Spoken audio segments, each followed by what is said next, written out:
Sheriff, goodness me. The best team all week long take the title that they thoroughly deserve.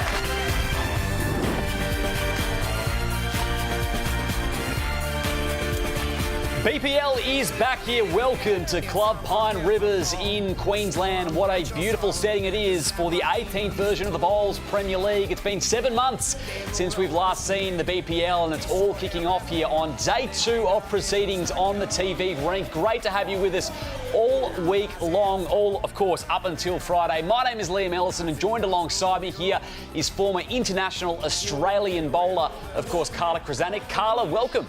Thanks, Liam. Yeah, stoked to be here. I love BPL week, and of course Pine Rivers. It's a great venue. The atmosphere is always awesome, so really looking forward to this. Well, let's set it all up firstly by looking at the ladder coming into this one. We start things off here on the TV rink in round 7. So 6 rounds have played, and the Tassie Tridents and the Moama Steamers sit atop so far, Carl. Yeah, it's great to see the Tassie Titans right up top, and of course not unexpected Moama Steamers, last year's champions, sitting at second, but it's very, very early days, so there's going to be a lot of movement in that ladder to come. Let's look as well at the schedule for the remainder of day 2. We'll be with you all the way through, and it starts off, of course, with the Tweed Head Ospreys and the Adelaide Pioneers. Yes, I mean, every matchup's great, but I'm really looking forward to this one. It's a great one to get us started off tonight. Absolutely. We'll see all teams throughout the broadcast as well. That is going to be absolutely terrific. Some fabulous matches coming up. And Carla, tell me a little bit about the first side we will see here this evening, Tweed Head. Yeah, Tweed Heads, they came into this competition a few years back and absolutely on fire, winning 3 of their first 4 events, so pretty impressive. There's been been a little while since they won one, so they'll be looking forward to having success this week. Of course, we know this team so well, so Aaron Tees, recent world champion, Corey Wedlock, also recent world champion, Chloe Stewart's always so steady for the guys as well up front, so they're a phenomenal team. We're going to see some great shots. We know what Aaron Tees can do when he's under the pump. Knocking one bowls out is his specialty, so I'm sure we're going to see some of those tonight. They are no stranger to bowls fans. We know that, of course, having won the equal second most titles with 3 BPL titles and finalists as well earlier this year in Moama. Yeah, absolutely. So we often see them at the pointy end. They're not strangers to playing finals night. They're definitely not strangers to playing on the TV. So I'm interested to see what length they go for. I do find they tend to opt for shorter length, so it'll be interesting tonight to see if that's their key. Excited to welcome back as well, no stranger to the BPL broadcast, and it's Lindsay Clark, who is ringside up there in Queensland. Lindsay, welcome. Thanks, Liam. Thanks, Carla. It's really exciting to be back for another BPL. The atmosphere here at Pine Rivers is electric. Particularly for me, I'm really excited to see my Tweed Ospreys. It's where I play. They're such a fantastic team, as you've mentioned. But yeah, we've had a lot of success with the Ospreys since our last BPL was broadcast, with both Aaron Tees and Corey Wedlock becoming world champions. So we'll see if they can bring that confidence. But yeah, both teams have had a really strong start today, and they'll be looking to make their mark on this TV ring in front of this amazing crowd. Thank you, Lindsay, and it's not a bad little heads up to have the 2, of course, former MVPs and now world champions for Tweed Head. What do they do well, Carla, amongst so many things? Yeah, look, I think the key with these guys is that they really know each other well. So the whole team has been the same since the beginning, with Chloe, Corey and Aaron, of course, their coach Wayne. But Corey and Aaron, they play together all the time at Warilla, so they're constantly teammates. They know each other's games so well. It takes them seconds to call a shot for each other. They just have that real confidence in each other and who's going to call what, and being able to back each other up. So that's a real key element in this format, because it's so fast paced, you don't have a lot of time to think. So I think that'll go really well towards their success tonight. Absolutely a fitting team to kick off here on our TV rink, Carla. We'll set it all up as well from the Adelaide Pioneers in just a moment. And of course, we have Lindsay Clark as well, who is down there ringside throughout, and we'll welcome her back in now to get her thoughts from, of course, the Adelaide perspective as well. Lindsay. Thanks, Liam. Yeah, I've got Aaron Tees here first up, ready to go. Oh, he's going to throw a couple of bowls down. But how are you feeling, Teesy, about going out there on the TV rink tonight? He's going to join me, actually, for a chat. Oh, sorry, I thought that's what you were doing. Sorry, I don't know what we're doing, but I'm looking forward to it. It should be good. Tell us about, you've become a world champion since the last BPL. Are you going to bring that form into tonight? Is it just a bit of fun, the BPL format? How are you feeling? I'm hoping I have a little bit better form, because I got carried to that title, but so I hope I play a little bit better than that. And you've had a solid day? Yeah, not too bad today, yeah. It was a bad start yesterday, but we've come good today. All the best. I'll let you go get ready. Thank you, Lindsay. Great to hear from Aaron Tees there, and he is all guns blazing, ready to go for the opening bowl, Carla. Yeah, he is very keen by the sounds of it. So, yeah, great to see them. It's nice to have a little roll-up as well. You can see the players out there on the rink, settling in and getting a feel for the green. And their opponents today, the Adelaide Pioneers, Carla, what do they do well? Yeah, the Adelaide Pioneers, they've been dying for a win. They've got so close so many times, making it to the final and not quite getting the success. But Wayne Rudiger, Scotty Thorburn, both of those, we can see them both skip. So I'm not sure who's going to be given the skipper duty tonight, but they can both do that job really well, which is a great advantage for the team. And of course, Caitlin Inch is super steady. She always comes in, pops her bowls down super steady. So yeah, we can see a lot from them, but I'm just not sure what tactics they'll go for. And of course, winless after day one if you were keeping an eye on the results, but they come into day two with some pretty nice form. Yeah, and that's the advantage of this team, is that they can really swap around their dynamics quite quickly and things can go really well all of a sudden, which has happened today. They have 2 wins already and a chance for maybe a third very shortly. Lindsay Clark, how is Wayne Rudiger feeling? Well, Rudy, we've heard from Aaron Tees. We're going to hear from Rudy now. The Pioneers, you love Pine Rivers, you love this carpet. What's it going to take tonight to have some success? Getting off to a good start will be the key, I think. Try and dominate the first set and try and lock that away. It's always a bonus, but we'll just see how we go. And we're trying something different. Scotty's leading up for me tonight to start with, and we'll see how we go. Are we going to see you, with a bit of energy, a bit of enthusiasm out there, Rudy? Oh, why wouldn't you? Wonderful location, wonderful weather, and not playing against a couple of bad blokes either, so looking forward to it. Love it. Well, there's plenty of Pioneers fans in the house. Really excited to see this game kick off. The Adelaide Pioneers, they will be hoping to go one better here this year, looking to make up for some possible bad luck in past BPLs, but they've got some stars, we know that. And Carla, of course, there are some differences in the rules for the BPL. Talk us through them. Yeah, BPL format, of course, we're playing pairs, but there are 3 players on each team. So we'll see a substitute come in at some stage through the game. 3 bowls per player, so, and of course it's sets play. So we'll see 2 sets of 5 ends. And of course, if we've both got 2 teams winning a set, then we'll go to the good old tiebreaker where we'll see all the teammates come out and they'll play 1 end shootout of a tiebreaker. Of course, we've got a shot clock, so the players won't be mucking around too much. And most importantly is to remember that we've got a power play. So each team gets 1 power play per set, which gives them a chance to double their score, which really comes into play. We do love the power play here in the BPL. That's going to be exciting, and there hasn't been too many tiebreakers so far as well throughout the first 2 days of play here in Queensland. And the first bowl down the TV rink has got us underway here from Scott Thorburn and the Adelaide Pioneers.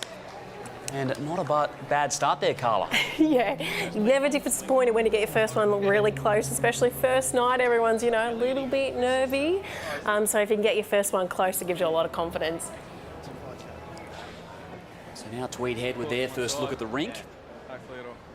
And of course, remembering... Oh, there we go. How good's that? Of course, remembering all these players, they've actually had a chance out on this rink already at some stage.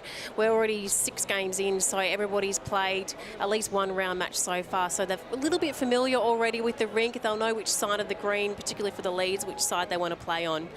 And both of them are opting to go down on the backhand first. Just nudging his earlier bowl, Scott Thorburn there. So Tweed Head on the lead. Corey's changed over to the forehand, just giving that one away. It's a touch on the short side, but we all do the odd one like that. Don't worry about that. Thorburn with the lead today for the Pioneers. Yeah, and I think we heard Wayne mentioned in his interview that changing things up and he's skipping. So, yeah, not surprised. Both of these players can play in both positions, so they'll chop and change as the games go to what they think will feel most beneficial, depending also on the opposition and who's playing well in which position. So Tweed Head's positioned well here, very early days on the first end. Yeah, holding 1. Got plenty of room for the skips in there.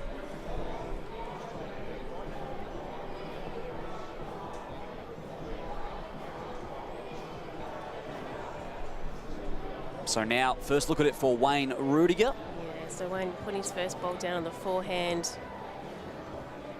Probably just trying to get a good close one, get a feel for the rink and the pace.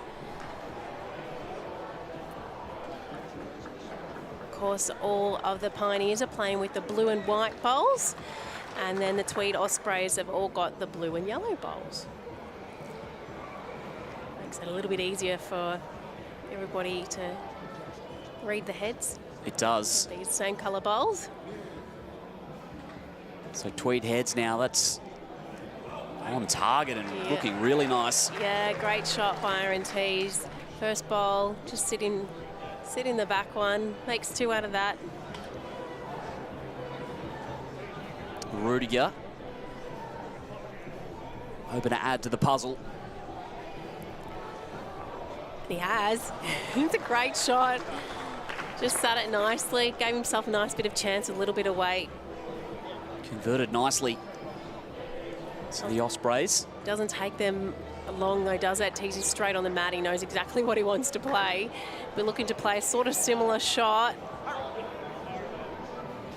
Oh, not quite, I don't think. So it's still the Pioneers here. Rudiger. Fresh off that beautifully placed bowl moments ago.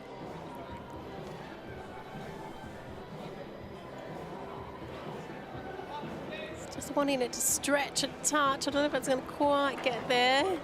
It's very close. Definitely not going to make anything easier for Aaron now. It's sort of sat just in front of the jack.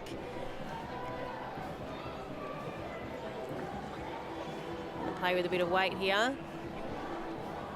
Sending it right through. Yeah, and it has. So the jack's gone out of bounds, so they're going to put it back on the re-spot. So for those of you who are new to bowls, if the jack goes out of bounds, it goes on the re-spot, which is between the 2 metre mark and the ditch. And it fell to favour of the Tweed Heads, 1 shot. So they're on the board first. First end completed here. Of course, thanks to Apia, the go-to insurance for retirees. Call 135050. Get set, go. Apia and the Ospreys with a point after the first end. Yeah, it's always nice to get the first one on board. Five end sets, they go really quick. So if you can win the first end, it's really key to getting that first set. Get the momentum going early. And of course, Clive Adams is there as well in Club Pine Rivers, and Clive has got Steve Glasson with him. Certainly do. Yes, an action-packed first end there, Glass. It was very impressive first up, wasn't it? I mean, they're still cool, they're still cold, really. They've come in, but they come in smoking. So, very, very good start. And an early example of Aaron Tees and his aggressive style of play. He really does play very aggressively and converted that head from, 2 great shots from Wayne Rudiger from 2 down to 1 up. And I think we'll see plenty of that this afternoon with these great conversions. These guys they got the X factor, they can change heads up over and over and over again. You're never safe. Yeah, that jack high bowl is going to be mighty tempting for Scotty Thorburn to land there, but he's just on the outside. You can see the intent there with the weight that he was playing. Interesting, Carla talked about the short end tactics here. Tweed, 81% of the ends they've opted to play at the moment when they've had the mat have been short ends. So that's certainly a tactic. As well, that's a great shot there from Corey. Just turns his own ball past Jack slightly, takes away the target a little bit.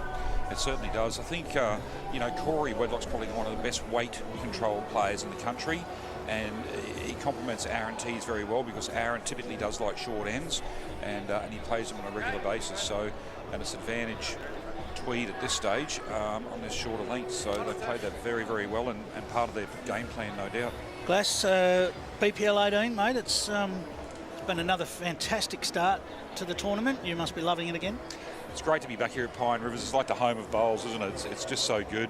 They do it so well. It's night one. It's just going to get busier and busier, but it is such a wonderful venue. It's a world-class venue, that's for sure, and it's great to be back here. They are the inaugural hosts of BPL, and here we are 18 BPLs later, or 17 later, and we're still here and just loving life. It's fantastic, and Aaron Tees all over the jack here. Fantastic still shot. dropping wells close. Just very, very hard player to beat. 3 times champions, Tweed Heads. Absolutely. Yep. Wayne Rudiger with weight there. Not able. We've seen a change here for the Pioneers. This is the first time in the tournament that Scotty's been in the lead position. So Yeah. interesting change up. They have done it previously in previous BPLs, but I think 2 wins from 6 matches. They're just looking to see if they can, you know, crack a better result, just change it up a little bit. And sometimes those little subtle changes can make all the difference. So, you know, I guess it's as much as an experiment than anything else that they've done this. Running for cover there, making sure nothing can happen at the back of the rink. Very sensible. We've already seen the respot used once. Rudiger just missing on the outside again. It's probably one of those things. Wayne's probably, you know, if we really break it down, Wayne's probably better renowned for his draw shots, where Scotty Tholborn's more renowned for his really heavy attacking shots. So it's a reverse of roles here, so it'll be interesting to see how it pans out. It's at least 2 to Tweed at the moment. That's an awkward one too for Wayne Rudiger.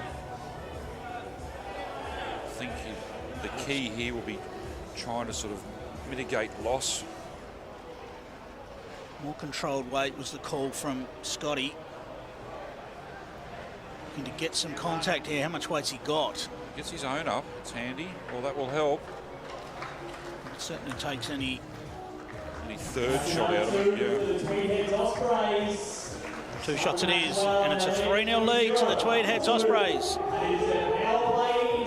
As the power play is called, and the Pioneers look to go hunting for double shots right now, and just what they need after a bit of a slow start in this first set. It was a slow start to the tournament for the Pioneers, Glass. They didn't get a win yesterday. Now, then they came up against the Lions this morning and they got their account open. You have to keep. You got to keep bringing it up, Plucker, don't you? You just got to keep bringing it up. I'm kidding. We had a really good game with them. To be honest, there was little in it, but they deserved to win. But that's Corey Wedlock at his brilliant best. There's no doubt about it.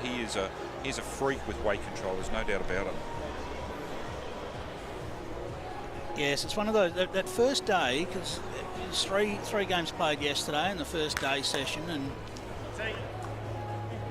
you just don't want to walk away with none, and that's what Adelaide did, which made today so important. And they've got two out of their 3 in the daytime matches today to get themselves right back in the hunt here. And a win here would do a lot to repair that damage from yesterday. Oh, Corey Wedlock not far away again. Yeah, well done. That's exceptional. That is quality, world-class bowling from Corey Wedlock, without doubt.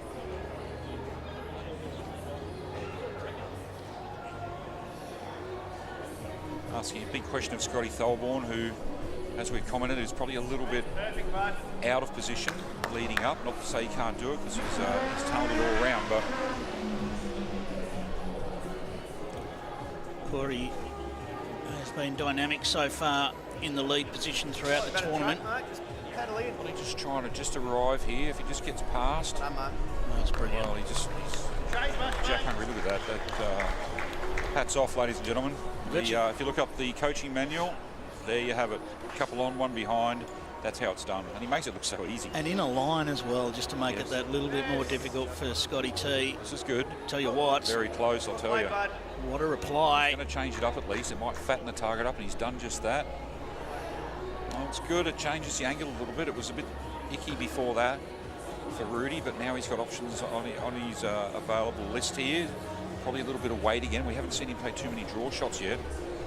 In terms of power plays, Glass, they've been good for the Ospreys in the tournament so far. They're top of the table in terms of their own power play performance, and in terms of defending opposition power plays, they're second in the tournament there. So, and that is a critical ingredient, isn't it, to BPL?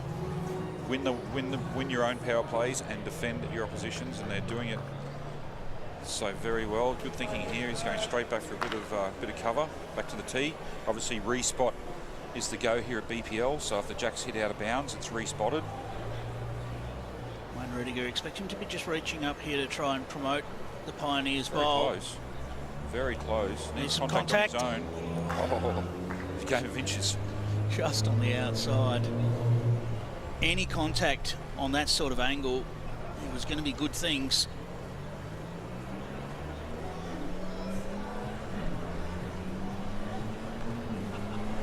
Good to have Carla in the commentary as well, although we're missing her here at BPL. Yeah. An absolute star that she is. I'm sure the Extreme are missing her as well, but they're doing very well, the Extreme. Kylie Whitehead doing a great job for them. Pacing Carla. Here we go. He's into something here, needs a right bounce now. Well, he's got second shot and has opened up the shot bowl a little bit, so very good from Wayne Rudiger. Through that gap now will look very inviting for Wayne Rudiger with his last to get through there and sit the shot bowl, maybe even give the jack a little nudge. Could be 3, which would double to 6. See Bear just taking his time with this direction, so really he's trying to get to the bowl at about 5 o'clock. The opposition bowl roughly about 5 o'clock, just another one in the head. It's just going to sneak through, but it's good. It's past the head, it's in the game. It's a chance. Well, this is almost a set right on the line here. Big conversion opportunity for Wayne Rudiger. Last bowl at the end. To find his way through that gap at the front. He's in the area. Oh, it's just holding. Can he get it clean? Bowl to jack. Well, great shot, Wayne Rudiger. It's at least one.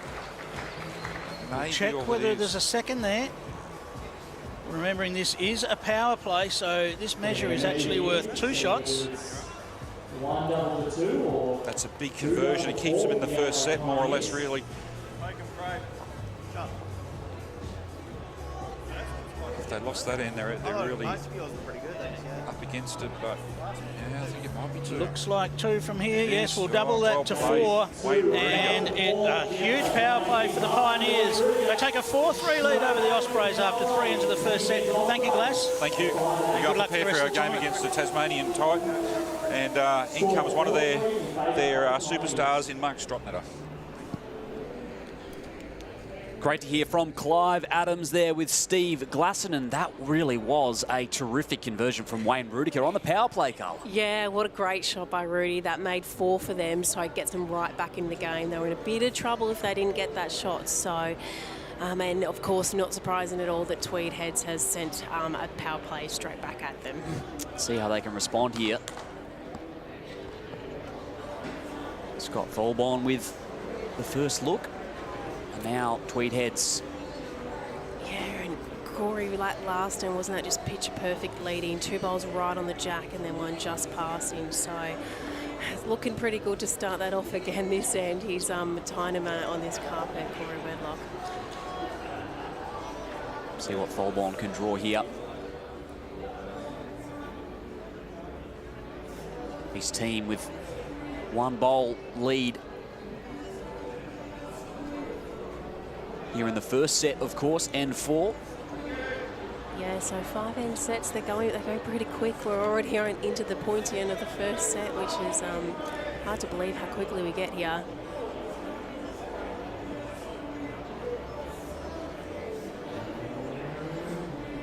Tweed Head looking to return fire on the power play.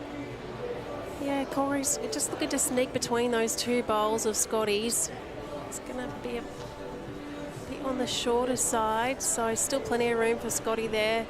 A couple extra feet on his last. Just really want to try and nail that jack, especially on the power play end. Trying to defend the power play. If you can get one on early, it really helps the skip. Taking shape. And that one's looking very nice. I know, see that just come around that outside bowl, came all the way back to sit right behind it. Bit of work now for Corey Wedlock. How can he impact this head? Yeah, well, look, his last bowl played good line. He only needs to add a couple feet to it. Oh, look at that. There's a little slide off the outside one. He shook his head, but, you know, gave it plenty of chance down there. Was in a good area, so I don't think he should be really disappointed. Nice finish to that opening lead. Changes quickly, does it now? Now we've got the Pioneers looking to try and convert back. Bowl after bowl, these players, they're constantly converting, so it's never safe wherever the jack is. Holding shot, the Ospreys. Now it's Rudiger.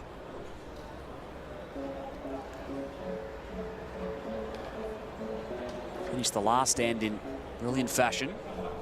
Sure did, a bit shy of weight that time, but still got 2 bowls of his to come. chance for Aaron Tees here if he can really get on top of that jack, even just tuck it away, makes it really hard for Rudy to get to it. They're holding 2 now, Tweed Head. Good shot, but it does sort of just stick out a little bit there, gives Rudy a bit of a guide. He's just got to drop inside that last bowl now. That one looks like it might be giving it a nudge. Oh, he's just ducked under.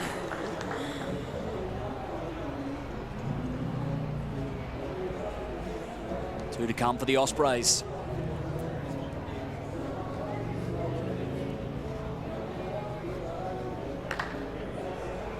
He's following this one up.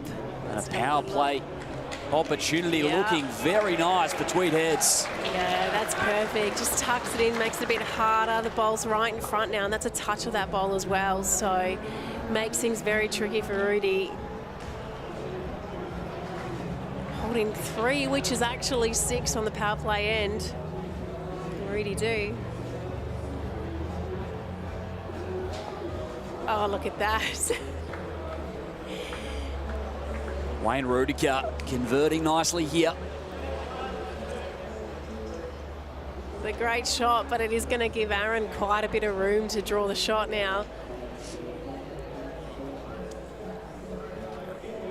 I'm not sure who's actually holding, but I would think with sort of 6 feet to draw, we like to back Teesy in here.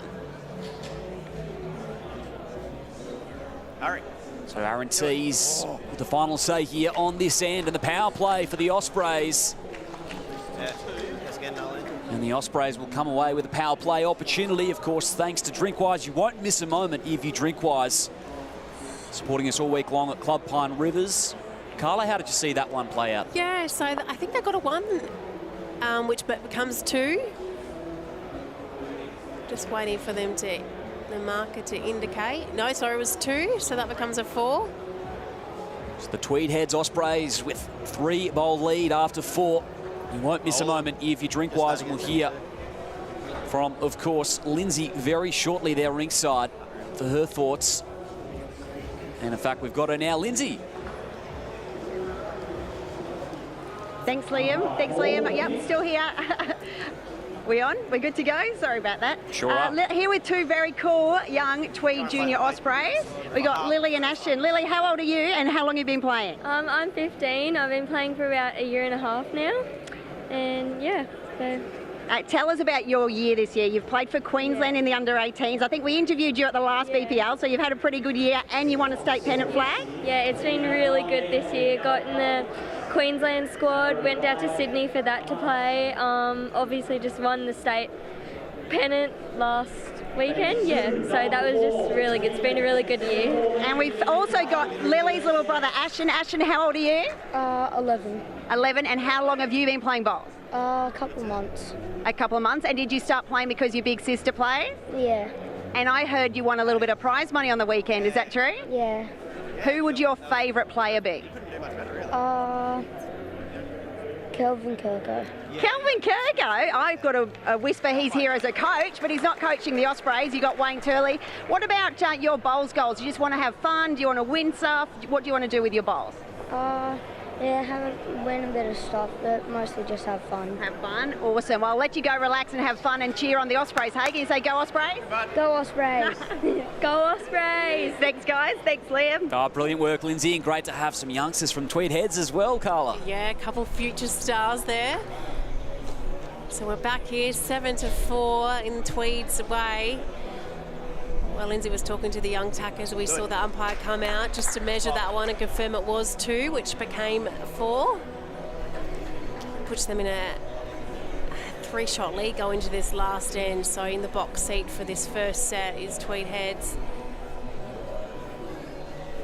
Holding shot once again, but the Pioneers nudging the jack there. Wayne Rudiger enjoying it.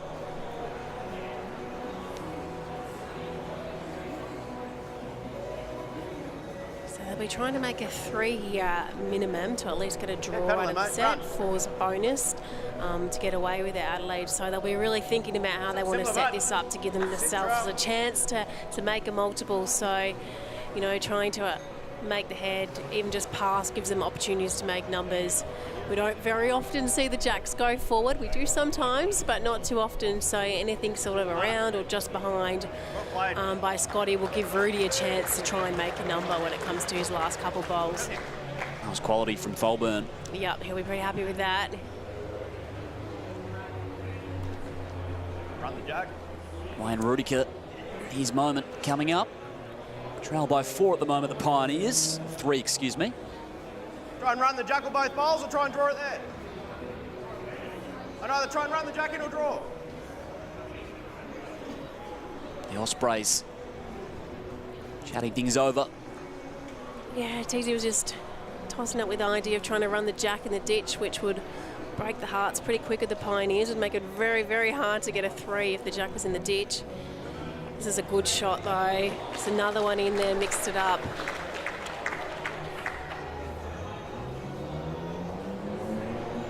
Adelaide still holding 1. Yeah, still holding 1. Rudiger looking to add to that. Just slip past.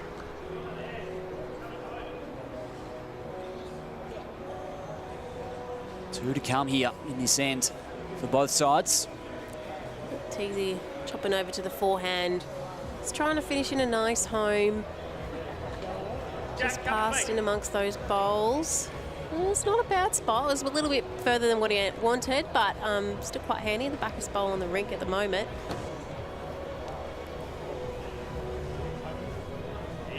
Rudiger willing it on. He's trying to wheel it in a bit. He wants it to turn a bit quicker. Well, there's 4 there. They've just got to get the jack somewhere back there. So how do they play this, Tweed Heads? We'll see in just a moment. The final bowl of the end for them. Yeah, ideal for Aaron will be just to drop in around about where those 4 bowls are. It's going to be a pretty good home there. It's tricky for Rudy to get the jack right in amongst them, so he's got to play the perfect weight. Touch tighter than his last 2. It's just been hanging a little bit on the high side. So this end well within Wayne Rudiker's grasp. He's having a good look. Oh. Not quite. So I think that's safe for Tweed to take out the first set. They have done just that. Tweed Heads come away with the first set here at Club Pine Rivers as we are kicking things off here on day 2 of the BPL and day 1, of course, here on the TV rink. Live, of course, going through until Friday, and it's the Ospreys who've come away with the first set.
Welcome back to Club Pine Rivers here, BPL 18. We've just wrapped up the first set between the Tweed Heads Ospreys and the Adelaide Pioneers. And Carla Krasanik, it was the Ospreys who came away with a 7-5 win in that first.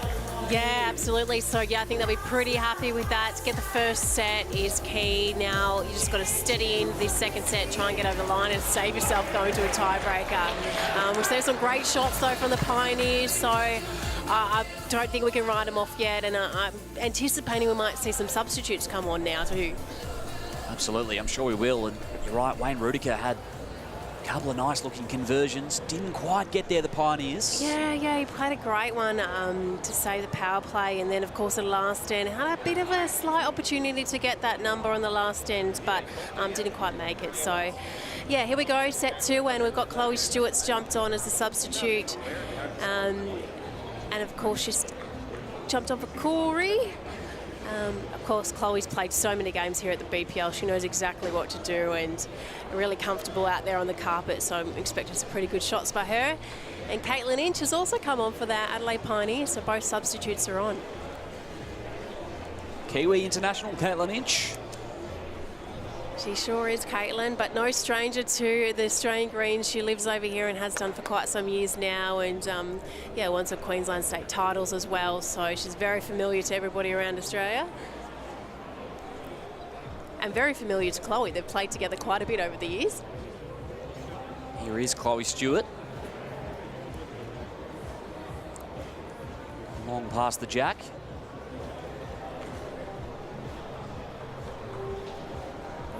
Players just passing with their first bowls, which is something that I tend to do as well when you come in off the bench. You've been sitting down for a little while.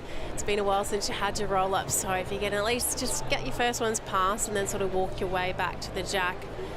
Bowls passed are always useful, so I often see the players coming off the bench, their first one might, you know, be a metre or two past until they sort of steady into the pace of the green.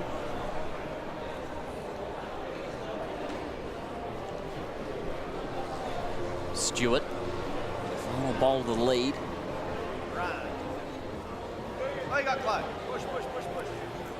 Yeah, well done, Chloe. That might be close here, Carla. Yeah, I think that's the shot.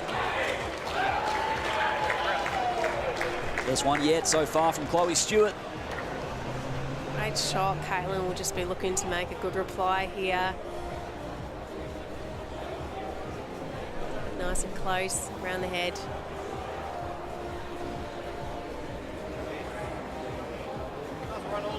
Not looking too bad.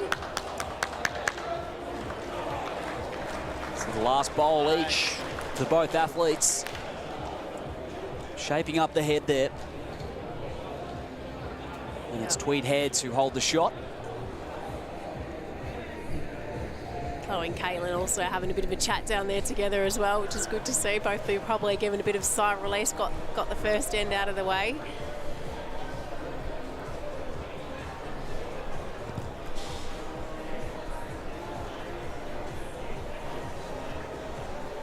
So how does he play this chance? Just got to give Chloe a little bit of a nudge. Nicely done. Very nice. Very nice indeed. Nudged it into a great spot. Just rolled that round that jack nicely just to finish behind it. Wayne Rudiger now. That's going to mix things up as well. Remains with the Ospreys.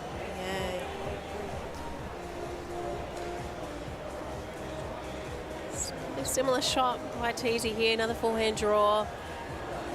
Drop inside those Pioneer bowls if you can. It's just going to fall short, but it might be in the way a little bit there. Yeah, Rudy's probably not too happy about that one in his way. Blocked up the green. Give him a bit of a chance. I might play a little bit more weight. Rudiger.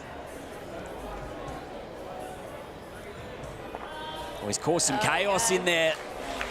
Might just be the Ospreys still. He hasn't got the shot, but it's probably made it a lot better for him. Just cleared that one off the line that was at the front.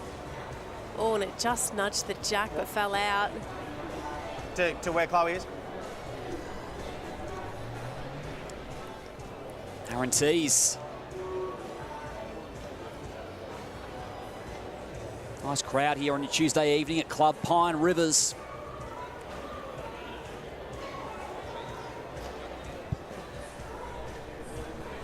Doesn't quite have the steam.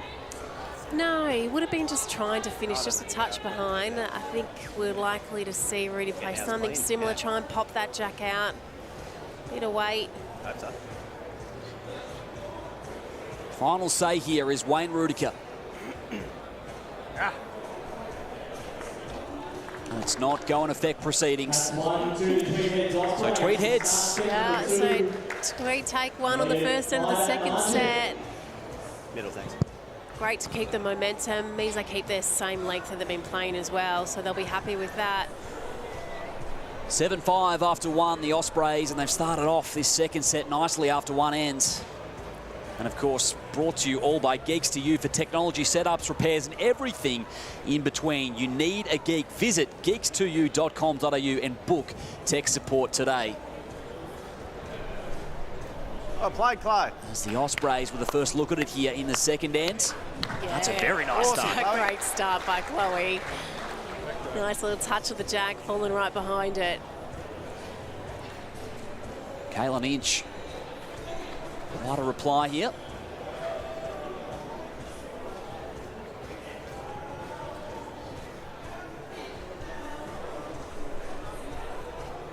Pioneers on the comeback trail.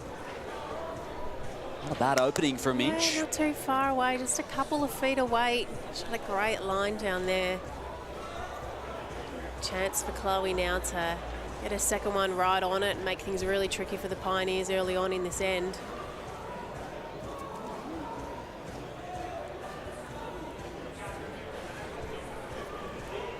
Stewart. Looking good though on this second end from Chloe Stewart. Really just takes that one end off the bench, sort of get a feel for it. And then these players, they're so skillful. They straight away, once they find the rhythm, find the weight, they're all over the jack. And you see Chloe took her one end, and first bowl's almost a back hopper. See if Inch can find some rhythm as well, and It's good, perfect. just away. Yeah, they're just a bit unlucky. It knocked and fell out of the outside of Chloe's. You touch tighter and you fall on the inside and you're roundabout.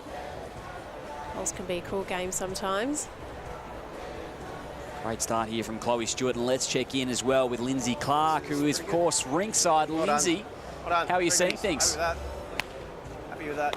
Yeah, it's a pretty high standard first game. I've got Teasy mic'd up for us here. Teasy, a really high standard first set. Must be nice to get the victory in that first one. Yeah, it's been great. I'm just sort of trying not to fall asleep in this armchair that I'm in at the moment and just play a couple of cover bowls when needed. Tell us about the strategy when both you and Corey are playing so well. How do you work out who goes off and who stays on? Yeah, I don't know. We just sort of leave that up to Turles. Corey and I aren't much of thinkers, so we leave it up to someone else. That works out well. Tell us about the cloth you're holding. Little birdie showed us something. Yeah. Beautiful. I'm not sure if we can get this on a camera, but you've got your beautiful missus and two little boys. They got it. Yeah. I don't know whether the camera got that, but love to see it. We'll see it through the match, but we'll let you go and play your bowl. Thank you. That's a great touch there from Aaron Tees. I did notice that just earlier, Carla. Yeah, that's nice. I like that. Might have to get him to make them for everybody now. Yes, absolutely. And here's Ospreys. Looking the goods here at the moment.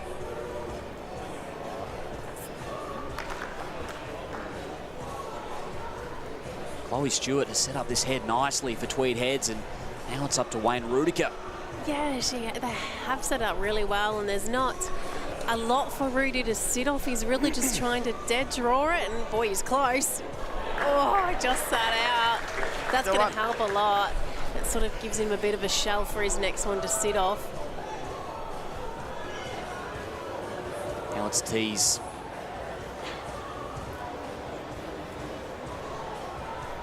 Just needing it to turn. Chloe's trying to swoop it in there with her arm. Oh, it's falling out.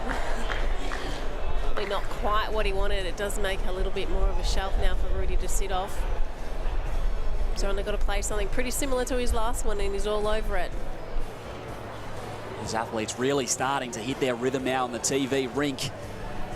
Rudiger, that's going to be just short of where it needs to be. Can I give it away there? Touch it, go away. Yeah, better off just getting the spot, you reckon?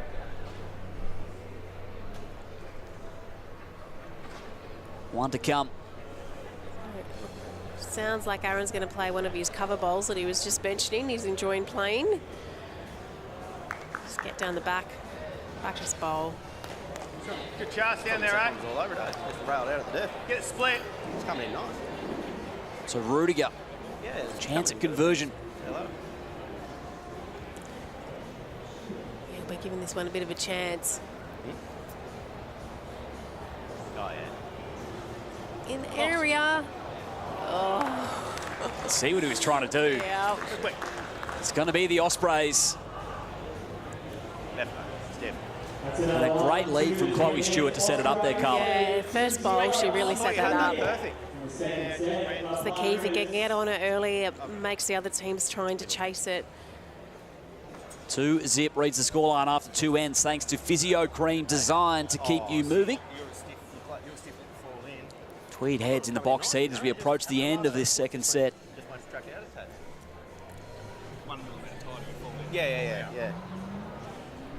It's a lot better than nothing. Chloe knew exactly what length end they've got planned. She's straight with the mat, straight to where she wanted to put it. Of course, in the BPL format, there's no rolling of the jack like you'd see in most forms of the game. There's 3 marks out there on the green at each end, so the players can choose where they put the mat on either of those 3 marks and the jack on either of those 3 marks. So it takes out the roll of the jack. Bit of less time rolling jacks and straight on to bowls. Which is what we love about the BPL. It is. They might. Caitlin Inch with her first bowl. I can take it off. Just out. We'll have Clive Adams, of course, very shortly as well, up there at Club Pine Rivers. As Stewart Ramp hard. going to set this head up nicely, and that might be the lead so far. Yeah, just got nicely around her front short one, Chloe. right. Good correction there. Caitlin, we're trying to do exactly the same thing on the other side of the green.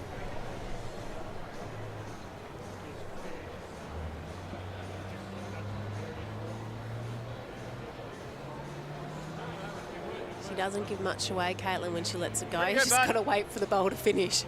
Stretch. No, she does not, and that one's going to be close, Carla. Wayne Rudiker likes it.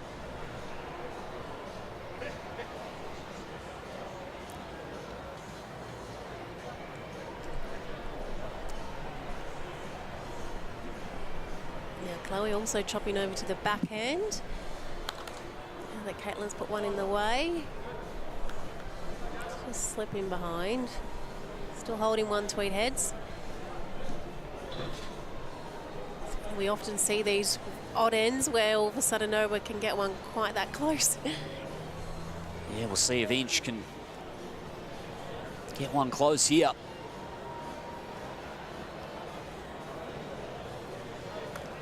Looking pretty handy. Looking very handy. And that is going to be the leader from Caitlin Inch. The Pioneers hold one.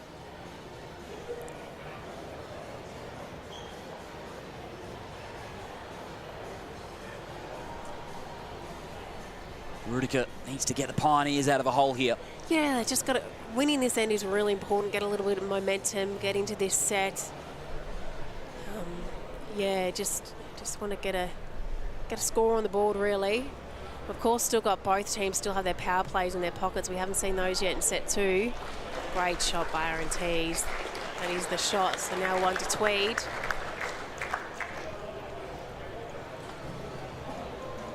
Rudy knows exactly what he wants to do. He's on the mat pretty quick there. A lot of these athletes have been very quick on the mat to start this one. Yeah, no mucking around with these guys. He's done it. Oh, look at that. He's made 2 out of that as well. Just nudged it perfectly. Sublime from Rudiker. Just avoided Caitlin's bowl as well, just to get right on to Aaron Tees' bowl and knock him out. Tees with a response and blocked from the Pioneers ball. Yeah, that might be handy for him though. It's opened it up a little bit. Might give him a bit of a chance to play a bit of weight with his next bowl. Rudiker.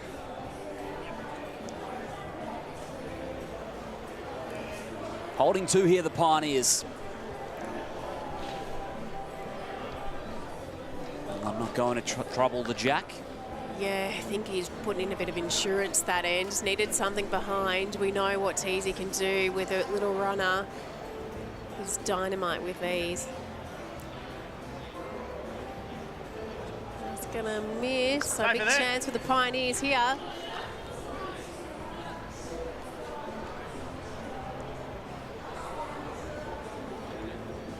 Rudiger, final bowl at the end. Can he add another shot? Sorry. The Adelaide Pioneers come up with 2 there.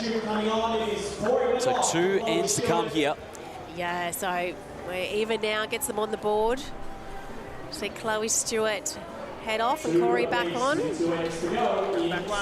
Back in blue. 2 bowls apiece here after 3, and of course, thanks to Right at Home, switch to better quality disability support. Choose Right at Home, www.rightathome.com.au, and we are going to throw it over to Clive Adams, who is up there with a special guest for the final couple of ends. Thank you, Liam and Carla. Yes, I have the top of the table Tassie Trident's coach, Mark Strochner, with me. How are you, mates? G'day, Clive. Going all right, mate. Feeling all right. Yeah, this has been a fantastic match so far, and I'm not quite sure how it's going to end at the moment. It's certainly been the lead power of the Ospreys, as we see Corey Wedlock back in, that they've set up head after head, and we've seen the Pioneers having to play those more attacking shots. That's right, and I noticed early in the game when Corey was getting rear the jack, he was on a very good line as well. He wasn't fattening the head up for Wayne or anyone to run into to play the conversions, give him hard shots. All right, well, Corey close again.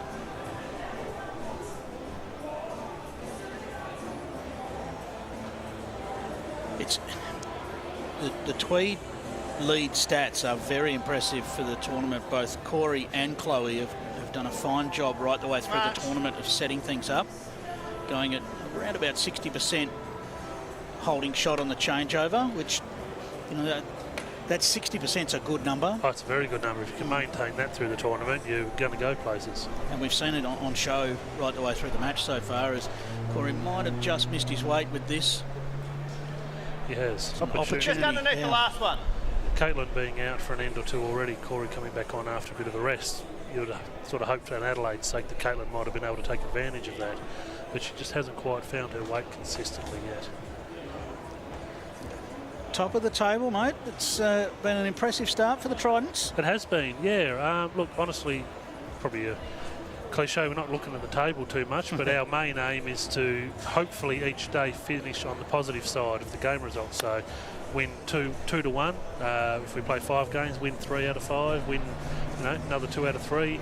And if you do that each day, you're pretty much going to be up that area somewhere.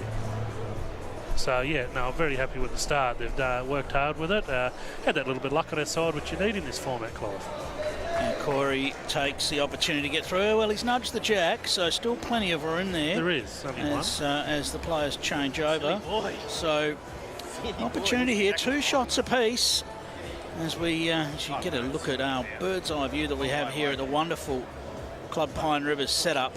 It is a spectacular view that we have across the rink. It's a great venue, isn't it? Absolutely, well set out. And both power plays are still yet to be played in this set. We're going to have a big double power play in N5. Yeah, I wondered whether Adelaide won that end. It can be a tactic occasionally to throw the power play in when the sub comes back on, hoping they might be a bit cold, but most teams like to have last bowl when they've got the power play. It's that little feeling of insurance, isn't it? Having last bowl, and also if you lose this end, having that power play to bounce back with. Aaron Tees looking for this to finish off. You can see Corey trying to urge it, but not quite. So depending on the result of this end, the power play is sort of only going to benefit one of the teams. But both teams have to win the last end regardless. It's a tough one to figure out, isn't it? When you should use it and when you shouldn't. Yeah. There's theories around early power plays. I'm pretty well known for liking the idea of the early power play. Yeah, we done it once today on the second end. We did think about doing it on the first end of the set. We've had a bit of success over the years, our second end power plays, but things have been working out all right for us so far, so we've been sort of holding it to the third or fourth end generally. Wow, finds the gap.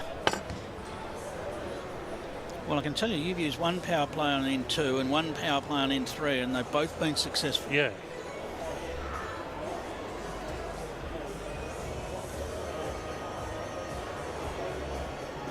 Move. Wayne Rudiger find his way back here. Just needs it to land now. Well, doesn't do enough for 3 at the moment. Won't change Aaron's shot. Maybe a bit less weight so we can bend to the bowls, potentially. There's a nice hole there. I reckon you can still see the bowls. Jack's a good result too. He's in the area again. Yep. What's he got? He's got the jack. Yes. It'll be re-spotted, and Aaron T's bowl has continued through into the ditch, and we'll grab one. That is a huge, big turnaround that. Played a bit less weight so he could bend to the jack, took that hole out of it that he went through the first bowl. As both sirens go off for a double power play, it is 3-2 to the Ospreys as we enter the final end of the second set. And remembering the Ospreys won the first 7-5, so a must-win end for the Pioneers. If they win the end, we'll go off to a tie-break. That's it. Our first match of the night. And they only need one, so that comes into the tactics for the end as well. Right, well, Corey, by his standards, has just missed a little bit there and gives Caitlin the chance to get first to the jack now. Missed in a good spot, though. If you're going to miss, miss behind. Yeah. What I've seen across the few games, Corey's been leading pretty well most of the time, from what I can gather. He generally doesn't miss by much. As opposed to that bowl just coming up a bit short. So now the chance for both to make that correction, and Corey with just a slight correction to make. I never mind if he trails it to his own. Hasn't done a bad job of it either. What a great shot. Still there. Half bowl short. Well, you're glad it fell. It was sitting very jack high. At least the fall has just closed down the angle a little. It does. Caitlin still with a nice target to play to here. Just needs to push through it a little bit more than her first. Give this a chance to sit or trail. Just a touch high. Good effort. That's all. It's the place to be. It's in the game there. Gives her skip a chance. It pretty much had to be past that bowl. Yes, didn't it? no other option. After that first one just dropped short. So, well, Corey not far away again. He'd love to just nudge this jack himself. Well, that's brilliant bowls from Corey. Still there. Closed up the path to the jack. Split. Sit that, fall in. Caitlin just needs to change this now. She doesn't necessarily need to get shot, but just a little change. So at least get down to the front bowl, turn it off the line, open things up. Give Wayne a look at it. Wayne's interested. Around yours. Around here, she's very close. Played it well. She's around it, yes she is. Bring it.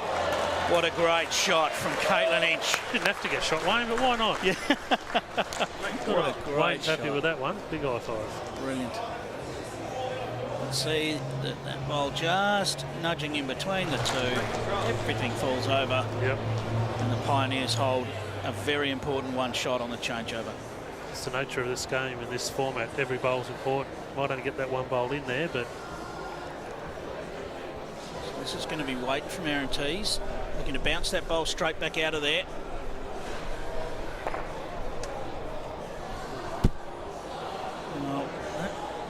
Well, that wasn't the way he was looking to do things. Hasn't hurt him though.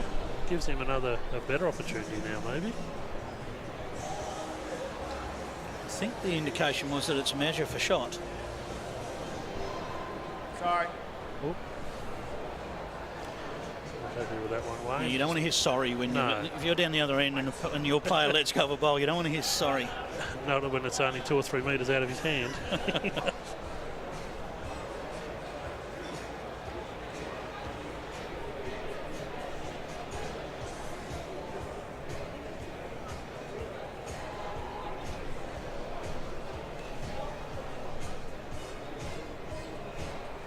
Positive, eh? Signal is a measure at the moment. Certainly on our angle, we'd feel like we should favour the Ospreys bowl, I think. But yeah, I think that the back call one's from down on the rink is a out. measure, so just outside it. If I was the marking, I'd sort of err on the side of caution there because it is sort of close. You don't really want to make a call, and I mean, it is up to the players to look. And with the game on the line, yeah, it's up to the players to determine that, but they do use the marker as a guide.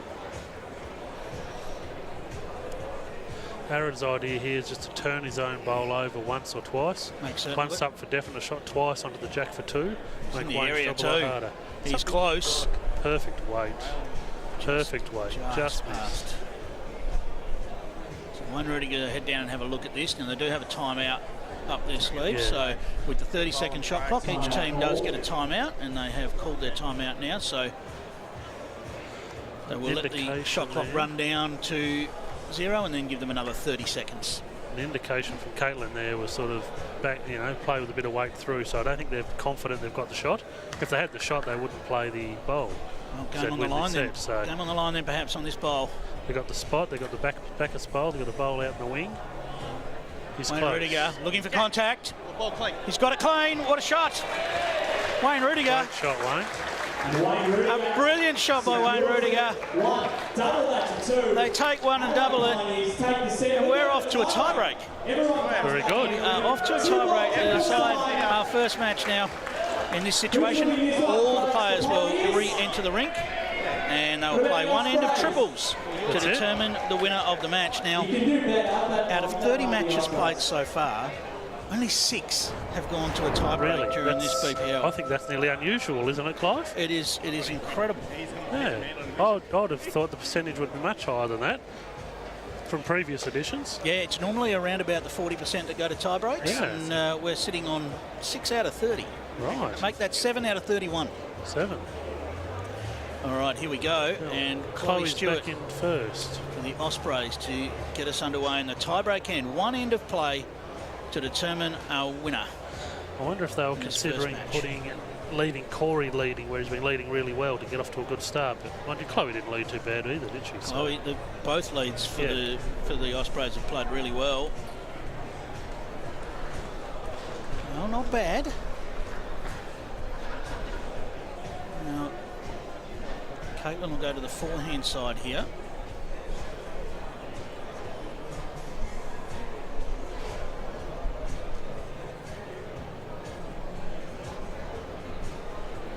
So, with those minimal tiebreak stats that we have, the Ospreys have been to one tiebreak and they won it. Yep.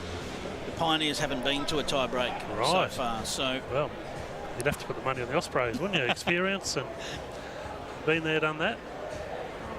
Potentially, although the Pioneers have got last bowl. So that's it. It's always that advantage. Whoever wins the toss, so they toss the coin to see who bowls first in the tiebreak, and invariably most teams elect to have last bowl. One down. Should make 6 more. Oh, no, 4. It's not a bad result from Chloe. We've got Wayne Rudiger down there on the rink. Rudy, massive last bowl to get this to a tiebreak. Yeah, just glad to get it. It's always good when you get it with your last. The Ospreys have been pretty tough in the lead spot. It's forced you guys to have to play quite a few of the conversion shots. Nice to get one. Yeah, no, it was just nice to get a set, and now let's pray we can play 6 good bowls. Yeah, it was a slow start for the Pioneers yesterday, but you've had a good day, and getting this tie break would just top things off quite nicely. Yeah, well, we needed a big day after yesterday. Hang on. So, touch it, mate. So, just looking forward to finishing this off, hopefully. So the call here for Scotty is a toucher, looking to tuck it around the corner. Tuck it around the corner, slip past. All right, call it in for us, mate. It's pretty good. Pretty good. It's just a matter how much he eats of it now. Oh no, missed it. Good. Mate. All right, we'll let you get back to it. Thanks, Rudy. Cheers. It's great that we get such great access to the players. Corey Wedlock to turn this back in the Ospreys' favour. Looks to be running on the outside.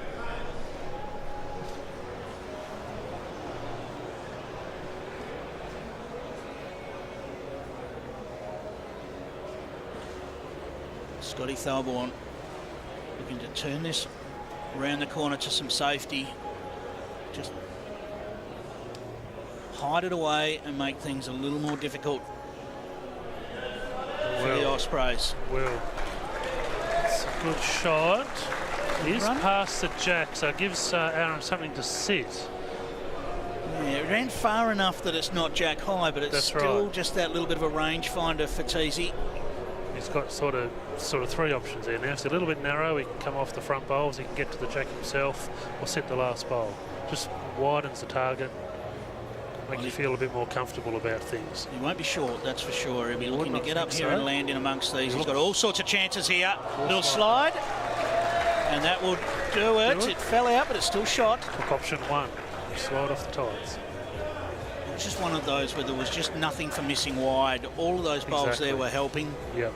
Just a smart bowl. And the weight was good because he's got 2 bowls about 4 foot past the jack to catch the jack if you happen to get it. Can Wayne Rudiger turn it back again? Needs this to get down. Just a bit high. Oh, Wow. so close. Millimetres in it. Not a bad result too, actually. He's given him the 2 backers bowls, Clive. So Options. Jack moves, he can play more weight. What do you say? I reckon they'll be calling Aaron to come to the spot, wouldn't you? Matching those 2 bowls. Or would he just go and try and nail the jack to make it harder for Wayne? Yeah, it's What do you reckon? decisions. I think he's going the back. Looking at Corey, I think Corey's got his foot out there to give him a guide. Yeah, coming down at a fair pace. So Cut down the options. It does. Makes Wayne play the hard weight now. Yes, he's done very well. As you can see, that back spot is where the jack gets respotted. They're nominating to kill the end, so that tells us what Wayne's going to play. He's going to play weight, and if the jack goes out of bounds, it will not be respotted, and we will replay the tie-break end. That's right. It's a good option from Wayne because he gets the shot bowl plus his own next to it. Their shorter bowl that's only a foot short is going to be shot. It's on its way, but it has missed narrow, and it is the Ospreys that take the first match of the night in a tie-break. They won the first set 7-5. Pioneers were able to get it to a tie-break by winning the second set, but the Ospreys take the tie-break. And Mark Strotker, thank you very much. Thank you very much, Clive. Thanks for good luck for the rest of the tournament. We'll do. We'll go and get them warmed up. What a fantastic first match it was. Fantastic play, really dominated by the lead power of the Ospreys, and I think we've got Lindsay down on the rink. Thanks for that, Clive. Chloe, a wonderful win to the Ospreys, capped off a perfect day. Yeah, 4 from 4 after a slow start yesterday. You know, we really wanted to come out today and have a much better day, which we have. So, yeah, 4 wins on the board, which is fantastic. Tell us about your lead performance and Corey. We talked about the importance of how crucial those first bowls are in an end to see you victory. Yeah, 100%. You know, eliminating those loose ones, you know, give it a bit of a chance, you know, because then it always gives Teasy an opportunity. Jack's always going to move in this format. So, yeah, important to, you know, try and get 1 on, 1, 2 on, and then 1 behind. Tiebreakers, do you love them or hate them? I don't mind them. I get back out here, so that's a good thing. And, yeah, I think it brings everyone in the game. And it's always a little bit nerve-wracking, but it's fun as well. Congratulations. I'll let you go relax. Well done to the Ospreys, and back to you guys. Thank you, Lindsay. Great to hear there from Chloe Stewart of the Tweed Heads Ospreys, and there was a few swings and roundabouts towards the end of that one, Carla. There was, yeah. Look, to be honest, it really felt like Tweed Heads had the upper hand in that game, but we saw a few really big shots out of Rudy throughout it to keep them, you know, in with a chance. And the lead performance by Chloe Stewart and Corey Wedlock was outstanding throughout the whole match, and that, excuse me, really put Rudy under a lot of pump. He had to make some big conversions and did get them to the tiebreaker, but in the end of the game, it was Tweed Heads that took out the win. It means that they improved to 5-2 so far in BPL 18. Stick around. Coming up after this, the Sydney Lions and the Tassie Tridents.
we can see from their results.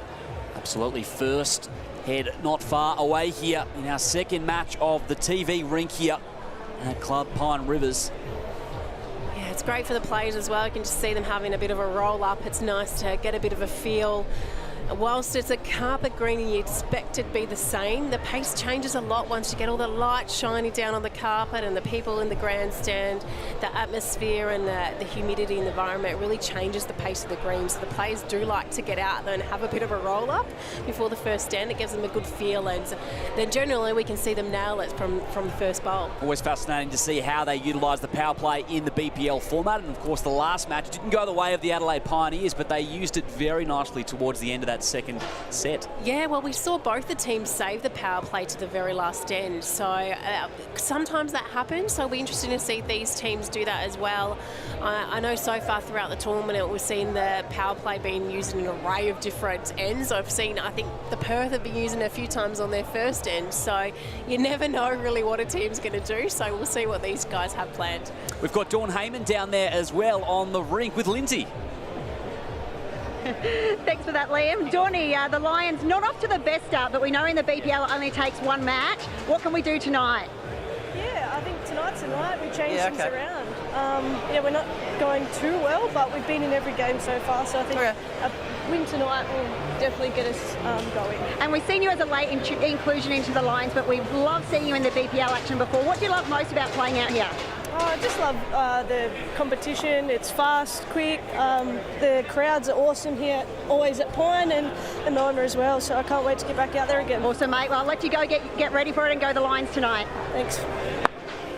Sydney Lions, of course, runners-up as well in the last event at BPL 17, and they've got some travelling support here, Carl. They do. We often see a couple of Lions out there in the grandstand as well, so watch out for them in case they get a bit hungry or something. But no, it's great. You always see the crew from Mount Lewis. There's always a big crew arrive to all the BPL events and support them throughout. So it's great when you see people really getting behind the franchises and supporting their team. So here we go. Sydney Lions and the Tasmania Tridents here. Match 2 of the TV rink up here at Club Pine Rivers. And the Tridents will open us up for end 1. Will get us away with a first bowl backhand. Just falling a little bit shy. Of course, Aaron Wilson, no wasted time by him. He's straight on the mat, got his bowl away. No, he's a very quick player, no mucking around. How strong that time from Wilson. Rebecca Van Ash for Tasmania.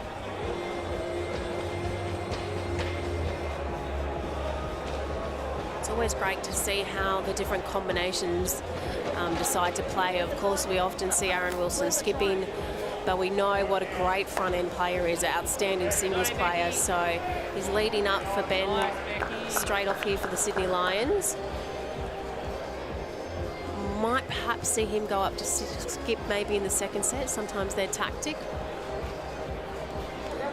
Often like to move it around between lead and skip, the Sydney Lions. I think Aaron has always sort of had the chance to play with him in the past. He likes to sort of do this, really find his range. If he can really find it as a lead and nail it, then it gives him that confidence when he's playing the back end, that he can really save the day with a great draw shot like that one we just saw. How can Van Ash respond? Brilliant stuff from Wilson moments ago. Doesn't very often chase it unless she's happy with it. Oh, it's just going to fall up short. And of course, Rob McMullen was included into the Tassie Tridents lineup for BPL 18, and he is down there with Lindsay. Thanks for that, Liam. I'm here with Rob, otherwise known as Rowdy. So, Rowdy, your first ever BPL. How easy is it sitting on top of the table? Yeah, well, it's not easy. We've been pretty fortunate this year. We had some bad results last year, so this year we've been sort of turning the tables a bit, which has been nice. Tell us about, it's your first time playing. Have you watched much of the BPL? Do you feel like you know what it might take to win the title? I don't know what it takes to win. It's probably a little bit of everything, luck and good form. But I've been watching it religiously for since it started. So it's sort of a bit of a ritual at home. So Beautiful. And you've got your wonderful wife and mother-in-law. I think there's a lot of Tassie support here for you guys as well. Yeah, there certainly is. Yeah, they come up and it's been really good here at Pine Rivers, and the club's looked after us, and I can't fault it. It's been brilliant. Beautiful. One last question. We heard before we started about the tactics of the Tassie team and changing it up a little bit more aggressive. Are we going to see that again tonight? Probably a little bit, yeah. Beck's been tight, you know, tossing out some ideas, and Stow as well, and it's we're just mixing it up a bit. It's a bit of fun. So beautiful. Well, there's heaps of support coming through for the Tassie Tridents. All the best. I'll let you focus on playing now. I appreciate it. Thanks, Lindsay. Rob McMullen there, and as you highlighted, Carla, willing to mix it up, the Tridents. Yeah, I think he was going to say Beck's been bossing us around, and he saved himself. That one edging very close, but it remains with the Lions.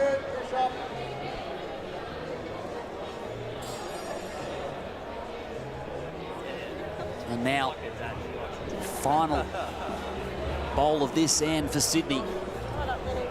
Holding one. Not far away to draw another. Very close to doubling that. Great shot. May have. Beck's having a good look. It's got to be close.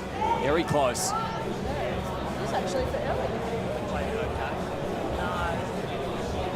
Michael just been trying to... His last one gave him a little something to land on. Oh, it's just a bit tight, so... Look at the hand. I'm not sure if it's 1 or 2 to Sydney.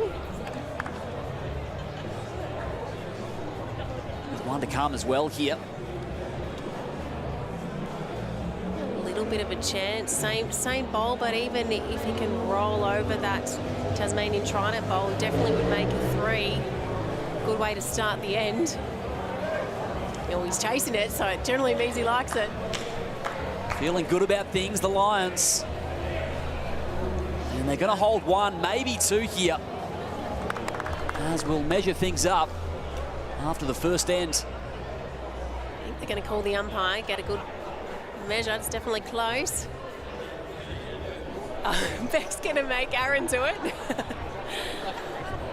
think she thought that the pink tape measure suits Aaron a bit better than her, maybe. I'm sure. Sydney searching for their second win of BPL 18. This would be a great start if they are to get the second shot here. What's your gut feel, Carl? Looks like, I think that was a 2. Good start here to the Sydney Lions. So confirming, I think 2 for the Lions after the first end. And it is 2-0. 2, after nice 1. Start. Of course, all thanks to Henselite. Get $50 off bowls at henselite.com. Use code BPL18 at checkout. And Carla, a great start to last BPL's runners-up. Yeah, no, they'll be very happy with that. Get a 2 on the first end is a great start. Of course, the elements are always in the way in bowls, whether you're under a roof or not. We can see the sun's just catching the players in the eye as they're letting it go. Let's throw it on up as well to Clive Adams, who is up there with Chloe Stewart of the Tweed Head Ospreys. Yes, thank you, Liam and Carla. Yes, that sun just peeking through at the moment. It's one of those ones where you've probably got to rehearse your delivery and just check when it's going to hit the eye line at the moment. But yes, I do have one of the stars of the first match, one of the winning team from the Tweed Heads Ospreys. Chloe Stewart joins me. How are you, Chloe? I'm very well, thanks, Clive. How are you? Of course you are. A tie-break win. Got to be happy with that. Oh, absolutely. It's always nail-biting stuff, and, you know, you never know what can happen in a tie-break, and, you know, we're lucky enough to come away with the win. Put on a great display of leading both of you in the lead spot, to yourself and Corey, and it looks like from the stats that we've got that's been the pattern right the way through the tournament. So you must be very happy with where things are at the moment. Yeah, 100%. You know, after a slow start yesterday, we've bounced back really well today with 4 wins. So, yeah, hopefully we can just keep doing our thing and leading up well for Teesy and see what happens. All right, well, Aaron Wilson has got the job done so far in the lead position. It's going to be interesting to see whether there's any change up, although looking through the combinations, they've sort of been a bit mixed it up a little bit, the Lions. Of course, we're not used to seeing them at the bottom of the table, are we? I mean, I guess that's the other thing about this match. You look at it first versus 10th. You almost can't read anything into that, though. In a BPL, it's dangerous to think that the bottom side can't beat the top side. Yeah, that's exactly right. In this format, anything can happen. And, you know, we're only early in the piece. So, you know, the Lions come out and have a good couple of days and you just never know what can happen. And, you know, I think with Disco and both Twisty, you know, and Dorney, like, they're a pretty star-studded side. Ben Twist and Michael Sims head up to play. Michael Sims has been a bit of a story of the tournament so far. There's a lot of people talking about how well he's been playing, Chloe. Yeah, absolutely. We played him in the first match, actually, and he absolutely burnt. He played really, really well, and, yeah, he's been going fantastic, and the results are showing for it as well. Yeah, that experience under your belt to play, get some BPL experience. You come back for the next one better off, don't you? Yeah, 100%. And, you know, Simsy, he's a pretty easygoing guy, pretty relaxed. Great shot there from Ben. And, you know, I think, you know, he hasn't got any pressure out there. He's just enjoying it and playing well. Sits out a little bit, that bowl, doesn't it? So now Twisty will look to change this a little bit, turn his own bowl past Jack high, or even a little nudge the Jack to a little bit more safety. Yeah, 100%. You can't leave those open every day of the week because, yeah, it's too easy for some. Rowdy on the bench there. He's always up for some noise and up for some cheering, so always very noisy when he represents Tasmania, so wouldn't be surprised to see his character come throughout the week. See, Twisty wasn't happy with that almost from the word go. It's a chance for Michael Sims to take advantage now. Yeah, just needs to add a bit more, be a bit more positive with this. He's closer, needs it to hold on now. Well played, Mikey! A little slide off the front, that might have done enough. Maybe, close. One down the signal from Aaron Wilson. Tasmania have only lost one first set, just one first set. Wow. So they've pretty been starting impressive. match as well.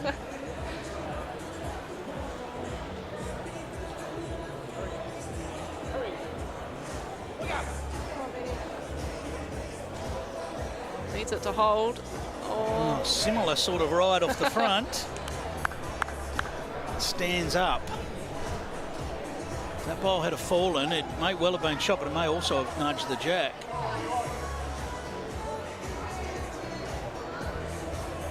Interesting that we're playing T-to-T length. Tasmania have played, when they've had the choice of length, they've 86% gone T-to-T throughout the tournament. This was decided by the Lions to go T-to-T, so interesting. I love it, stats man. Well, this is in the area. What's it doing? This might be a bad result. Wow. He's a bit stiff there. That is going to be 2 to the Lions. Moves them along to 4-0 after 2 ends.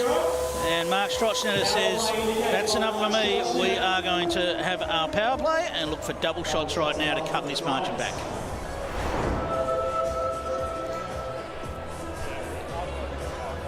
What's been the power play tactics for the Ospreys, Chloe? I know Turles likes to hang on to them. You virtually have to pry the sign out of his hands. Yeah, he doesn't throw them out there too quickly, that's for sure, unless something drastic is happening. But yeah, I think it's always a good one to have up your sleeve. And you know, I think it is a good time for Tassie to be playing their power play now because you know they're 4 behind. We're on end 3 in a 5-end set. It goes pretty quick, so for them to bounce back, win their power play, will definitely be huge. 4th and 5th ends for the Ospreys. Only two power plays outside of those 4th and 5th ends for the tournament so far. I don't think we're going to see anything change. Turles knows what he's doing, and who are we to question it? He's got plenty of titles to show for it at the helm of the Ospreys, so we won't question the great man. No, I think he's doing a pretty good job, Tels.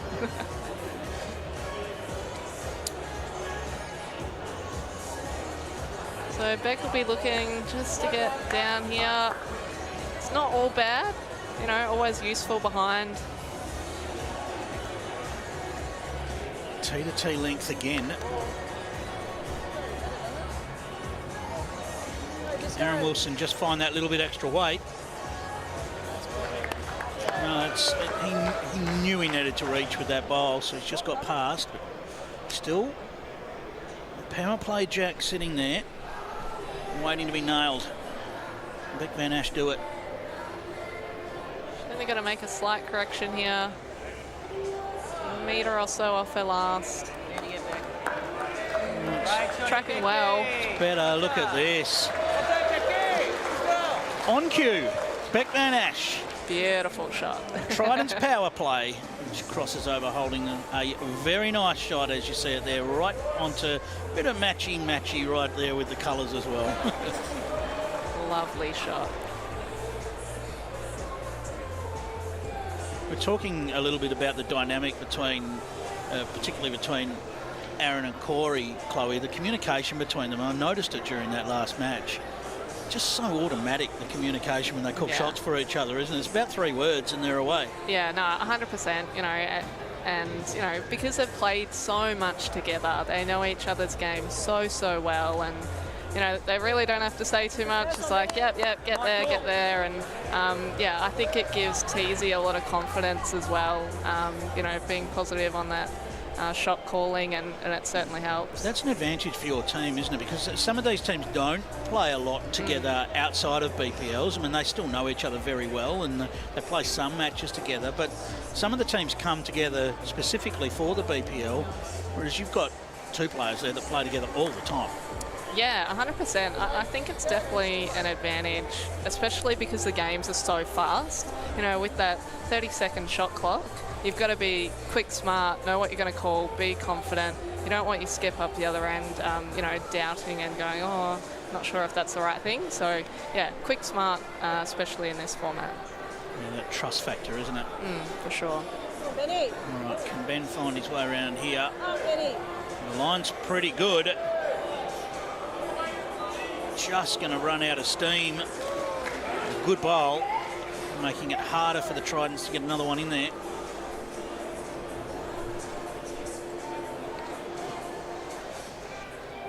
I think Simsy would really love to get another one round about here, put the pressure on, especially with this power play. Yep, every ball's worth 2. Needs it to run. It's not going to.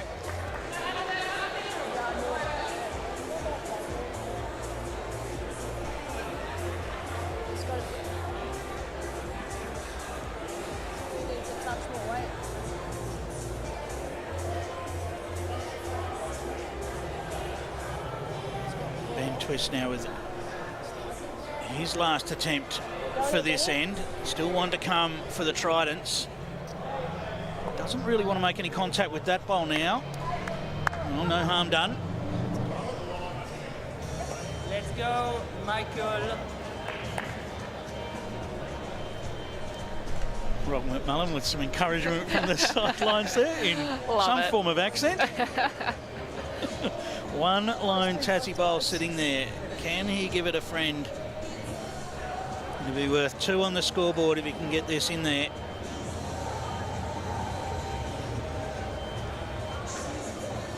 He's asking for it to bend. It appears to be responding. Has he got it here? He certainly has. What a shot. 2 shots, doubles to 4, courtesy of the power play. It's 4 shots apiece after 3 ends. Chloe Stewart, thank you very much for your time. Well done on your victory, and good luck for the rest of the tournament. Thanks, Clive. Great to have Chloe Stewart there with Clive Adams, and what a way to utilise the power play here, Carla. Yeah, absolutely. So many times skips get the chance to add, and you know, you're really disappointed when you don't. That was worth 2 extra shots adding that time, so that was a great pat on the back for Michael Sims, and we were very happy with that. And now, of course, they're back to 4-all, and they're right back in this set. Doesn't get much more crisp as well than that lead from Beck Van Ash. Yeah, that last bowl of hers really nailed the jack, so it stayed there for the rest of the end. So, of course, now we've seen Sydney Lions, not surprisingly, have chucked the power play right back at them, so we'll see what they can do on theirs. So the Lions now right a reply. Aaron Wilson watching on as looks like it might be headed in the right vicinity for the Sydney Lions. Yep, just going to sneak up nicely for shot. Both clubs finding their rhythm here in the fourth end. Speaking of, here's Van Ash. Seen some long ends so far in this game. Both these teams have been opting for long ends so far throughout the tournament, so it's not going to trick either of them. Another one in the head for Beck. It's the idea, really. You don't always have to have the shot as a lead, but bowls in the head give you skip options. Bowls just passed. There's so many conversions that happen with these great players that it's not always about getting the shot, but giving your skip at least the best opportunities to get the shot with their last bowl.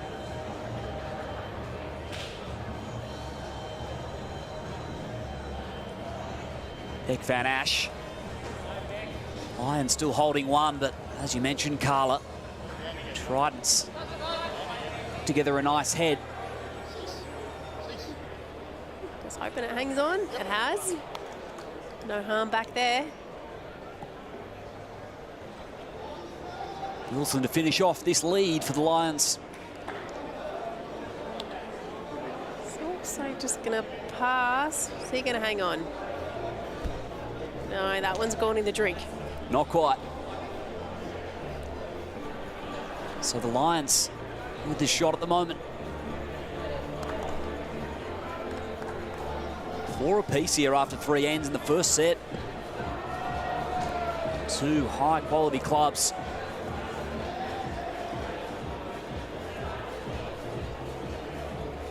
High-stakes game, really, as well. We know Tatsu want to keep that top spot as long as they can. And, of course, Sydney Lions, you know, they've only had the 1 win so far, which will be a disappointing start for them. So this is really important for their confidence to get this win tonight. It certainly is. Good start for Sims there, who converted beautifully as well at the end of the third end. Yeah, very steady player, Michael Sims. A young man, but feels like he's been around for such a long time. It's great to see him here in the BPL format, playing his second event. And you just get bigger and better each event you get the chance to play. You really sort of get the concept of the game and the different rules and the fast pace of this BPL format. Ben Twist has come close to doubling the advantage. He has been around for a while, as you mentioned, Michael Sims. Carla? Yeah, very steady state player for Tassie for a long time. Is he going to get the jack? Oh, he hasn't quite got it right in the centre, and it's just headed off to the edge. On towards in favour of the Sydney bowl. Game of millimetres, bowls is. Oh, yeah. Twist with 2 to come.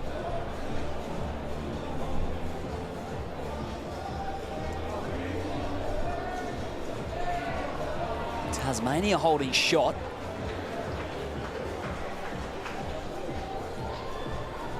There's a nudge just, but not impacting that head.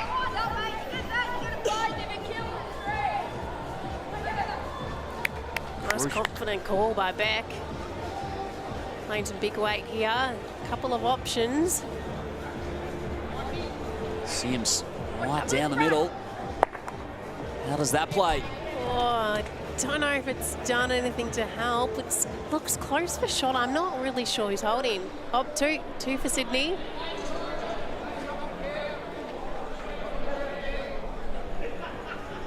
So holding the upper hand here, the Lions.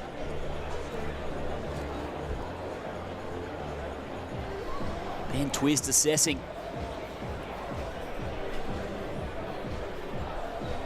And want to find themselves back in the winners column.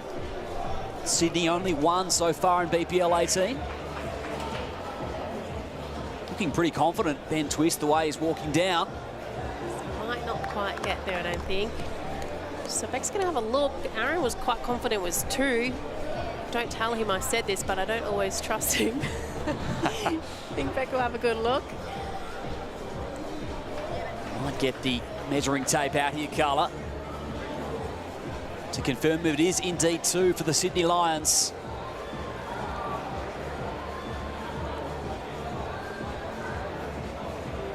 Draw even here, 4 apiece coming into the end.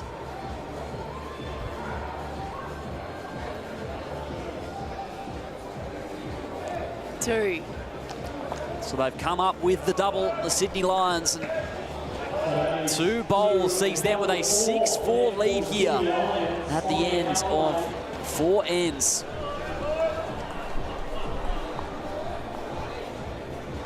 One to come in this set. The Sydney Lions are in the box seat here, and of course, all made possible by Physio Creme, designed to keep you moving.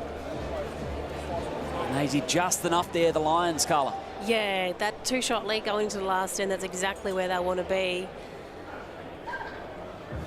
Bit of work for the Tassie Tridents to do. Back in the hands of Aaron Wilson. Yeah, great start. Great start. Seen some quality bowls from some of the leads here in this game. Yeah, the leads, their first game and second game now, the leads are really finding it on this rink. So we've got the leads playing well, sets up some really great games. Gives the chances for some really great commitment. Oh, here we go. Another great shot by Beck. That is superb. Did everything right, nudged out the Lions. Michael Sims loving it. Yeah, he was very happy with that, as you would be. So good start here from the Tassie Tridents. And Lindsay, how are you seeing things down there on the rink? Look, it's very exciting, Liam. I'm here actually just relaxing on the bench. Sydney Lions. Dorney, you must be happy with that nice little power play in there for the Lions? Yeah, the boys have started really well. Yeah, hope they get going. Tell us about the energy out there. The boys seem up and about. There's a lot of noise here at Pine Rivers. Yeah, there's heaps of crowd here tonight. The boys know we've got a lot to play for, so they're up and about for it, ready to go. Steve Glasson, coach, I know you didn't want to, contribute too much, but how are you feeling on the bench? And I'm stressed and I'm concentrating, and it's just bad time, We're 1 from 6. I'm under a lot of pressure, Tell us about, I said to Dorney pre-match, but it just takes one really good game to get you guys back in the mix in this BPL. In fairness, the guys have been playing really well. It's the nature of the beast in this. So, I've had a couple of tiebreakers, a bounce here, a bounce there. So, really quietly confident we can get back into the hunt for finals and go from there. And we've certainly got the team to do it, so we'll see what happens. Yeah. And how nice is it to have young Dorney in the Sydney Lions colours? Oh, it's awesome. Obviously, we miss Kaz as well, but Dorney's been awesome, and it's a delight to have her here. And we're looking forward to the next few days with her, yeah, for sure. Beautiful. Well, I better let you go and sort this end out because you're a few down now. Yeah, thanks. I told you, I'm under a lot of stress. Thanks, guys. Nice on the bench here. Thank you, Lindsay. And how about that from Beck Van Ash, Carla? That's a superb end, isn't it? 3 bowls all within a couple inches. Just what they needed. Simsy's taking off his imaginary hat. Some great celebrations from Michael Sims. And you can't blame him for being stoked. No, of course. That's what they needed. The score's fixed up there now. We've got 8-4, so Tassie Torrens are actually chasing a 4, so they need those 3 bowls to stay right where they are. How does Ben Twist play with this one? It's a bit wide, but still got 2 more in his pocket, so we'll be needing Simsy to try and get another one in there. Had a pep in his step in the last end. What can he do with the duties himself? Down, Beck's willing it in. Pretty fair effort. Still holding 3, Tassie.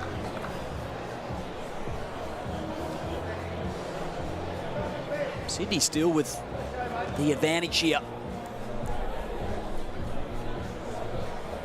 You don't very often see any of these skips have got 3 chances to convert, so I feel we're going to see something from Twisty here. playing a bit less weight than his last one. This could be the one that makes things interesting for the Lions. Gets still just with the tridents, Carla. Yeah, look, that's going to help him, but it definitely wasn't what he was after. Might still be 3, though, I think, to Tasmania, but of course they're needing at least a 4 to draw this set. Not much room for Michael Sims to get in there. Didn't look thrilled with it out of the hand. Is he going to get there? Just short.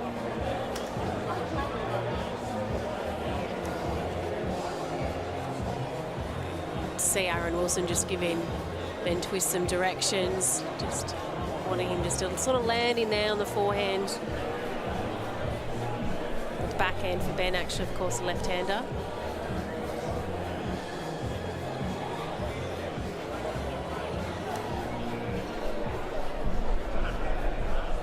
Conversion for Twist. Oh,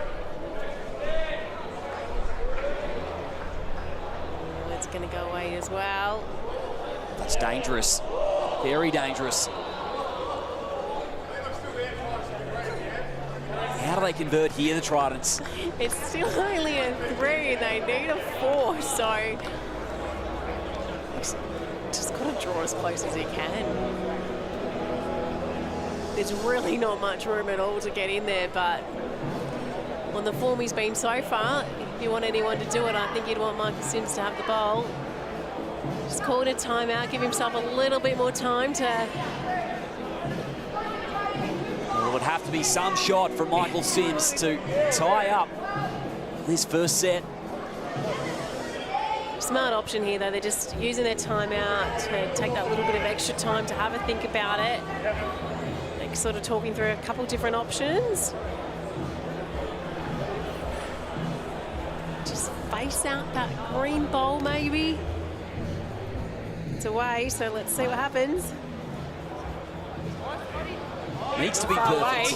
Not far away at all, and that might just about have done it for Tasmania and Michael Sims. Doesn't the crowd love it at Club Pine Rivers? And he's got the 4. That was a phenomenal shot. What is the chances of getting 4 bowls within less than a foot? Half a foot they've got there. Use the full timeout. And 8 apiece after set 1, all thanks to Apia. The go-to insurance for retirees. Call 13 50 50. Get, set, go. And some great bowls after the first set of action here between the Sydney Lions and the Tasmania Tridents. Stick around. Second set coming up after this.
Class bowls from Beck Van Ash, Michael Sims and the Tasmania Tridents there, but all tied up after the first set, Carla.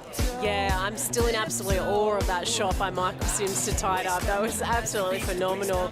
Night 1, we're seeing shots like that. We've got a lot more nights to go, so that's absolutely unbelievable. And Rob McMullen, the inclusion for BPL 18 out there on this end. Start things off in the second set. Do come in with some form. As we know, the Tridents top of the table coming into TV Rink Day 2. Yeah, now go into this second set with a bit of confidence. Even though it was a draw, you really feel like you come away with a way then by getting a win then by getting away with that and getting that 4 in that last end. So I feel like the momentum's definitely with Tasmania now. Yeah, absolutely. There's a feeling about the Tridents after that last one. So McMullen holding at this very early stage.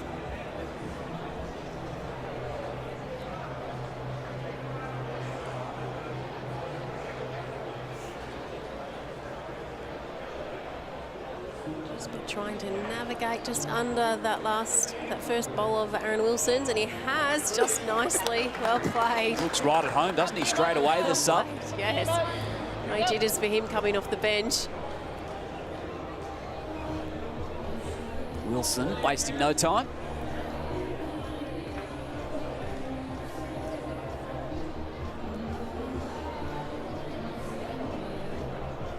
Tasmania holding 2. How does he affect this head? It's just caught on Rob's bowl. It was pretty handy weight for Aaron, but unfortunately hasn't got past that shot bowl of Rob's. Really gives him a chance to really set this head up well for Tasmania if he can get another one in there. Needs to split through. It's going to fall short. Reach up there, mate. Try and keep it straight. Confident call by Twisty, just asking Aaron to reach up through the head, gives him a chance to change things up, and if not, at least finish past, which will really give Ben something to play to. How's he going? Got that one out of the way at least. Tasmania holding 2 after lead bowlers do their thing.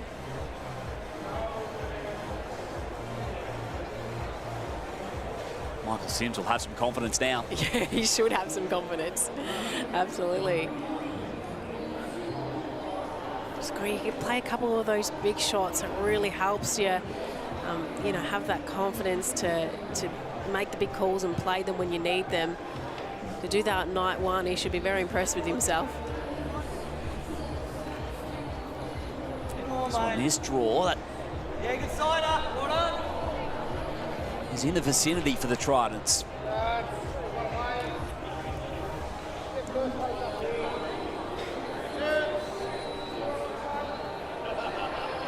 Wilson with some instructions for Twist. Yeah, that last ball might have just pulled up slightly in Ben Twist's sort of eyes, so Aaron's just giving him the confidence to play the shot that he needs to. So long ends, they're playing full length ends, so it's tricky to see from the other end.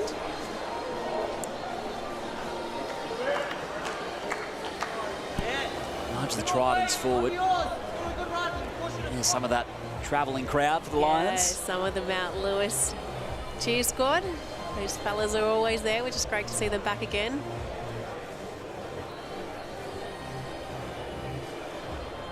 Michael. Sims trying to add to this head for Tasmania, and he might just have done enough there. Worked off it really well. It was a great shot, played nice weight, gave himself a chance. All the pressure's back on Ben. It is. Back on the Lions. They were 8-4 up after utilising their power play in the first set. And then Tassie tied it up in the last ends.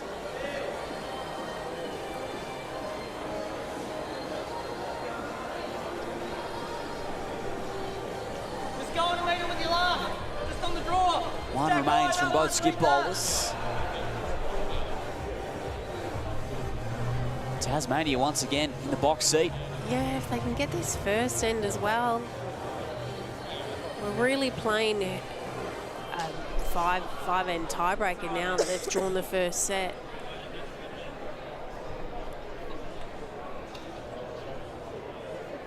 Quite happy with that one, Simsy. So it's up to the Lions to convert. It is Ben's last ball here. Holding 3, Tasmania.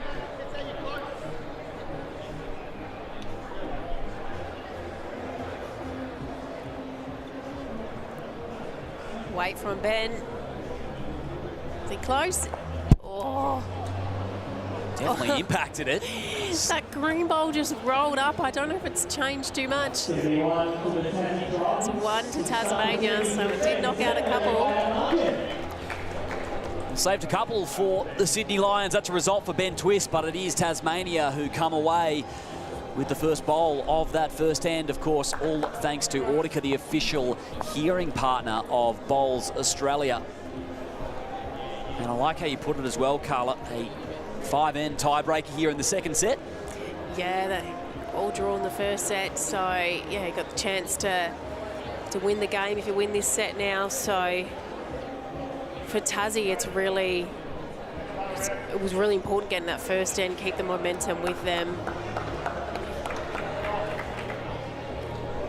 Of course, we've still got to see a substitute for the Sydney Lions. We haven't seen Dawn Heyman on the green yet, so this will be possibly Aaron or possibly Ben's last end, and we'll get Dawny on the green after this.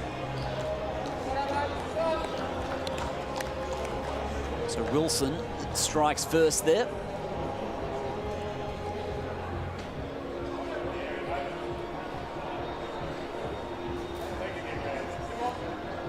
Nick Mullen.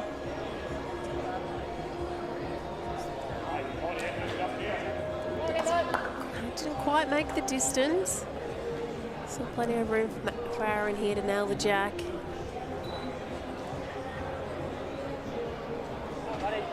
Both teams are loving these ditch-to-ditch ends. They're both throwing the same length end at each other. Great shot by Aaron. Split through the middle and placed nicely from Wilson.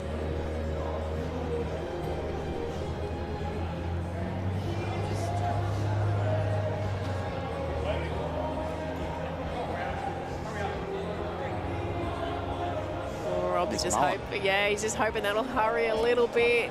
The great line, just didn't have the legs. Big chance here for the Lions. Aaron can get another one in there. Really sets them up well this end.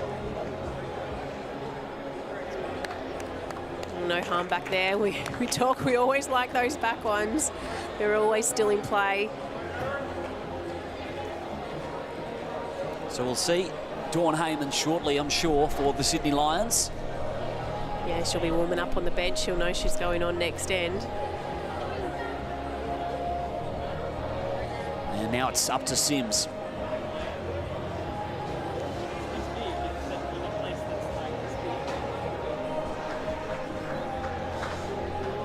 Holding to Sydney.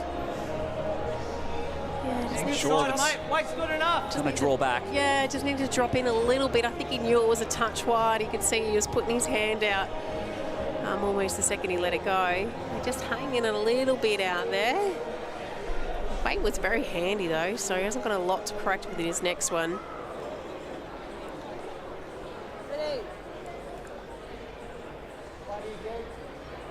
Twist, this one might help very nicely for Sydney. Yeah, it's another one in the head for them.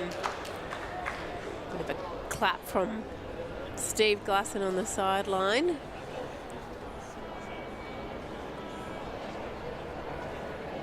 Looking okay. Mullen doesn't mind it. Come on. Clear him. He got the legs. Clear it, Mike. They're going to get there. Up. Well played, mate. Good, it's helped. I don't know if it's a shot though. Not quite, I don't think. Still one to come for the Tridents. It's just short, I think. You're right, Carla. I think it might have cut out at least. Might have cut out and be second shot though, which does help them. Can't get shot, at least be second shot. Helps the scoreboard for sure.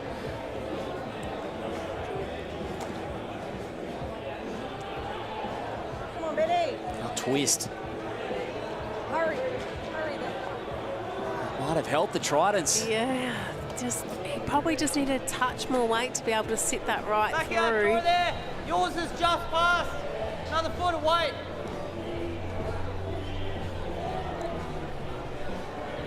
One remains for Michael Sims.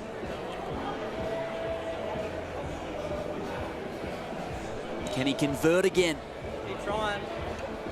Looks on a better line, this one. Oh, no. I'm wrong. It's going to stay out there as well. Oh, his weight was so good. No, Ben Twist got to fix his last little error. He's got a few seconds there, so I wonder if he might look to try and sit that bowl, that shot bowl out that Tasmania's got there.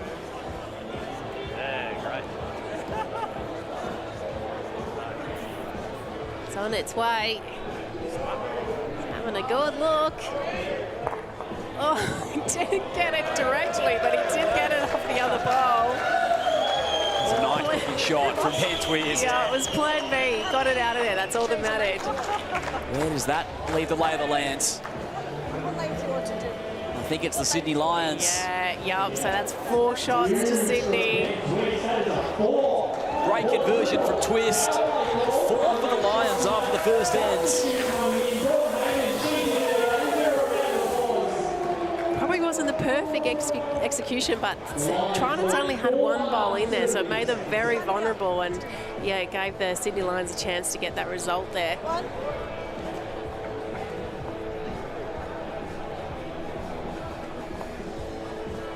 Big end for Sydney. You see Dawny come on now, of course. So 4-1 after 2 ends here in the second set. Thanks to Henselite. Get $50 off balls at henselite.com. Use code BPL18 at checkout. Making things possible in the Bowls Premier League. How's this for a start? Great shot by Dawn Heyman, straight off the bench, and first shot right on the jack. 0 nerves from Dawn. 0 nerves. A lot of pressure. You've been sitting there for sort of just over an hour. You get a bit cold. You come on first end, and it's a power play for the Tassie Tridents as well. So there's that extra pressure, but Dawn's not fazed by much. Clearly not. Power play, Tassie.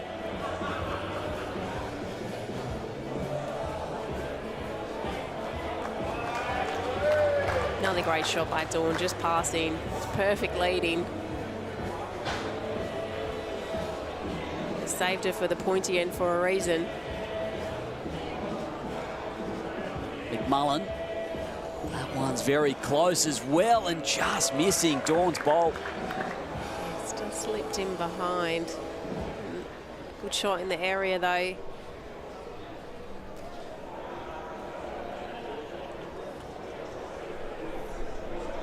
Good turnout for day 2 as well at BPL.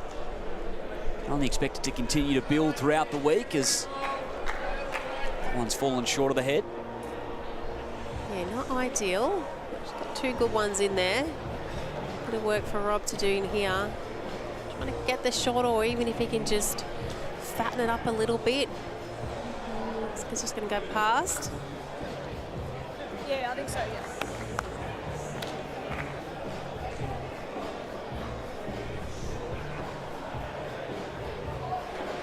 Big Fern Ash watching on, and a great start to this match as well from her. Aaron Wilson back into the action.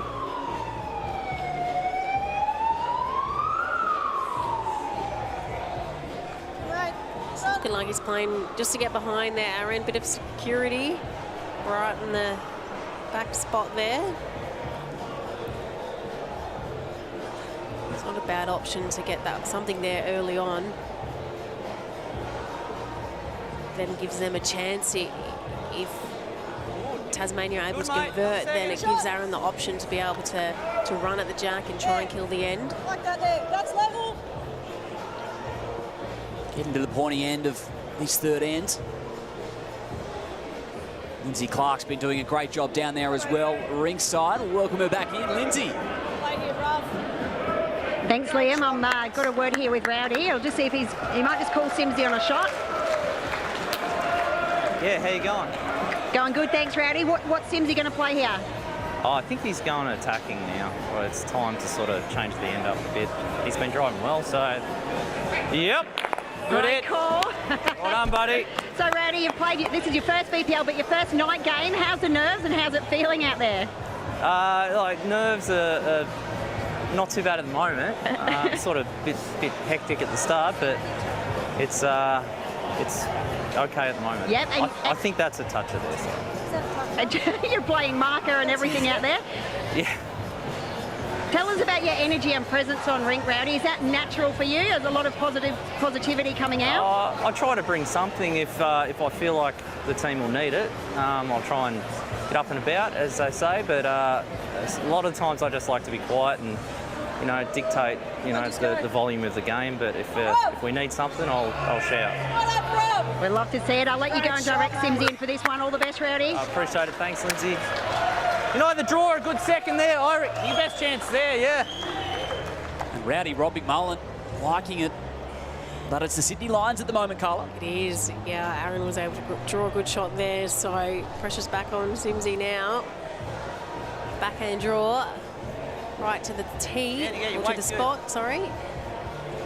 Happy days? I don't know if he's going to get back. Not quite. From Michael Sims that time. Yeah, through to Sydney again. Makes it 6-1 after 3 ends. And they see off the power play as well, importantly. Yeah. Yep, defending that power play is massive. And now makes things very, very hard for Tassie. So Taking 5 shots in 2 ends. Sorry, Carla. 6-1 after 3. Sydney in a great spot. Of course, brought to you by OMF. Watch sports from an electric adjustable bed base from OMF. And let's welcome in as well Clive Adams, who's got Wayne Rudiger up there. Yeah, thank you, Liam and Carla. We are, we're up here. Wayne Rudiger, how are you, mate? Yeah, very good, thank you. Very good. Yeah, a fantastic first match there, right down to the tiebreaker, and just couldn't quite get over the line. But it felt like you had to fight right the way through your match. It was they were pretty good up front against you. Oh yeah, no, they played a fantastic game. They probably deserved to win. So yeah, you still like to get away with one, but oh well. Now, come back and fight tomorrow. An interesting one we got here. There was all sorts of scoring in that first set, and now we've seen more scores for the Lions here. And whilst it's hard for the Tridents to get back here, it was hard for them to get back in the end of the first set, and they did it. You wouldn't write them off after the first set. They're probably unlucky not to win the first set, given the last bowl. Very nearly got 5, didn't they? Michael Sims, as we talked about earlier, has been the talk of the couple of days in a way, plenty commenting on how well he's been playing, and he showed us that form right there. Yeah, no, it was a fantastic shot. So right now it's minimum 2 for the Tridents really here. They'd love a 3, but minimum they've got to get is at least 2. 100%. Yeah, you don't want to be chasing. You don't want to try and chase another 5. And that makes it pretty tough. I'll tell you what. Dawn Heyman has hit the rink on fire. There is no doubt about that. Huge. When the sub comes in, not missing a beat, it just makes a huge difference in such a short match. Oh, well, it's critical because you need everyone playing well, and you need a bit of luck to win these sorts of games. So. Rowdy missing the right area there, though, so he's still giving him a little chance to get 1 or 2 here. And the bowls past the jack just give them that little bit of an opportunity to give it a nudge down the line. Aaron Wilson just look to nestle in just behind here. There we are, perched up here above the rink. And can Aaron Wilson just get past here? Well, probably hasn't quite done it. He would have loved another couple of feet on that, let's be honest, but can't do much about it now. Can Michael Sims be the hero again here? Needs to move that jack, or at least sit the shot bowl with his first. It's just under, I think. Good shot. Nice weight. Well, there's a little group building. Yeah. I think Disco looked out a yard on his last. Yeah, with a couple of chances here, he can turn his own bowl or just get underneath and sit in that hole that's waiting. This is turning hard. That'll change it. Well, sure that's exactly what he was going for, but he'll take it. Changes some angles. As you see that bowl just nudge the jack, and there's still an angle there for Michael Sims to make contact. probably turn that angle a little bit sharper now. We'll see what happens, I think, because he's close. Ooh. Just on the outside. Another one into that zone. There's 3 there waiting. I think it's going to be a big last bowl, though. I think it could be, as they say in the greats, it'll be Sydney or the bush.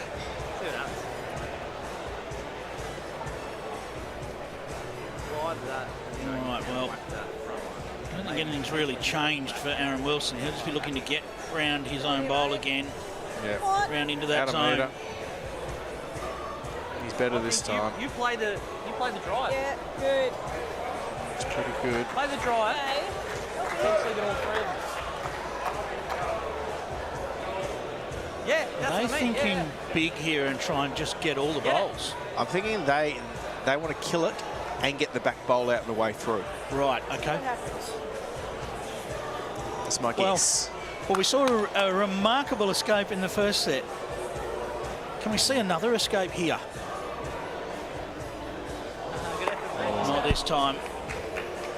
That will be 3 to the Lions as we wait for official confirmation. There it is. It's a 9-1 lead. So it tells us that the Lions are going to win this one, but they will play the final end of the second set. Yep. Because it can be important at the end of the day. Shots, we've seen shots come into play at the end of when the final ladder's calculated. We've seen teams make it by as little as 2 or 3 shots in the past. Yeah, both teams will be looking to try and at least win the end. From an Adelaide perspective, Rudy, you had a bit of a change-up tonight. We hadn't seen Scotty yet in the leader's spot this time around in BPL 18. No, he wasn't feeling the best tonight. He was a little bit under the weather, so he had to try and lead, and he led well. It was a great battle by both leaders. Kid and Corey, yep. they set it up and made Teasy and I look a little bit better than what we are. A little nudge down the line there for Rob McMullen.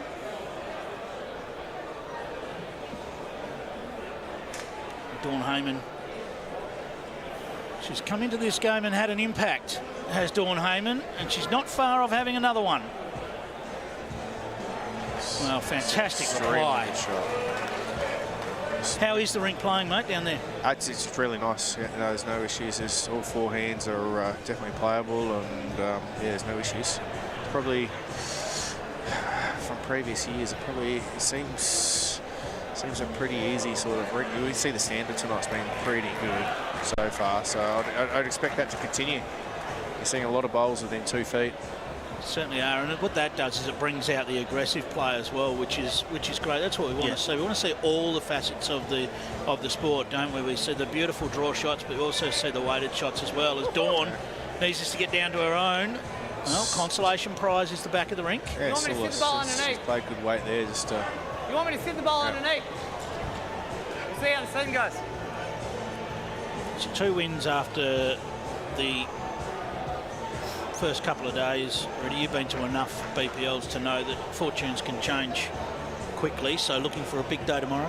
Oh, yeah, most certainly. And we need to... Got over it.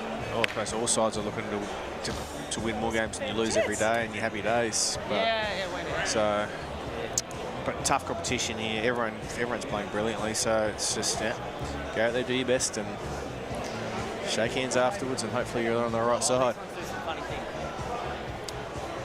The Tasmanian support crew there on the sidelines. Oh, sure. Yeah, They've started well, haven't they? They have, and they're a popular team, the Tridents, aren't they? I mean, Beck are very proud to have her Tridents in the competition now, and fully fledged in the competition, having been here now for a number of BPLs, and they generally have a good support crew along with them. Yep, no, they've got a good group. Simsie's playing a good shot here. A little bit unlucky.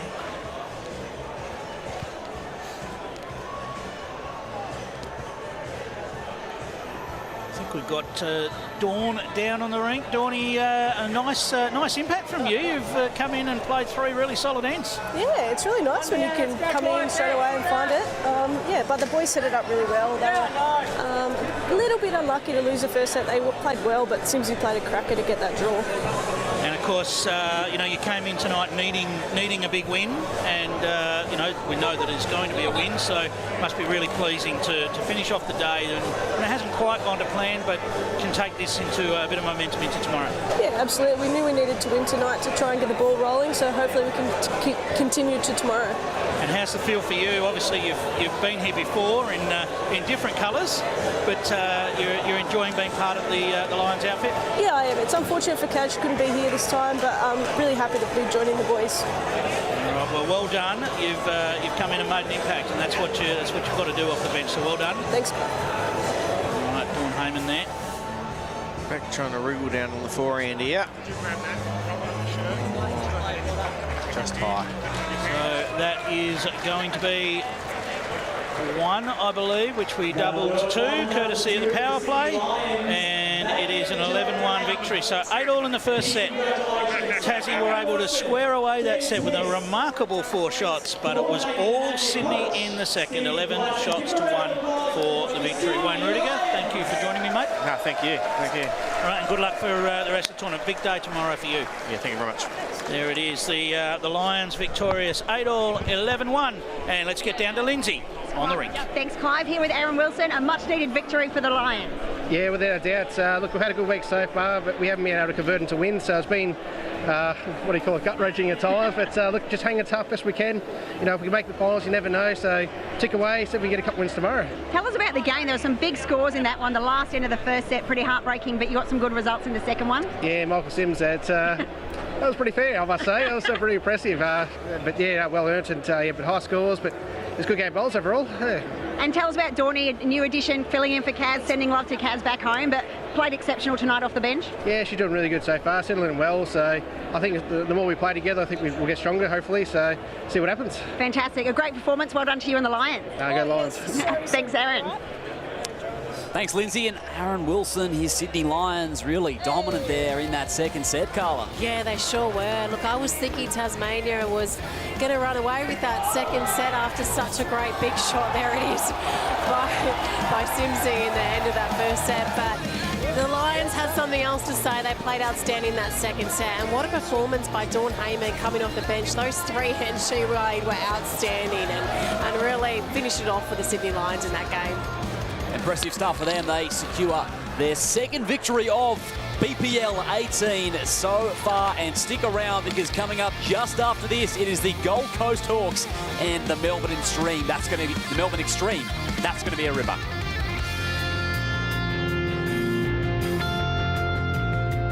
What I like about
Quality bowls so far at Club Pine Rivers in day 2 of BPL 18, and we are moments away from match number 3 of the Tuesday broadcast, and Gold Coast Hawks are going to take on the Melbourne Extreme. Liam Ellison and Carla Kristanik with you on the call. And Carla, this one promises to be good. 4th versus 5th. Yeah, 4th versus 5th on the ladder. We saw the Gold Coast Hawks on day 1 start off with 3 wins. They were on fire. Now three wins, 3 losses, and Melbourne Extreme sitting 4th as well. So yeah, 2 great matchups.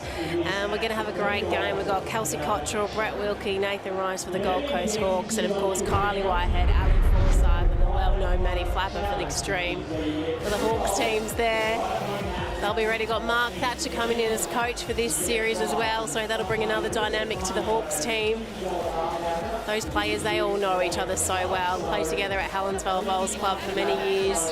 Been in the Australian team with each other for many years, the 3 players, so they know each other's games inside and out. And real supportive players, so I can see why they're going well, these guys. I can really see how the dynamics amongst this Hawks team is really going to work for them. Come into this one 3-3, the Gold Coast Hawks up against, of course, Carla, your old mob in the Melbourne Extreme. Yeah, that's definitely my team, the Melbourne Extreme. A little bit biased, obviously, coming from the Sunbury Bowls Club. We've got Kylie Whitehead, Ali Forsyth and Maddie Flapper, and of course coached by Calvin Kirko, who was a little bit of input, I suppose. We'll give him a little bit of credit. This is Kylie Whitehead's debut BPL, and I have heard she's been playing phenomenal, so I'm looking forward to seeing her out there on the TV ring tonight. It's been great to see her involved in the team. It's been a long time coming, to be honest. She's been such a fantastic bowler for many years, so great to see her have the opportunity at the BPL under the big lights on the big stage. From the Gold Coast perspective, we've got Kelsey Cottrell as well down on the rink with Lindsay. Thanks for that, Liam. Kelso, you notched up your 200th game for the BPL yesterday. You're a bit of a veteran out here. Do you feel like you know what it takes to win in the BPL matches? Where is he? I think I do, but it's been a long time, so my memory's a little bit vague about how to make finals, but hopefully we can. We got off to a good start on day 1. Today's not been as good, but it's not over yet. We can finish on a high tonight. And tell us, what's it like to have Brett Wilkie back in the side with the Hawks? Apparently he was in the BPL paddock for about 10 years, so how's he going out there with you and Lurchie? Yeah, no, he's going really good. Wiz has always fit into any team he's been a part of. He's always lots of fun and really chilled out.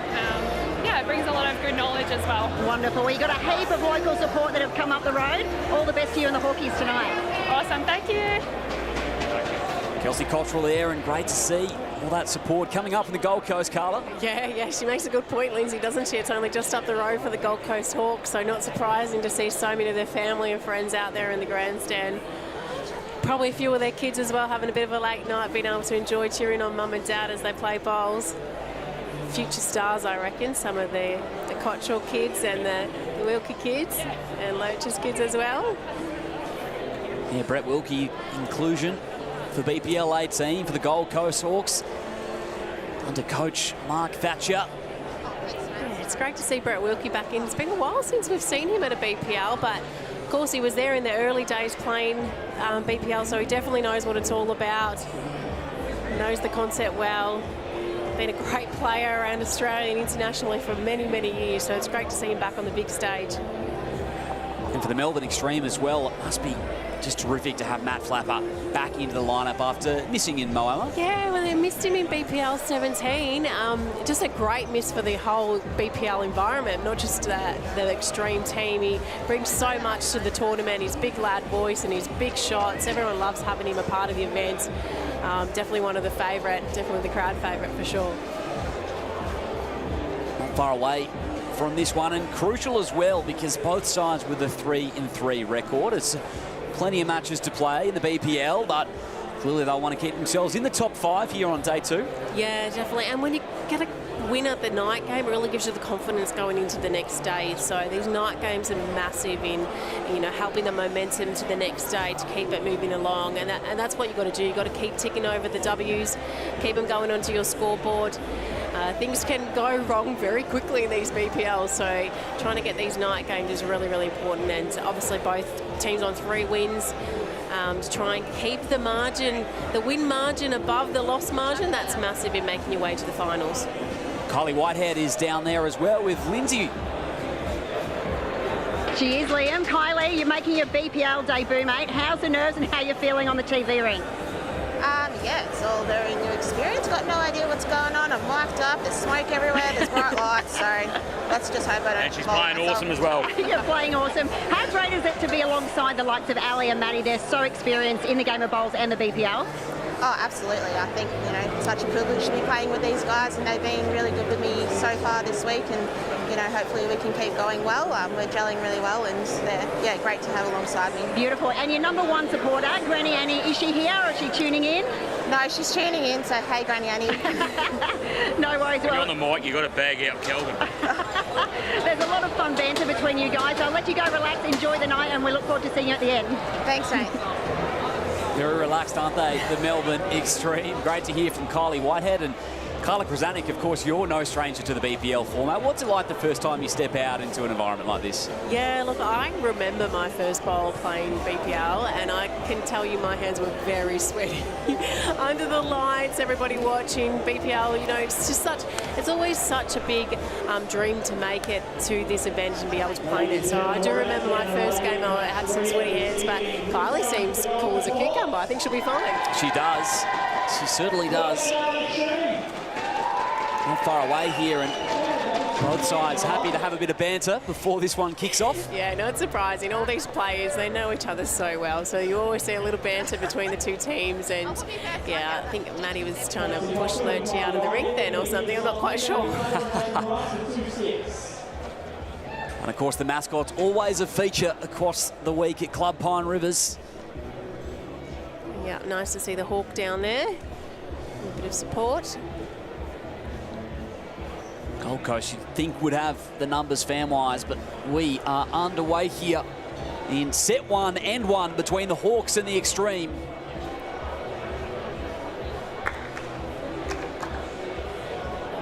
Gold Coast start us off. Here's Whitehead for Melbourne.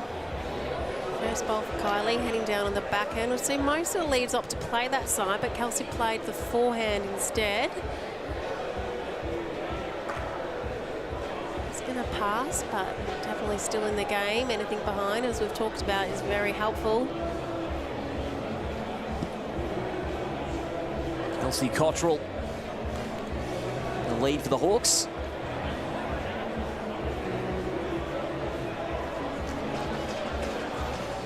That one just a bit strong. Yeah. Of easing into it. This is the first shortest sort of end we've seen so far tonight. Both of game 1 and game 2, both teams were opting to play longer to full length end. So this is the first time we're seeing the Jack up a little bit, Matt up a little bit. So that gives the shot to the Melbourne Extreme from Whitehead.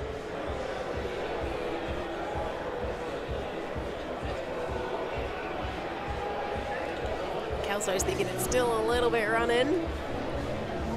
She's trying to ease it up with her hand there. Good chance for Kylie here, get another one right in there on the Jack.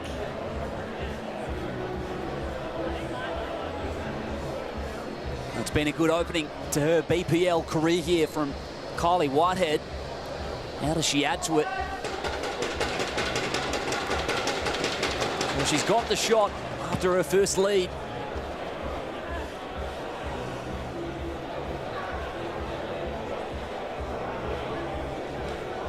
Extreme with the early advantage. Yeah, plenty of room there for Nathan Rice, though. We'll just be trying to draw in. A nice close one for the Hawks.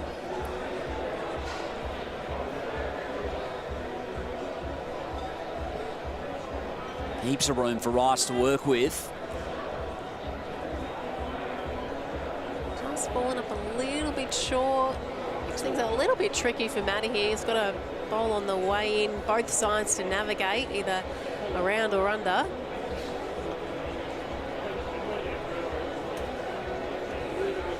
Flapper, can he find the angle? Drawing back inside.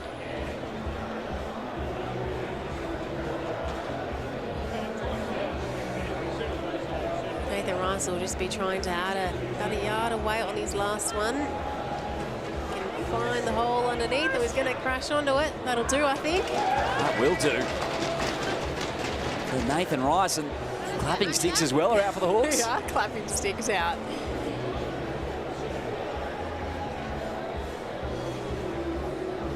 Two bowls to come for the Extreme.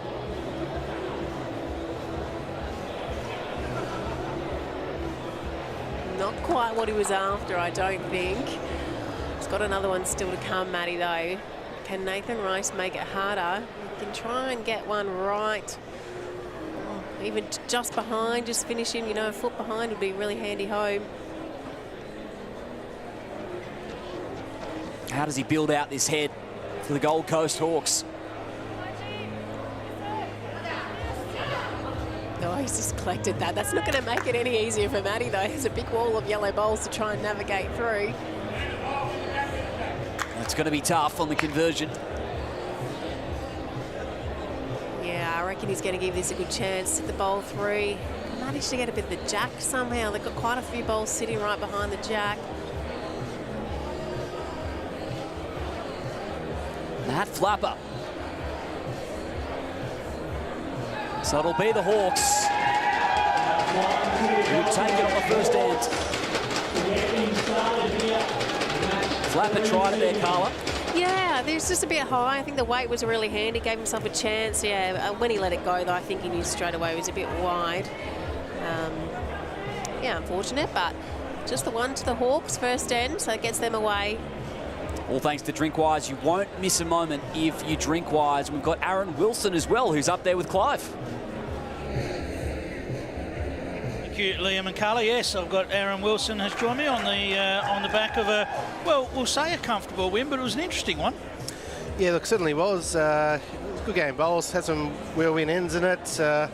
Michael Simmons was outstanding, but yeah, to come across a win today, certainly been a tough day for us, but yeah, on the board now. I think we said at 6-1 in the second set that it was going to be difficult for the Tridents to get there, but it was difficult in the first set and they managed to square it away. So yeah, it's been the story of our week. It's we've been in some good situations, and the opposition have played some monsters to keep us out of it at the moment, but full credit, very well played. All right, well, we've got an interesting one here. The Hawks and the Extreme, both sort of mid-table in a way. Do you have a leaning as to which way this one might go? Well, I am a Victorian boy, so I have to go with the Extreme on this one. And old Matty Flapper was a good mentor of mine growing up. Got to play a lot of bowls with Ali Forsyth when I was at the Clayton Bowling Club, and yeah, I've just had a feeling that maybe their night tonight. They're very good against us, and I'm sure they'll bring in a game again tonight, but the way Gold Coast has started, very impressive. Yeah, scored on the first end, and Kelsey doing a good job here. Kylie's been impressive throughout the tournament so far. Her first BPL, we heard just before the match that she's enjoying all the lights and all that sort of stuff that she hasn't seen before. So yeah, she seems to have settled into it fairly nicely. Experienced player. Yeah, I know it's a debut at the BPL, but she's been a quality player for so long, so I think she'll fit the mould really well, and I think she'll really enjoy the Sebring tonight. Both hands are going pretty good. Certainly be a good game. All right, well, just as we said that, she's come up with the goods there and sat right next to the jack. It is a little vulnerable. Those jack high bowls can be a little bit of a target, as you see us perched up here with a great view. It's a wonderful atmosphere here at Club Pine Rivers as Nathan Rice looks to sit this bowl. No doubt here, Disco, that he'll be reaching to try and land this one straight back out of there. And out it goes. Didn't take long. Nathan Rice up and about tonight. But there's just another quality player. Played 300 games for Australia. And he's just a lover of this event. Yeah, absolutely. Great effort there, just drops underneath from Matty Flapper, but a nice position for his next shot. So you mentioned the rink, it's playing well? Yeah, I think over the years it's got better and better. Looks a bit flatter. So still obviously one a little bit tighter, a little bit wider, but yeah, look, overall pretty good, Pine, so it's certainly getting better. And a little bit of work to do for the Lions, but as I said to Wayne Rudiger earlier on, you've been to enough BPLs to know that one day of success can turn around your fortunes in a BPL quickly, as Matty Flapper comes up with a cracker right on cue, sits just in behind the jack, hides away a bit. You just need a big day tomorrow, don't you? Yeah, it's like that there. Everyone, just one big day, get you back in the mix, and you know, if you score 2 or 3 a day, you're doing well above average. But as long as you don't drop them all, try to score that 2 or 3, you're in the ballpark. But yeah, big days ahead for all the teams.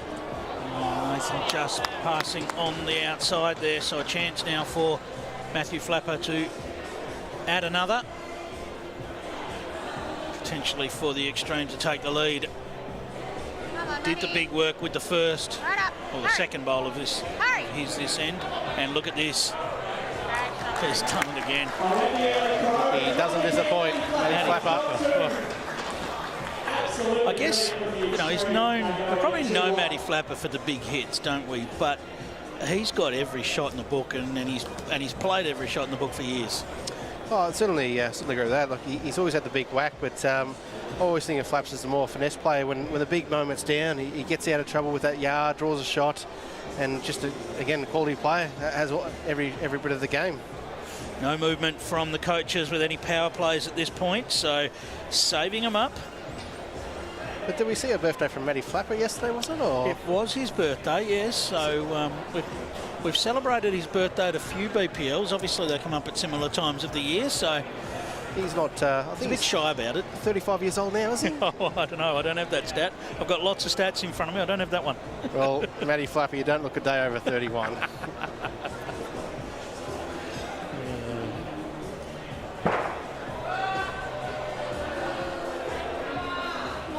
But it's been a big year for the Jackaroos, and I guess the BPL sort of an end of the year, or have you got more to come?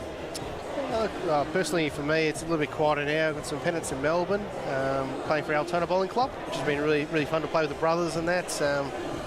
Old Nathan Dogger Wilson, he's quite an entertainer of the game. Having a game with him was awesome. But yeah, for the Jackaroos, you know, what a world championships they've had. So much success, and you know, it's such a good culture to be a part of. Gary Wilson and Karen Murphy, a big part of that, and just go strength to strength. And yeah, looking forward to obviously more of the big ones. But this is always a fun one to play. Absolutely. It pretty much comes up as everyone's favourite event, doesn't it? The BPL. It just has a magic about it. Oh, without doubt. And this is night one, and the crowds are full flying. Like this, yeah. I feel like it's got bigger again this year. The grandstands are starting to fill. Obviously, as the nights go on, it'll get bigger and bigger. But the atmosphere is always prestigious at this event. Yeah. Well said. Kylie Whitehead looks to get all the way to the jack, and does so beautifully done. And the fact that it just falls over, just hides the jack a little bit, makes all the difference. Yeah, a couple of smiles there. In my night, just a nice front noser. Never easy to get those ones off. I think from Kylie's perspective, Matty's an easy person to play with. You know, he is a relaxing person to play with.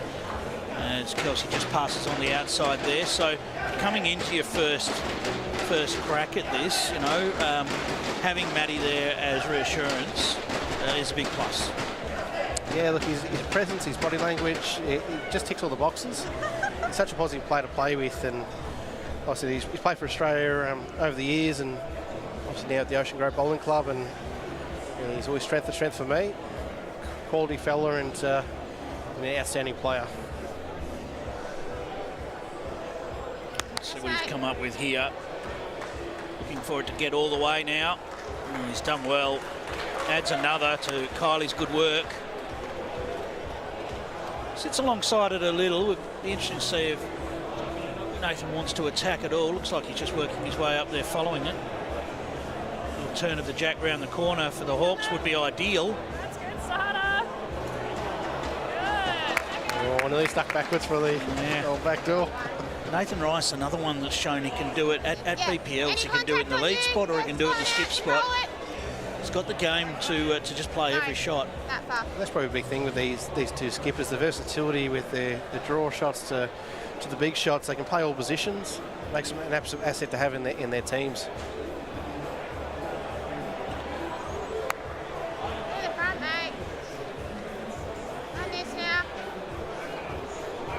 Great shot. Another one in the area. Look at that. This bowl's all around the jack. Nathan Rice will search up here again. He's closer this time with a little bit more on it. Well, just gets the bowl clean. Very good look at it. You're probably better off Far away. Just a little bit of jack movement with that, wouldn't he? Just a little edge of the jack as well would have sent it over with his bowl.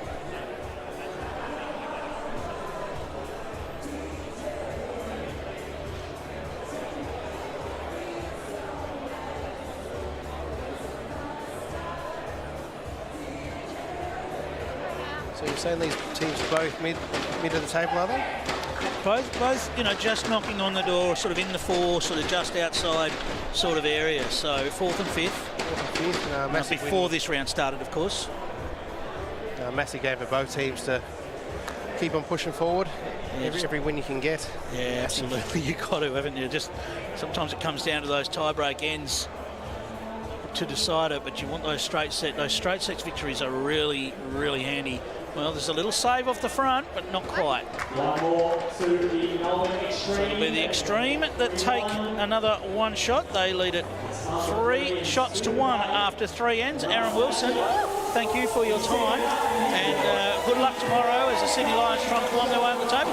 My absolute pleasure. Thanks for having me, and go the Lions. Good on you, mate. Cheers, Brett.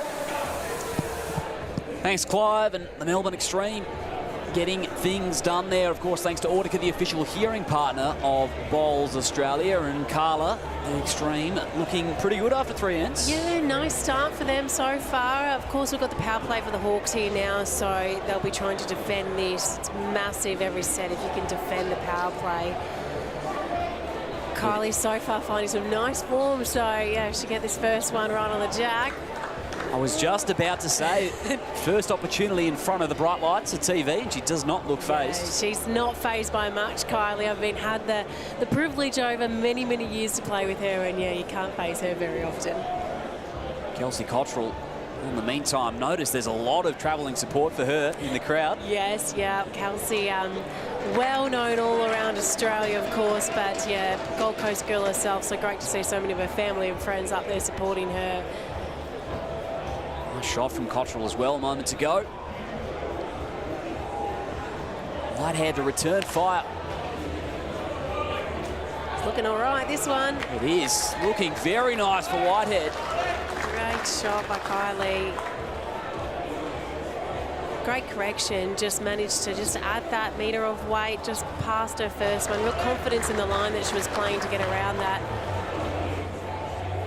Melbourne Extreme camp loves it.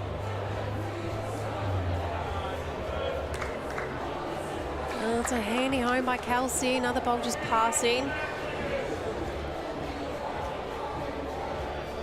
Unlikely that we're going to see the jacks stay in the same place. We always say every end, you know, the jacks are moving. So Kelsey's finishes in a really good home. Kylie also probably trying to pass. It's a great point, Carla. Whitehead finishes her duties leading and done a great job.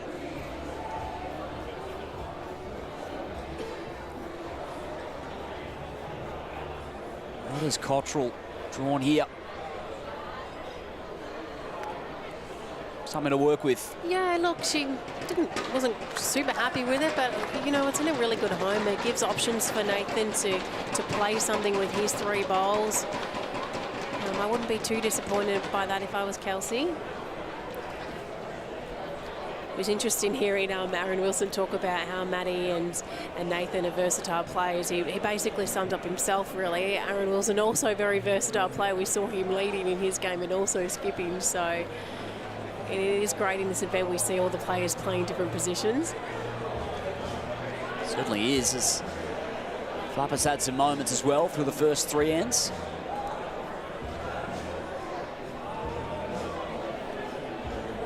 Nathan Rice, and that line looks dangerous for the Hawks. Oh, it's a great effort. He was just trying to roll the bowl into the jack and pop it down to Kelsey's, but it's a touch skinny, but he's definitely giving himself a better chance with the next one. He's got a direct draw to the jack now that he can sort of trail it down to Kelsey's back ones.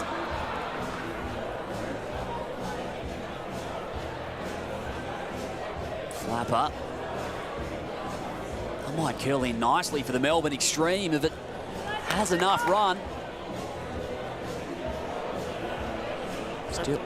Yeah, big chance here for Nathan Rice, looking to trail that jack. He really made it easier with his first one, but he's going to go just under again. Oh, he's just missed it.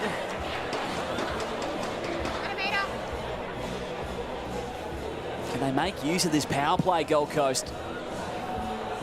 Yeah, Matty will be really trying to change things up a little bit, get at the bowl there in the head.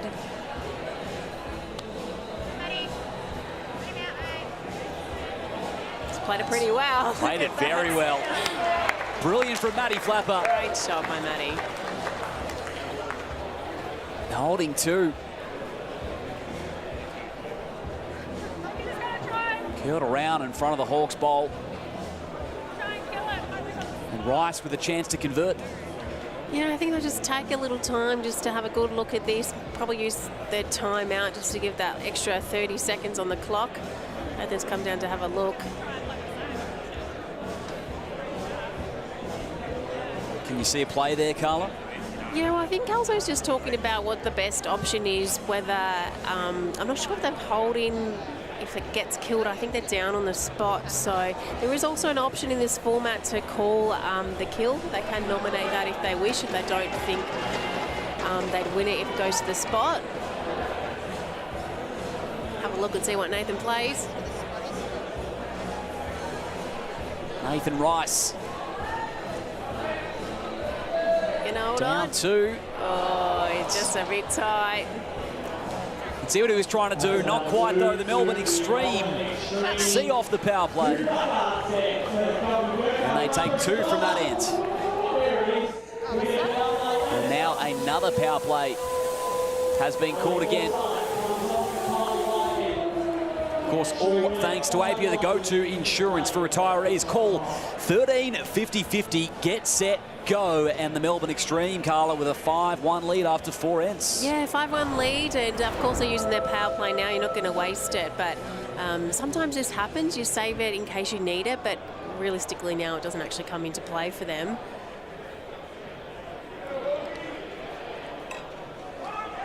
So they've made the substitution, the Extreme. And that's really challenging the jack early.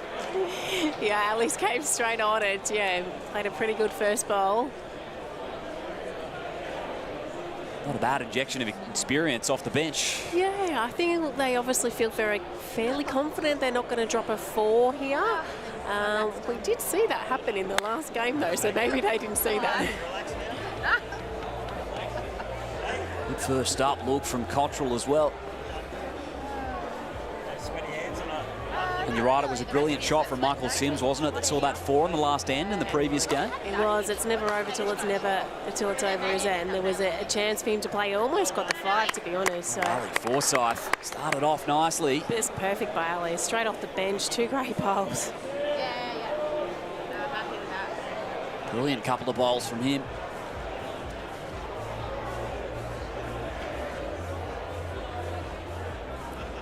Cottrell on the draw.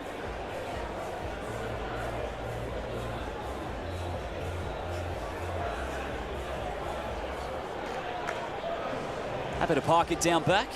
Yeah, I think she was hoping just to get on the inside of her first bowl, but not wasted back there. See what Ali can do. He's played his first 2 pretty superbly. Couldn't get much more perfect. Yeah, he's got the Extreme position very, very nicely. Forsyth, great shot. Just made it look easy. Just come off the bench and straight on the jack. I'm sure you know all about what he can do, Carla. He's a very capable man, Ali Forsyth. We typically see Ali skipping in, most of his pennants and for New Zealand for many years. But really, this lead spot, he does it so well. He's been a great singles player for many years, so he really knows, that nailing the jack and getting your first bowl as close as he can. He does it really well. Great lead from Ali Forsyth in the Extreme. Looking fantastic at this stage in the first set. Yeah, they played this first set perfectly, really. Couldn't ask for anything better. Defended the power play, put scores on the board. Maddie's been able to add some great draw shots. Tactical from Flapper. Yeah, it's nice as a skipper when you get the chance to just, you know, chuck some bowls back there and cover. Ali set it absolutely perfect. It couldn't really be any better for them. A couple of bowls right on the jack. A lot of work for the Hawks to do to be able to get a 4 out of this end. A lot of work. So they're positioning themselves down back, Gold Coast.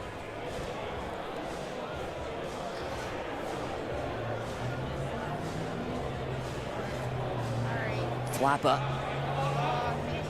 maybe looking to negate it. No, he's going to put it right there amongst the jack again. I was going to say that I don't think he'll try to get too close to this, but I was wrong. He's got another one right in there. Got it cornered. Rice missing the head. Got 3 back in the same sort of area, so Maddie will just be trying to get one that in amongst them.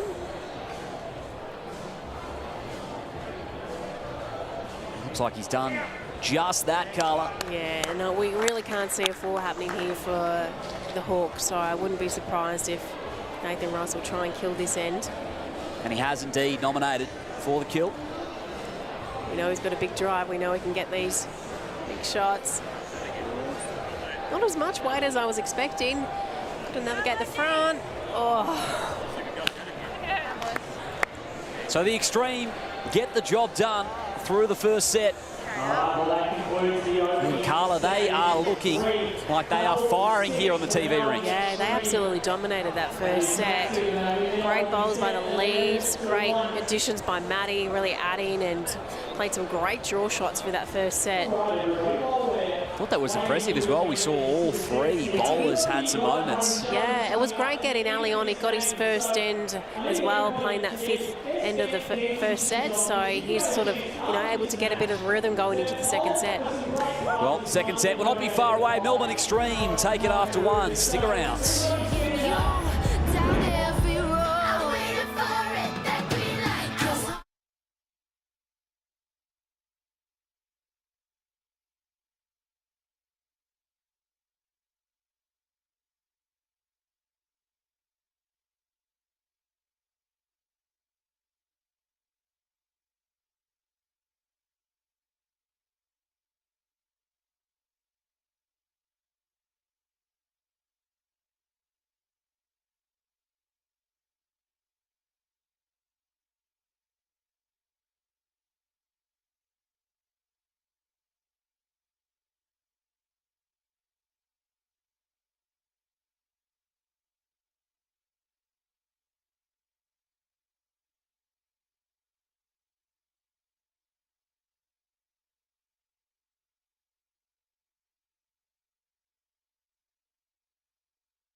BPL 18 at Club Pine Rivers, and the Melbourne Extreme and the Gold Coast Hawks are locked in a tussle at the moment. But Carla Krzanek, after the first, it went all the way of the Extreme.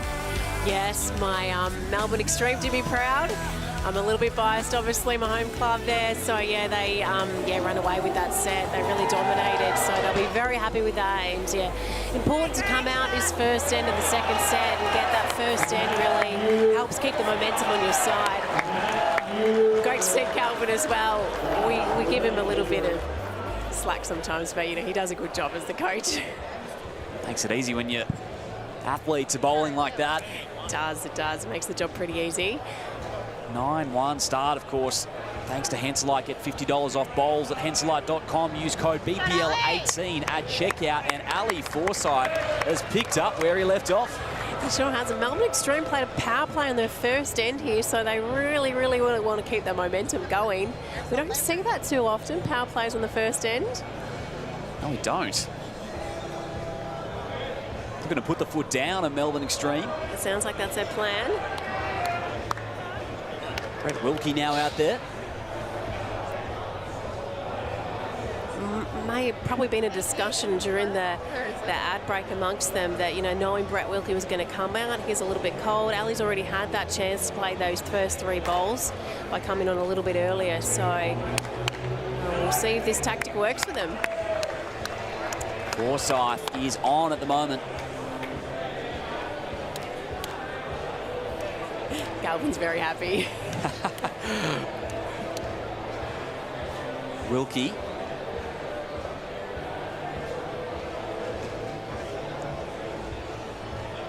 Just going to slide past his first one. Chance for Ali to really put the pressure on here. This is exactly how they took out the 5th end of the last set as well. Forsyth set up the head perfectly. Yeah, he just came on and has absolutely dominated. Really found the weight straight away. It's another great shot by him. 3 bowls right in the area.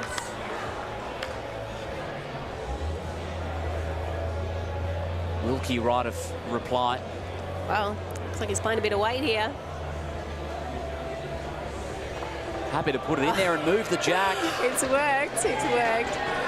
The jack has been killed, so that'll go back to the respot mark at the back of the rink. Happy with his efforts, Brett Wilkie. Doing well to disrupt that head that Forsyth put together so well. And we've got Kylie Whitehead as well, who wasn't she terrific through the first set down there with Lindsay. Thanks, Liam. Yeah, Kylie, you were fantastic. You left some pretty big shoes to fill, but Ali started off pretty much where you left off. Yeah, just come on straight off the bench and go bang, bang, bang. Can't ask for much more, so happy days. Hopefully the boys can get this power play here. Yeah, wonderful. Tell us about the first end power play by Supercoach. What was the rationale behind that? Obviously looking pretty good right now. Yeah, happy days with that one. I think we just thought we had a bit of the momentum and I had fresh legs coming off the bench with Biz, so we thought we'd send it. Send it. I love it. So, Carl's first ever BPL. Talk to us about momentum. It seems to be the big buzzword around the successful teams. Yeah, I mean, although you can switch so quickly in this kind of format. I mean, 1 minute you're up by 6 and you're losing power play with 3 shots. See you later. Well, a bit of Hawks momentum here to fight back. I'll leave you to it, but all the best to you and your extreme team. Thanks, Liddy. Kylie Whitehead there, and both skip bowlers. Some big moments early. Yeah, they haven't left much room for themselves. Their first bowl's right on the jack. Maddie's going to give this one a little bit of a chance, try and make a bit of contact. It's close. Oh. Very close. Club Pine Rivers crowd enjoying themselves. Now it's Rice.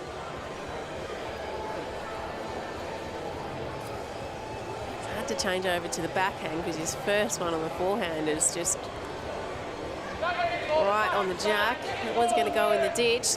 It's tricky for him to be able to do much more. Maddie, can he make a centimetre correction? He's chasing it. I think he likes it.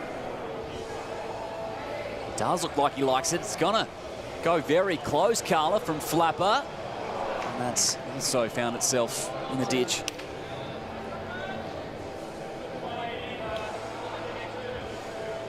So they hold here, the Hawks, and Rice has one to come. One to come, not a lot of room to try and draw another. How's he going to play this, Nathan Rice? And happy to take the advantage after the first end. Yeah, look, I think didn't want to go too close. You didn't want to sort of risk sitting down the Melbourne Extreme Bowl. So, yeah, one shot to the Hawks. They'll be very happy with that. It was a great shot. Did what they had. Sorry, Carla. Did what they had to do there. The Hawks with a 1-0 start after the first end, and all thanks to Right at Home. Switch to better quality disability support. Choose Right at Home at www.rightathome.com.au. The Hawks on the comeback trail here. Yep. First end, so important. They now get to dictate the length.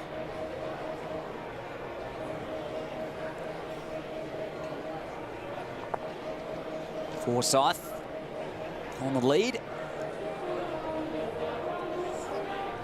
longer end this time, so we saw Ali was able to nail at those first 2 ends in that really comfortable length for him. It's a touch longer. The first one's going to fall up a little bit short.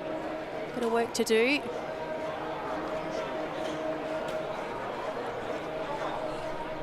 Now Wilkie entering into this Gold Coast Hawks franchise in BPL 18.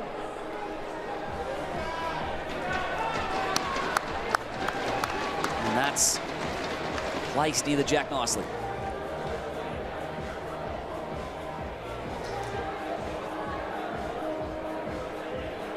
We're just looking to crack on this first one. Hoping to get around his shorter one. I'm not sure if he's going to. Oh, it's going to go under. Almost sneaked up. Yep, it's fallen in. That must be the shot. Just got there from Forsyth.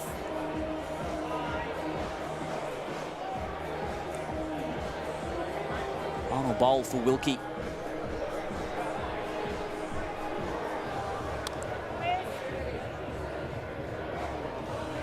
Split through. It did, went right through and kept on running. Is he aiming for that, Carla? Yeah, I thought, well, he gave it a chance really to land those and hang around. Unfortunately, sometimes you aim for the gap because you don't very often manage to get a gap like that. So it wasn't ideal for him. And that wasn't ideal for Ali either, crashing into the front. So a little bit looser end by the boys this end. Plenty of work for the skips to do. They've set themselves a high bar through 6 ends so far. But now, as you mentioned, Carlo, it's down to the skips.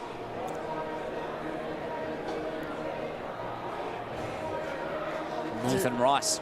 It was a smart tactic, really, by the Hawks, changing up that length. Melbourne Extreme have really been dominating that shorter length end, so we can see by going a bit longer, the head's loosened up a little bit. He's come close to that gap as well, and the Hawks have regained. I'm not sure if he's quite got the shot, but he's got another one in and round about, which gives them options. You can't really get any luck if you don't have bowls round about, so the more bowls in the head, the better.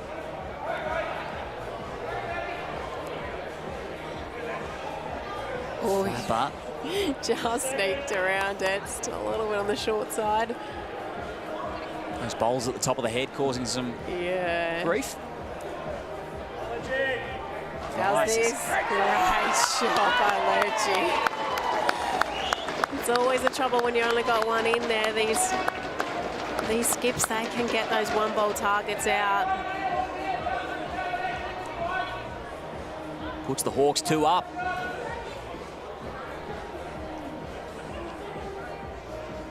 Still 2 bowls for Paddy Flapper to work with.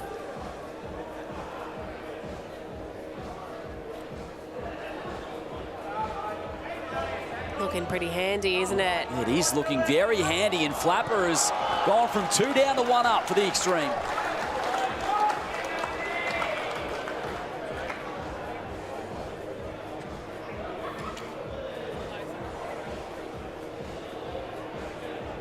Conversion chance, and it's taken the jack. Just avoiding the ditch. Great shot. They had all the back ones. He had nothing to lose, Nathan Rice, by playing a bit of weight down there. Really, I thought it was going to go through the gap there for a second. It just clipped the jack.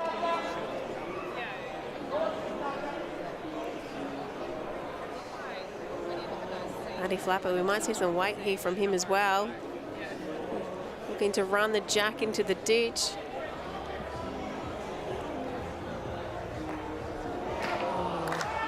So the Hawks continue their run here in the second set as they look to try and force a tiebreaker, Carla. Yeah, it's 2 shots to the Hawks. It makes it 3-0 after 2 ends. And the power play called. Gold Coast Hawks trying to continue their dominance here in the second. Yeah, if they can manage to win this end, the Hawks, this will really set them up well for a tiebreak end. Of course, Melbourne Extremes already used their power play. They used it on the first end and were unsuccessful. 3-0 in the second. Brought to you by Apia, the go-to insurance for retirees. Call 135050, get set, go. And Gold Coast to start this third end. Brett Wilkie, that's very nice to start it off. That's exactly how you want to start off the power play end.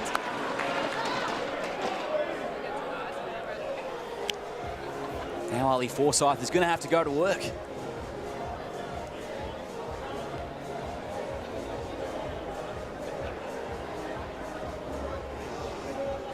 And he's having a good look at this.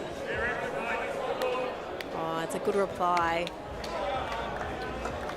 It's key, really. You don't have to have the shot, but something roundabout. Get your first ball in the area.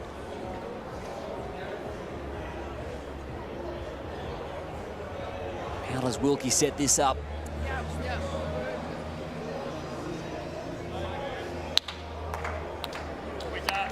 Happy as well. Put one at the back. Hawks faithful, happy with it? Yeah, finish a nice ball, almost right on the respot mark.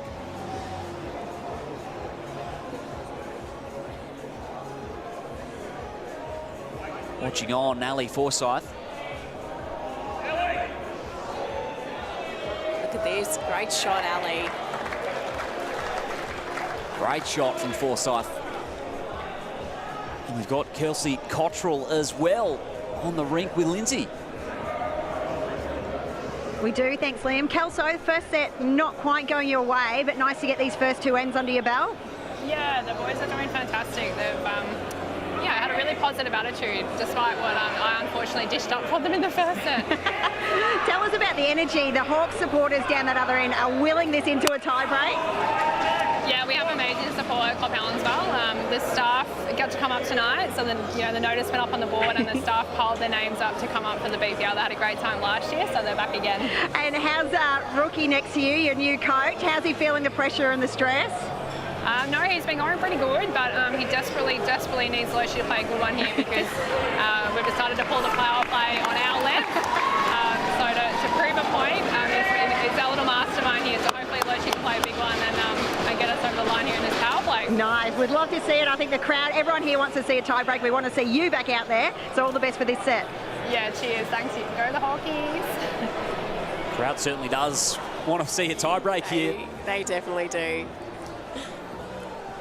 Great to hear the staff are down as well for the BPL. Yeah, isn't that great to see the staff at Club Helensville supporting their team coming up on the bus? That's a great atmosphere, doesn't it, when you got the bus and everyone with their little clap sticks having a good old time. That is the beauty of the BPL.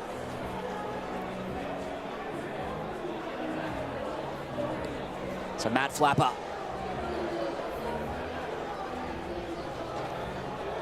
Need to get motoring here, the Melbourne Extreme, if they're to avoid a tie break.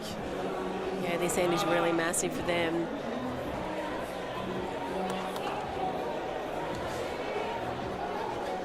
Remains with the Hawks.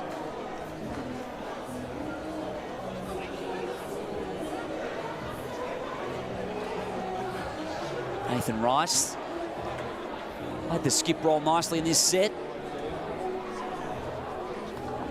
Adding to that arsenal down the back. Yeah, just passing behind.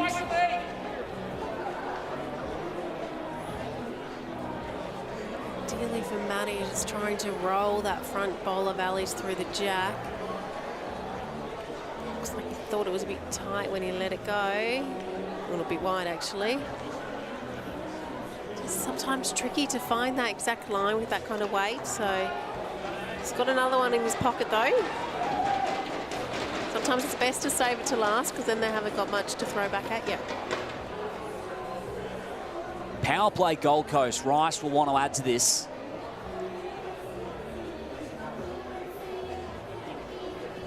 The Extreme with a rider reply.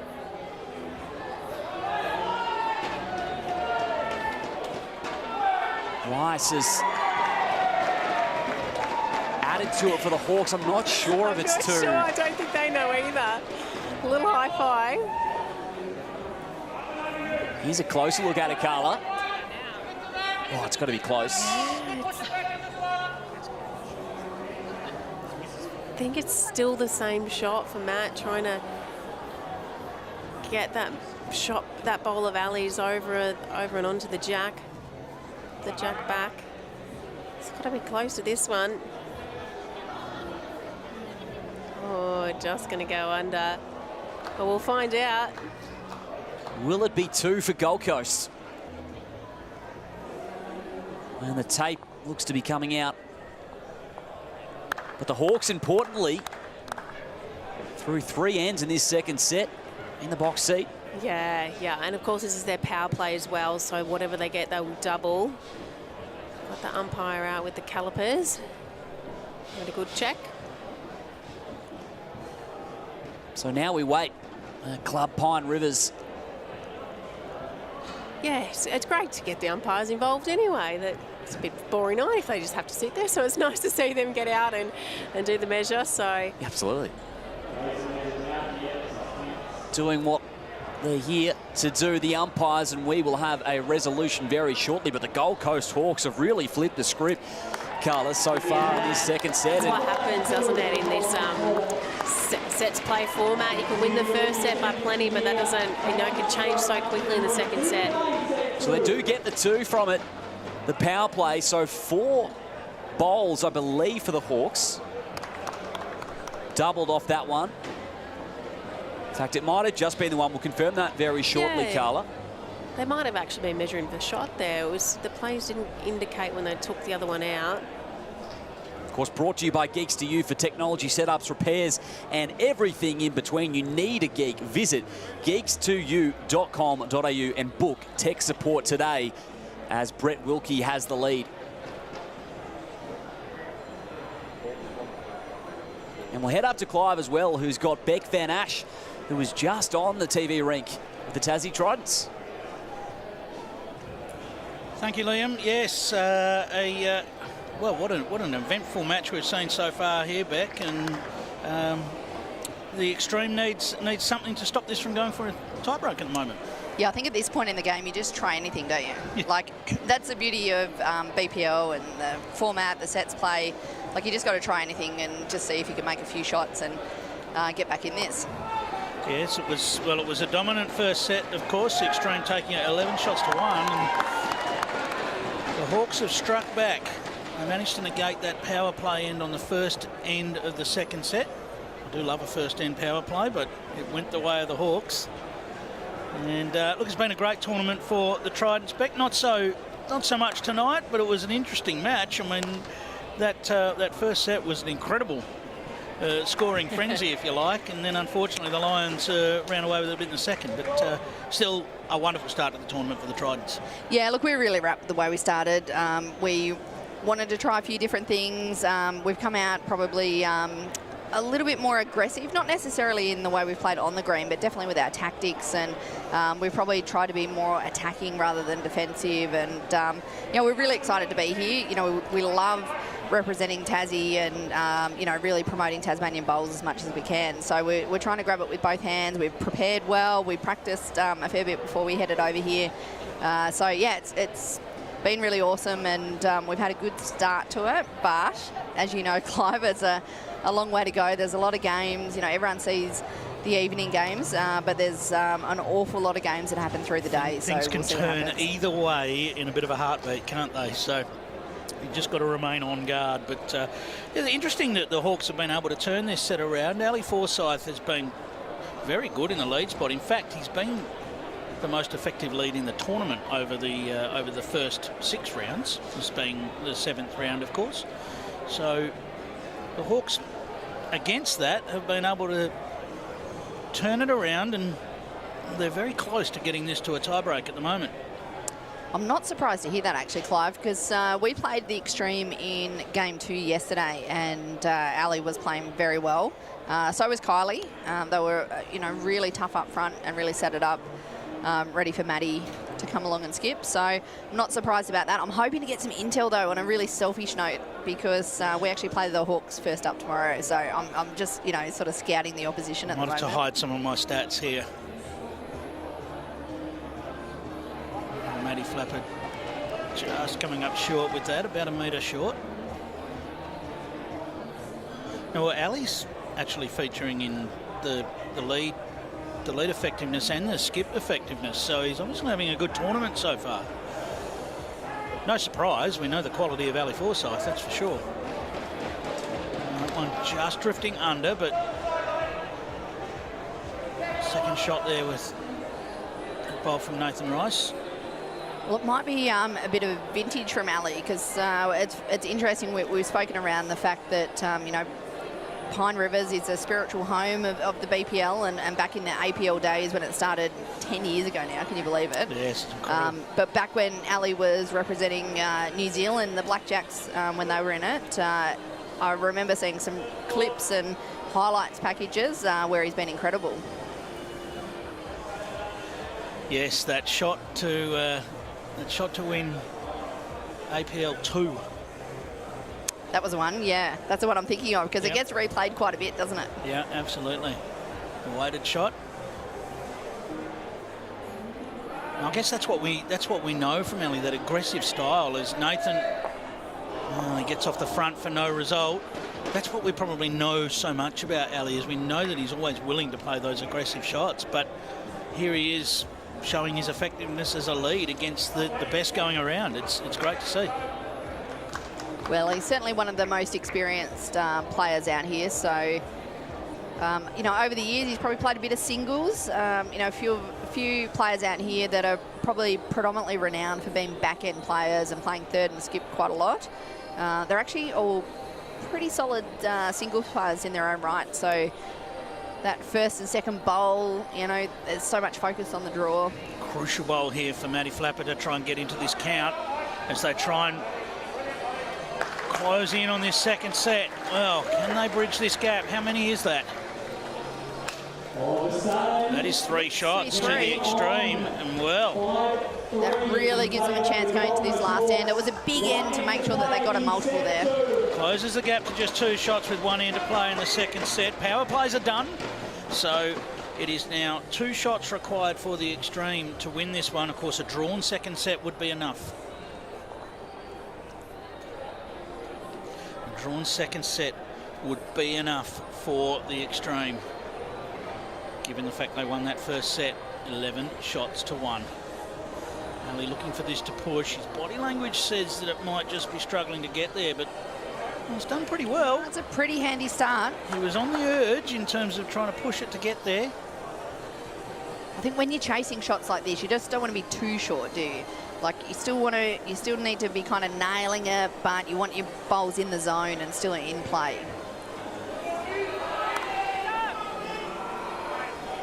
Pretty handy reply here from Brett Wilkie. Brilliant. Another player with so much experience, Brett Wilkie. Of course, he was involved in the first edition. We're talking way back at APL 01, and he was a Perth son. Yes, that's right. He's, well, I would say maybe experience on his side since then. He might say wisdom. I'm not sure which it is, but I think he'd be very happy to be representing the Helensvale Hawks. Never one to miss an opportunity, are you, Beck? I feel like I would have let Everard down if I hadn't. And let's talk a little bit about Michael Sims, because we'll talk about him a little bit throughout the night. The form's been very, very impressive. Yeah, look, he's been outstanding. His draw in particular, his weight control and his draw shots have just been superb. You know, we're what are we, seven games in, and you know, he hasn't had a bad game. So you know, we've really left him out there in that skips position and really backed him in. Robert and I trying to do the best we can up front for him and set it up. But look, he's just been in unbelievable touch. Ali in the area again here, looking to just open things up a little bit. Well, he's actually managed to sneak through. It's still under the Hawks. Certainly given Matty options there. We'd love to just turn that bowl and just open things up a little bit. Remember, in the extreme, need 2 shots.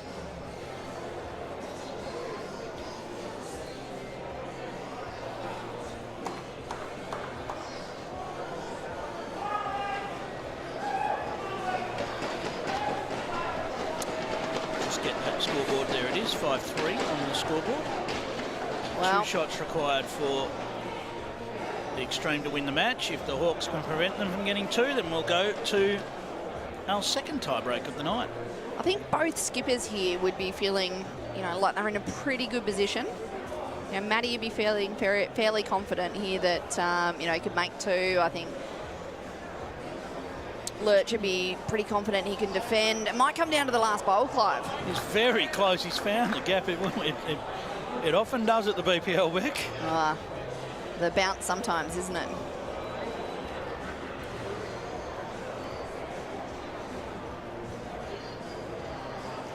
Got one of your favourite stats in front of me, the tiebreak winner.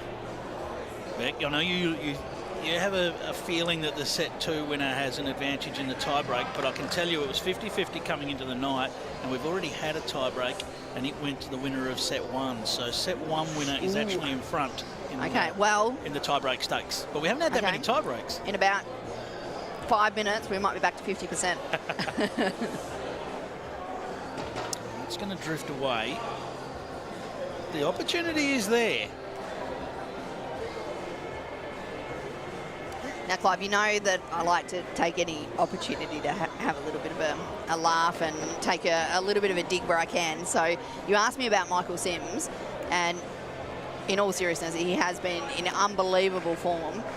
But I've got a little bit of a problem because since I finished that game, I've been with Michael, and everyone is giving him all the kudos for making that 4 on the last end of the first set. What about my 3? I feel like everyone's forgotten about it. Your 3 was amazing. This just floats wide, just misses the conversion. Wow. So there's no chance that Nathan Rice is playing that last bowl, I can tell you that. It's a 6-3 second set win to the Hawks, and we are off to a tiebreaker to decide this one. All players will re-enter the rink. One end of triples. Beck, this is one of the greatest changes that was made to the BPL, is all 3 players getting back out there to play the tiebreak. It's a fantastic change that was made, and the highlights it's provided over the years have been absolutely fantastic. We'll see what we've got coming right now. Yeah, I agree completely, and it's been interesting. Like, there's been, some plays with that, I guess, over recent years where teams have gotten a little bit creative and, even changed positions and stuff during the game, where we'll see, a skip come down and play the second bowl and different things like that. I think that we could probably call that the Faulkner tactic. Yes. It was Ellen Faulkner that made that call when she was playing with Alex Marshall at Moama. The jack placement virtually halfway up the green has ruled out any jack in the ditch here, but can Kylie nail it first? She's pretty close. Oh, what a start, Kylie Whitehead. Brilliantly done. And she has been in superb fashion. And fell over right in front of it too. Yeah, absolutely. For a first BPL, Kylie's been sensational. And I'm not surprised. Like, she's been in such great form for a long time. As a Victorian, the Victorian ladies should be very proud of themselves, having taken the Marge Morris this year at the recent Australian Side Championships. And I can't remember in how long, but it was a long time. And Kylie was, one of 12 that took that. So, the Victorians have got a lot to cheer for at the moment. What do you do with the second bowl here, Beck? So Kylie's nailed it with her first. It's a tiebreaker. What do you do with this second bowl? Well, Matty just had his foot past there, so what he wanted, and he's just given this thumbs up. He's really happy with it, where this is finishing. She had to be in that zone past. It just gives them a chance that if Kelsey does manage to get another one roundabout, or her or Brett manages to turn that front bowl, gives them options. It's all about having the shot at the end of the end. Kelsey already looking to make some contact with this, just misses. Wow. So Kylie's bowl's great, but it hasn't quite covered the angle. You can still see that jack can still find its way between those 2 bowls at the back. So I think we'll see Ali on the other side, as we've already seen him play his bowl, and he'll be looking to get down sort of on that nice angle where that jack is finding its way through the gap. Needs it to run a little. And this is where, if you're the extreme, you don't want to fatten it up. No. Like, it's a 1-bowl target. You've got to be pretty perfect if you're the Hawks. So you just want to cover your bases. And the Hawks now have got basically 4 attempts at trying to turn this bowl. Try and bump it, yeah. I mean, I guess there's always that temptation to go early and try and flick it off, but well, that looks like what we're seeing there. There is enough of a gap there. It looks to be at least probably about an inch between Jack and Bowl. So the Bowl will curl off clean. So right now they don't care how many they drop, and shots don't matter in a tiebreak. It's all about winning the end.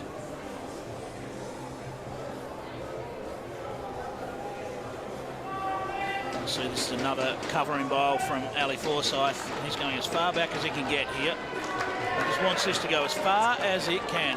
Best back, covers the tee, the respot. You can see Matty Flapper essentially spray that with invisible spray, saying it was a toucher. One-end shootouts, they can be absolute heartbreakers. Brett Wilkie. Well, he's got it. Now, where's it gone? Right back to that Ali Forsyth bowl. It has stayed in, though.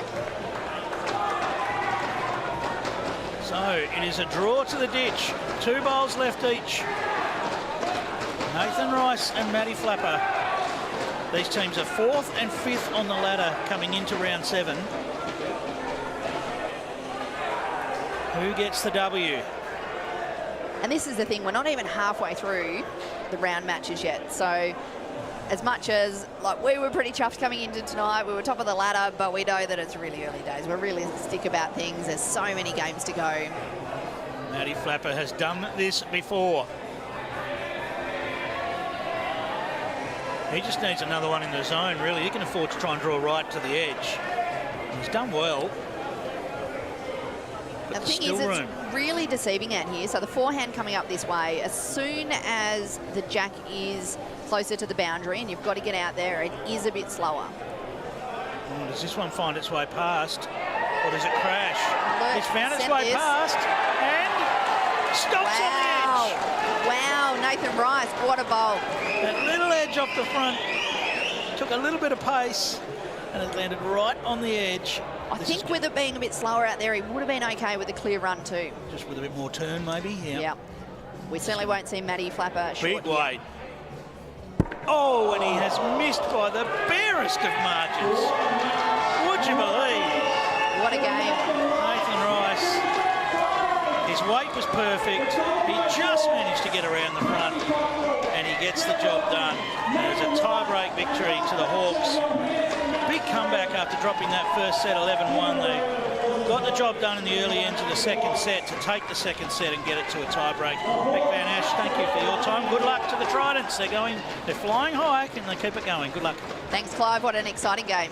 All right, it certainly was. And Lindsay Clark has the winning player right there with her. I do. Thanks, Clive. Well, actually, what a thriller. What a last bowl. We needed it. We struggled today, 3 losses, so it's a big one for us, and it's always good in front of our great supporters there. But yeah, it wasn't touch and go. That was a bit quick, and I might have got a little bit of luck there, but I thought I was in the area, but hey, I'll take it. And what, Brett Wilkie back in the side, a clutch bowl for him to get the jack out there to start with? Oh, we needed that. It was always going to be hard to get off, so at least got out there, gave me a chance, and like I said, it's a great win for us, so big day tomorrow. Talk about momentum, it really gets your train back on track. It does. After 3 losses, that was a big one for us, so we can build on that for tomorrow.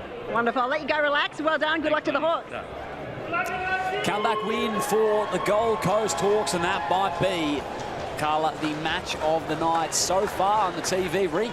Yeah, wasn't it such a bizarre game? It was all Melbourne extreme in that first set, and they just really looked like they had the momentum going for them.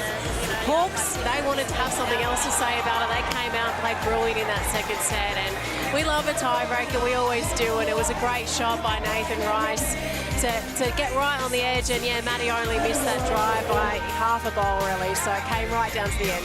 He was very, very close on that final drive, and of course stick around because the Melbourne Pulse and the Perth Suns coming up next. All the hurt, all the lies, all the tears that they cry, when the moment is just right, you see fire.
Welcome back to Club Pine Rivers here, just north of Brisbane, BPL 18, Day 2. We've seen 3 ripping matches so far. Liam Nelson here alongside me is Carla Krasanik, of course, former Australian International Com Games gold medalist. And Carla, you're going to walk us through some of the right-at-home analysis. Yes, I am. So I think it's pretty obvious which end I've picked. So we saw the Tassie Tridents in a little bit of trouble after the last end of the first set. They were 4 down. They needed a 4 to draw the set. How's this by Beck Van Ashes a lead? You couldn't ask any more than your lead to get 3 bowls within 1 inch of the jack to give yourself a chance to get a 4. And of course, we can't forget this great shot by Michael Sims to make that 4. How brilliant is that? And to be honest, he almost made a 5 out of that. I enjoyed Beck as well, reminding Clive as well about her shot. Yes, of course, Beck got that one in there. Yeah, she did a fantastic effort. That was terrific, that's for sure. And let's look as well at the next one on the right-at-home analyser, because there's been some ripping shots so far today, Carla. Yeah, there has. We've been treated so far. This is first night, and yeah, we've had so many brilliant shots. So really looking forward to this next game, and we're going to have an awesome one again. Brilliant stuff. It's now time for the 4th match of the night here. The Melbourne Pulse and the Perth Suns coming up just after this. And this is going to be terrific as well. Of course, coming into this one, the Pulse in 8th position, a 2-4 record, and the Suns as well with an equal 2-4 in 9th place. And talk us through, Carla Krasanik, all things the Melbourne Pulse, because they are on the comeback trail of Day 2.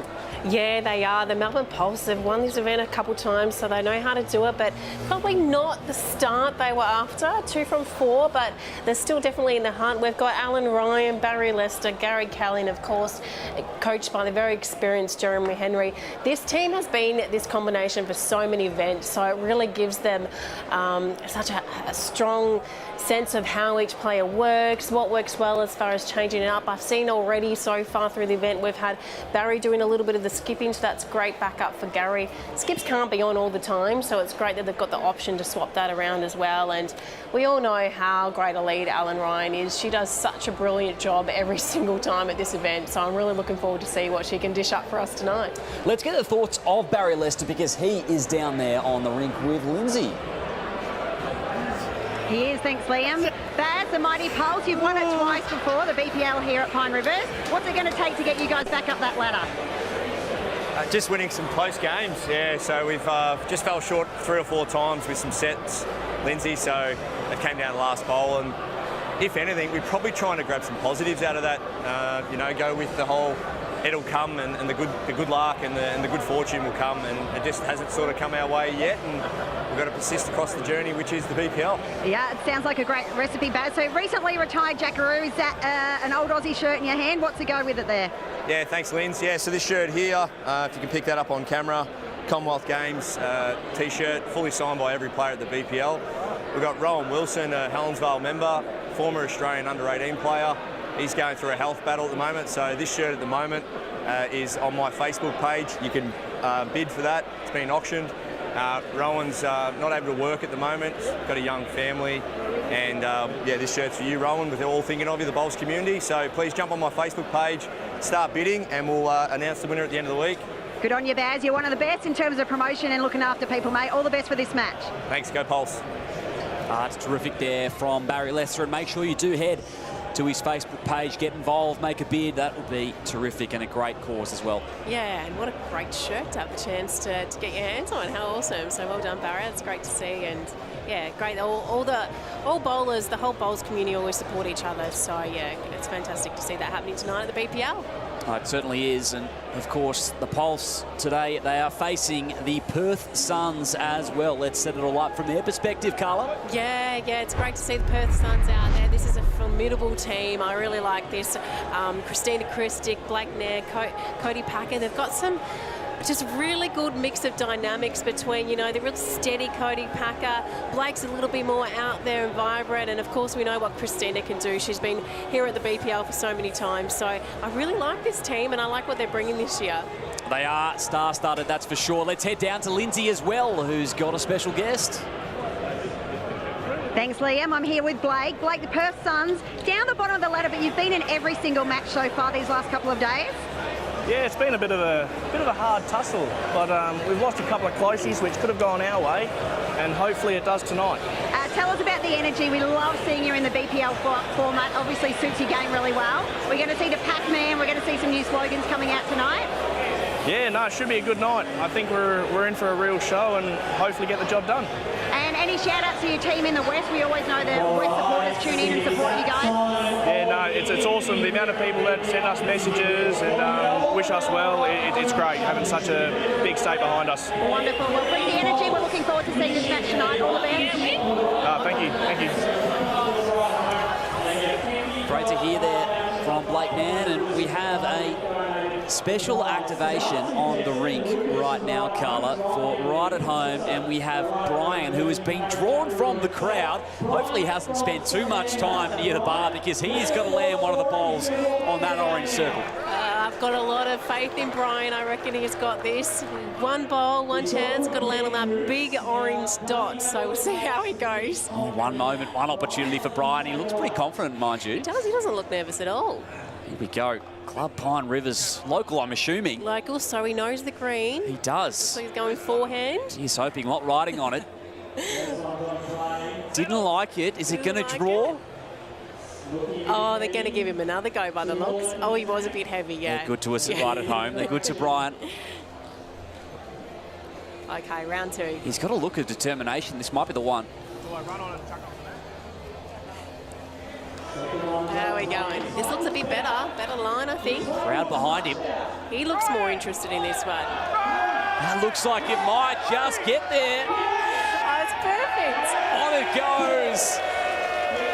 And doesn't he love it as well? Great scenes. He gave waves to the crowd, so he should. Great shot. I'm sure he's got plenty of mates in attendance. All thanks to Right at Home. Well, that's good to see, Carla. Great scenes here, always at the BPL. It's nice, isn't it, to see someone from the crowd get the chance to get out there on the big stage under the lights. I'm glad they gave him a second chance, though. It was a bit harsh, only one bowl. Yes. The nerves would be pumping if it was me, I know that. A lot of eyeballs. So here we go. Match number 4, not far away now, between the Melbourne Pulse and the Perth Suns, two clubs that really, day 2, they need a victory. 2 and 4, both sides, wanting to correct that. And plenty of stars across both of these sides that when they get hot, they'll really have their team humming, I think, Carla. Yeah, we've got a couple of nice, big, loud players in these games, so looking forward to this. Blake starting us off, leading for Cody Packer. It's on my Facebook. Blake Narn, and you can hear in the background as well, Barry Lester. Of course, get on his Facebook and make sure you bid for that signed Commonwealth Games jersey, as that's a great start from Nan. Yeah, great opener.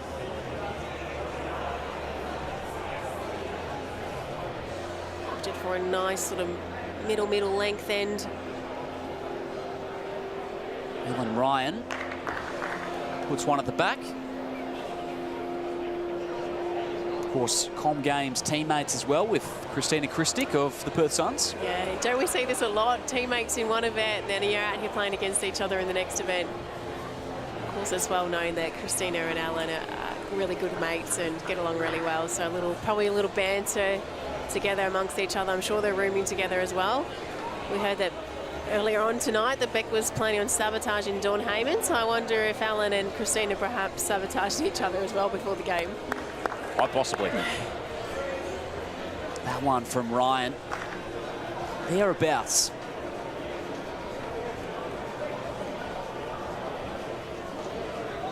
So Perth holding shot.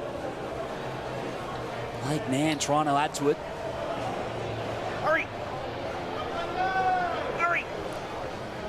That's looking good as well from Nan. 2 to Perth. It's a good start. Still plenty of room for Alan to drop inside those wing bowls. It's nicely framed. A nice guide.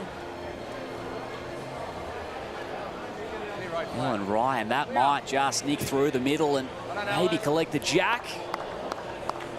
Just missed it, but nice home. Very close.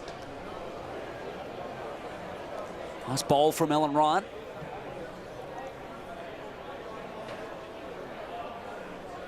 Perth holding 1.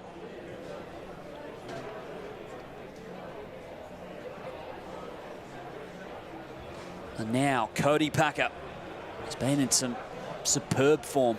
Yeah, recently crowned Australian singles champion. Short. How's this going to draw for good luck with your first, Cody? buddy. I don't think he'd be too disappointed with that. It's finished a nice home for him. Blake Nan didn't mind it.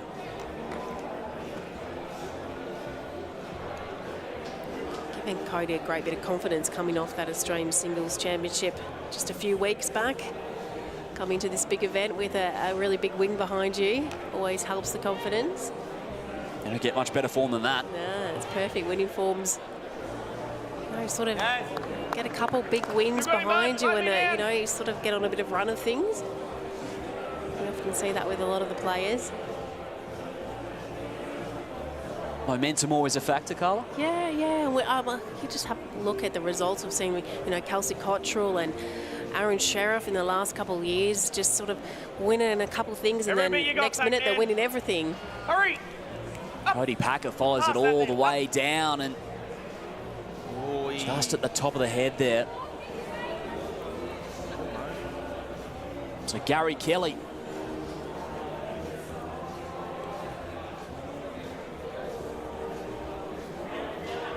Opening maybe for the Pulse. Yeah, just got to find the right line here, Gary. It's starting to get down towards the jack. Is he going to touch it? Oh. Found that opening. They say holes are bowl, made for bowls, so he's just slid through the gap. So Perth remain holding that shot. Anything. Middle of the bowl, inside the bowl, half the jack. Cody Packer looked to double it.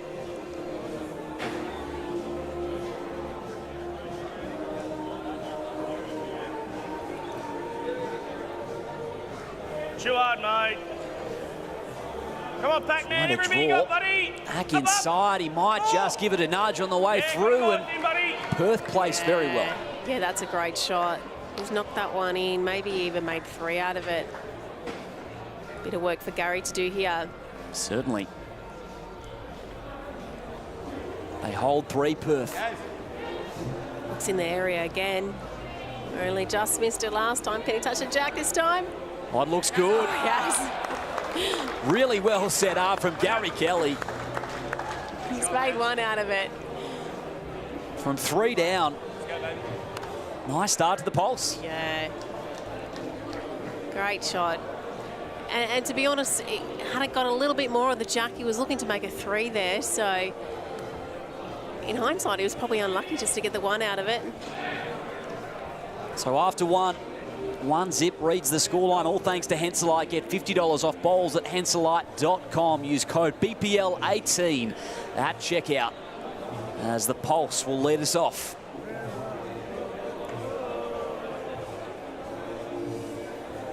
And that another decent start for the Melburnians. Yeah, it's been key tonight, hasn't it? The leads have really set the skips up well.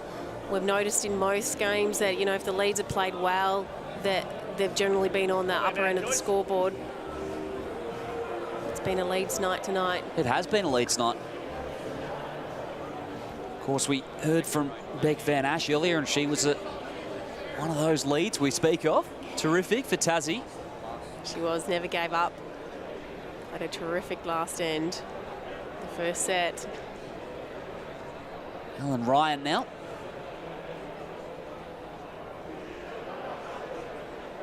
That's just pulled up short. Yeah, just pulled up.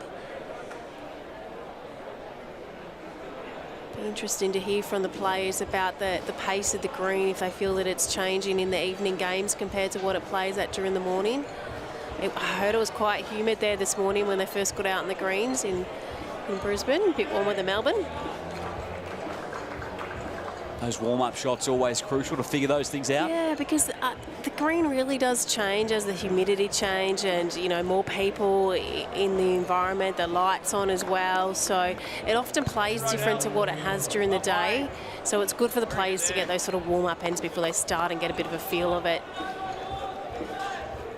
Ryan just Putting it nicely behind the jack.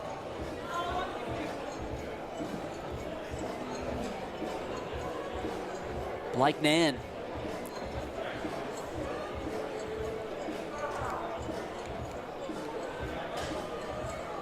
Is he going to get there for Perth? It's going to drop in. Oh, it's going to finish in a good home anyway. Oh, we got one. Hands up. Okay. All right. 1 to Perth. Bit of a wild spread. So they haven't reached Friday night since BPL 12. The Perth Suns looking to get themselves back into the finals fixture this year. Yeah, they've been unlucky over the years, Perth, to not feature more often in the finals. They're always tough during the competition, and they just haven't sort of got the results on a good run and been able to keep making finals series year after year. So they'll be looking to feature at the end of the week this time. Packer.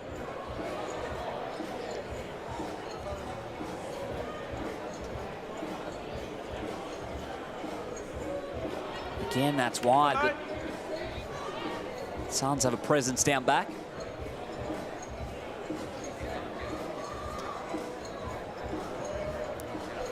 So we'll head up as well to the Club Pine Rivers commentary, and Brett Wilkie is there in attendance.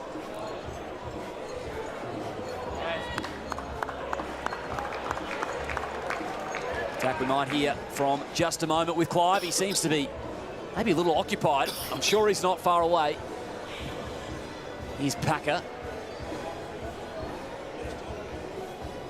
Might be sorting out the stats. There's plenty of distractions there at Club Pine Rivers, mind you. He's pretty good at getting the stats sorted, so I wonder if he's off doing that for us now. He is.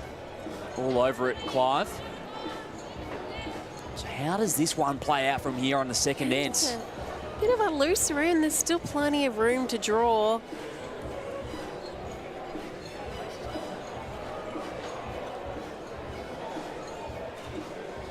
So now the Pulse. Final opportunity to convert. Guys, up, guys. Holding one. And here Barry cheering it on from the sideline. Is he going to get there? Well, it's going to knock that one in. That should be enough. Pulse are well placed.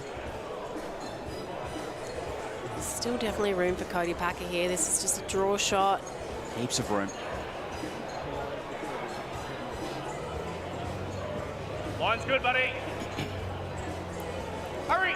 Calls the line's good. He's got the legs to get there. Looking very nice from Cody Packer. That's very close, Carla. I reckon, has it got there? I'm pretty sure. Like looks high like five, so they're pretty happy. Yeah. Perth right at the end with the conversion, and they come away with the second ends. I didn't think it was there. Didn't think it was there, as you probably heard at home. So one apiece after two, thanks to OMF. Watch sports from an electric adjustable bed base from OMF. Carla? Yeah, they were definitely willing it on with all their might, weren't they, to get those last couple centimetres out of it. Let's try Clive again as well, because Brett Wilkie is due to have a chat to talk all things BPL.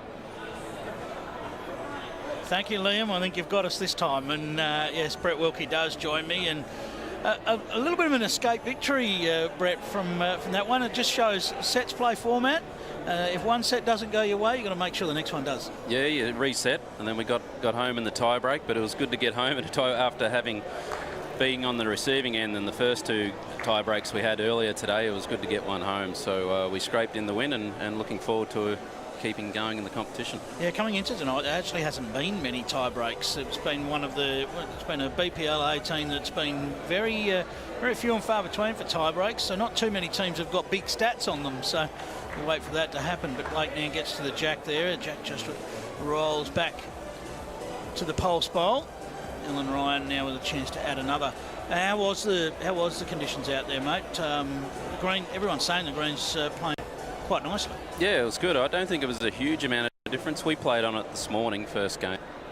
We did play a lot of long ends, so it was hard to judge the speed, because the set that I played this morning, we played mostly long ends, and tonight we didn't play one, so it did feel maybe a little bit freer, but not much difference. I had Beck Van Ash up here earlier. She didn't really miss you in commentary, Brett. We were talking about your experience at the BPL, and you know you were a foundation player of the Perth Suns, of course. Yeah, I was fortunate enough to get a run for the Perth Suns and enjoyed playing with you, Clive, on the first ever Australian Premier League. Absolutely. Good memories. Yeah, it's amazing how far the tournament has come, and the quality we see is just phenomenal. As Ellen gets another one in the area there. Just what we've come to expect from Ellen Ryan, isn't it? Close bowls nearly every time. So consistent, easy going, gets the job done. Nothing seems to faze her. See Cody Packer on the mat now, playing his first bowl.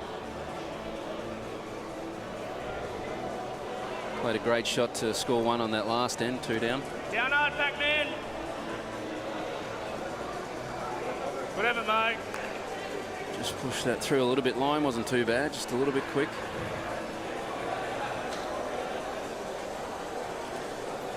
Gary Kelly, always dangerous, isn't he, Brett? Yeah, it's an opportunity now for him to try and cover the jack up, get to it first. Little trail back to his own would be perfect. He's done well. Just passed on the outside of the jack, but another great shot there in behind, and with those blockers in front, normally that might be a target, but with those bowls in front just covering it. Not an easy one to get to for the shot. It could probably good chance of getting second shot. Reduce the count. Cody Packer, Australian Jackaroo. Get it out of the way, mate. Down behind it, looking at it. Well, he's moved a couple of bowls at the front there to give him a chance. But one of them still sits there as a guard. I think he was hoping to at least clear the front out of the way. He was a bit stiff to leave one right in the line.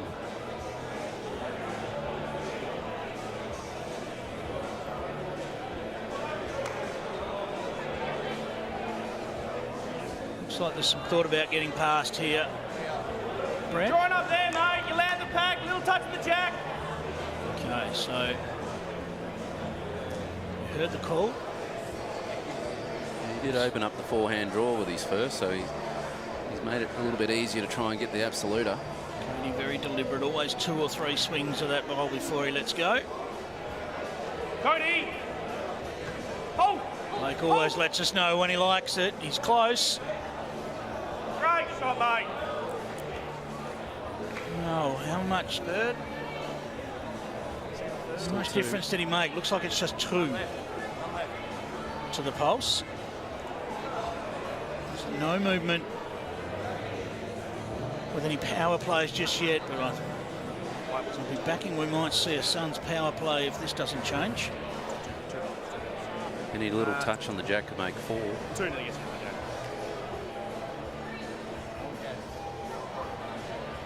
Now, has it got the journey? That's the question. Not quite. There's one pushed out.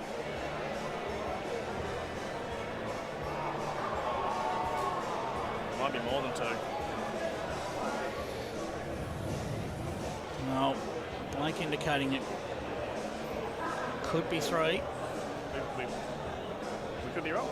Oh, that is close, but didn't look like it was 3, so just the 2. Yep. So 2 it is. To the pulse, they led it 3 shots to 1, and as we expected, Bill Brandsma, coaching for his first BPL for the Suns, activates the Suns power play. Yeah, he's really enjoying his first BPL. Billy, he's having a great time.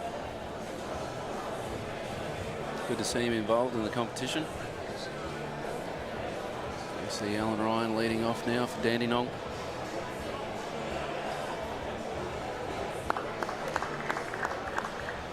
And Ellen Ryan right in the zone again.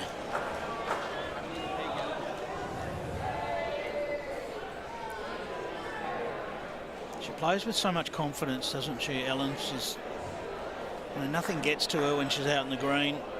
Yeah, nothing seems to faze her. She's very focused all the time, relaxed as well. Probably a... when we look at these two leads, actually, the way they go about it on the green is very different. Completely different. Blake lets you know he's there. Ellen lets you know she's there because she gets close a lot. But a very quiet character on the green. Not so quiet off the green, bit of a character off the green.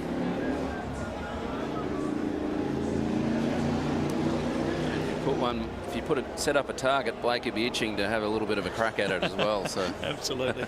Alan's just got a bit of protection up front there. How are you enjoying being back in the tournament, Brett? It's obviously been a little while since you're involved. Yeah, it's been a while. I've really enjoyed it, being back in the event. It's always been one that I've enjoyed playing in and then enjoyed watching since I haven't been involved, and always look forward to both the BPLs each year. You were involved in the formation of the event, even not talking about playing, but in terms of devising the event, weren't you? Yeah, So I was involved in must be a huge thrill to see where it's come from. Yeah, there was a lot of discussions and conferences, forums to see, what bowls can do to help build a good product, to make popular, more things happening more often, exciting, colour, music. It's just to make that appealing aspect for TV, and yeah, there was a lot of work that went into it, and I was on the committee on the APL board at the start, and it was... Here comes Blake looking to sit this bowl onto the jack, so a bit of jack movement. See, it's great to see it evolve. It's just continually evolving and getting the game out there to a new audience, which is great. Tonight's win was important for you as well, wasn't it? I mean, we're still early in the tournament. We're only at round 7. But just to keep that momentum going, this tournament's all about momentum, and it can go either way for you. Yeah, we had it yesterday. We had 3 good wins out of 3 yesterday and got off to a great start. Very happy. And then a great shot there from Gary Kelly. Yeah, really well positioned too. Just covers off that forehand draw shot. And we'll send Cody to his backhand side. Yeah, during the day today, unfortunately, we're on the receiving end of a couple of tiebreakers. Could have gone either way, and we were right in it to the last bowl. So yeah, even though we lost 3 today, we felt we were still in the mix. So still plenty of rounds to go. Just needed that extra couple of feet of weight for Packer there. Yeah, well, you've actually played the most tie breaks. You were 1 out of 3 coming into this round. Of course, you played another one, so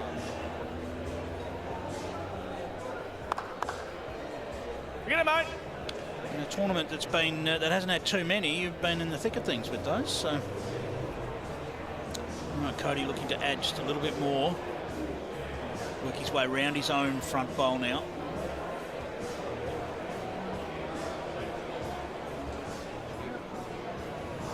Down to me's helping. Right over, mate. Well, this is the Suns' power play, so this last bowl of Cody Packer is going to be very important on this, the 4th end of the first set. This bowl finished in a handy spot there, and if he trails the jack, back cuts it a little bit, could end up back to his own. And he's given himself some options, hasn't he now? Gary has managed to get another one in there. He wouldn't have actually minded if that stuck its nose out and just closed it down. Huh? I wonder if there'll be a temptation to go a bit bigger at this. Floyd, I think we do. Yeah. Might get the jack to the tee. He's got a few options here. Get Clear that a few split at out. the front. Yeah, could split or something full right up onto the shot bowls. Bill. Suns have called a timeout.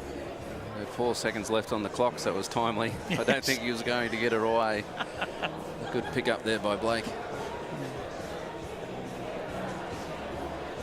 So a big shot here. 3-1 lead to the Pulse. The Suns on their power play, and Cody Packer looking to change this head with weight. No contact.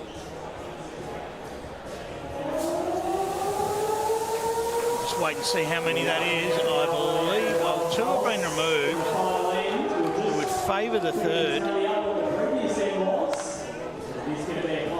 As Alan Alan Ryan goes looking for it with the tape. I get the feeling this will be success.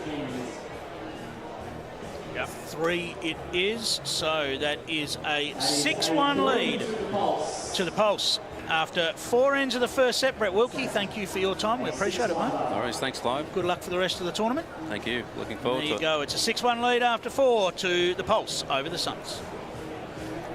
Thank you, Clive, and great to have Brett Wilkie as well. The Melbourne Pulse 6-1 after 4, all thanks to Physio Creme Design to keep you moving. And Carla, well, the Pulse now with a power play of their own. Yeah, it's their power play, but yeah, they're in the box seat now for this set. It's going to be pretty hard for Perth Suns to get a 5 on one end. I mean, it's possible, but we don't see it very often. So safe to say that the Pulse are in the box seat in this set. So bit of work to do for the Perth in set number 2, I think. There is a bit of work to do for Blake Nan and the Suns. And Melbourne, the Pulse trying to put this thing well and truly out of reach with a power play, and just nudging his way to hold shot there, Blake Nan. Yeah, it's a great start by Blake. Right in the head, just finishing just in behind. Alan Ryan.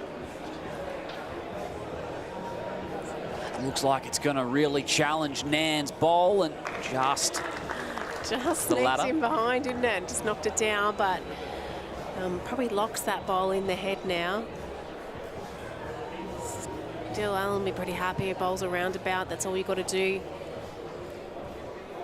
Puts it back inwards on the draw. Blake Nan. Gonna get there. Just holding out a little bit, but roundabout. Close between that and Alan Ryan's closest bowl. Last lead opportunity for her of the first set.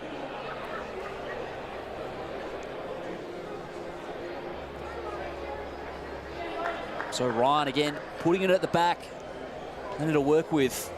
Yeah, Gary seemed pretty happy with Alan, the way that Alan set that up for them. They're just defending a 5. They don't need to win this end. Good shot here by Blake. He's going to be right there. Just a touch short. So it would take something really special from the Suns. Yeah, it would take something special. Yeah. Cody will just be trying to get another one in there now. Of course, once, you know, Gary puts one in there, it makes things very tricky. See if he goes that way very shortly.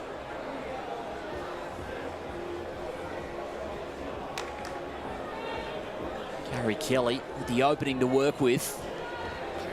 He's using it to perfection by the looks. Yeah, that's a great shot. Brilliant shot from Kelly. Where does that leave the shot, Carla? That little touch on the jack too, that really makes those first couple bowls of Blake's a touch short, even shorter now. So to try and get them up and included to make a 5, it's near impossible at this stage. That Suns ball still very close as well, but Pulse holding shot. Here's Cody Packer. Big foot, but at least you get a chance. Come on, buddy. How's this going to shape up? Helping. Nice and positive by Blake. Very positive chat from his teammate. Alan Ryan with some communication as well. Yeah, it's interesting, this scenario. We often see a lot of teams, you know, to get a 5 is really hard. So we often see teams bring in their substitute on these ends to give them a bit of a run and a warm-up for set 2. We haven't seen Perth do that. So I'm wondering if perhaps Blake's going to stay on for the first end of the second set as well. Yet to see Christina Christic on the rink and Barry Lester on the rink, so they've got to come in at some stage. Yeah, you need to try to sit and stay in the area, bud. Suspect it might be on the next end as we get the second set underway. Can Cody Packer create some magic? And it will need to be magic colour. Pac-Man, getting good. That's a challenge though for the Pulse. Help him, buddy, good. Good shot. Slightly more chance now. So Perth holding here. Perth are holding. Of course, they still need the 5, but all of the Pulse bowls are kind of lined up. I don't know how you get to them to get them all out of there, though. That's a Cody's problem. This would be some shot, but it remains a possibility. Yeah, I think Gary will just be trying to get another one roundabout, even give it a chance to touch a jack. He's going to hold wide. So he'll leave it all up to the Suns. The kill, but if he somehow get that through those, we're a chance. Doesn't matter. Nominate the kill. Pretty well put from Blake Nairn. Yeah, so they nominated the kill. Trying to somehow get all those 3 bowls out, so it'll be big weight onto them. If it happens to kill, they'll have another go at it.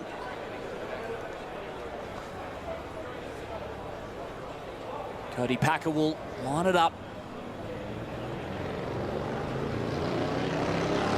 And it looks close.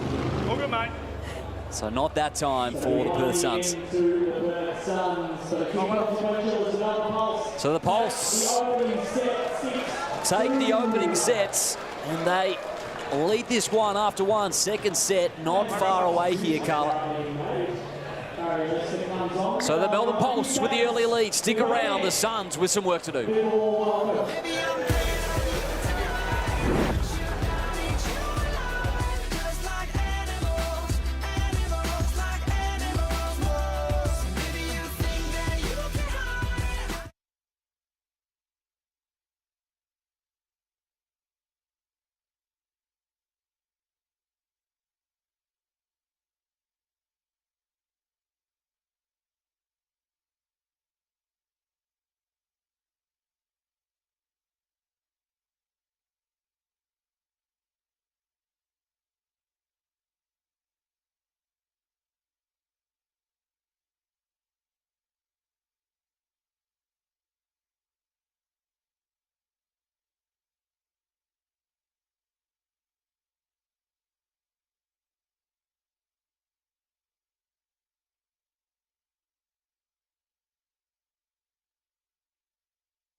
BPL 18, the Melbourne Pulse and the Perth Suns. Match 4 of your Tuesday night TV ring broadcast. And the Pulse, Carla Krzanek have taken the first set. Yeah, it was all Melbourne Pulse set 1, so got a little bit of work for Perth to do in set number 2. We've seen it happen all night, though. You win one set, the next team wins the second set. We go to a tiebreaker, so it's definitely not over yet. Lots of momentum swings here at the BPL 18 so far. Yeah, far from it. 6-2 in favour of the Pulse. All thanks to Audica, the official hearing partner of Bowls Australia, and you suspect they will go to the bench players now, both these clubs. Yeah, I anticipate they'll make a change.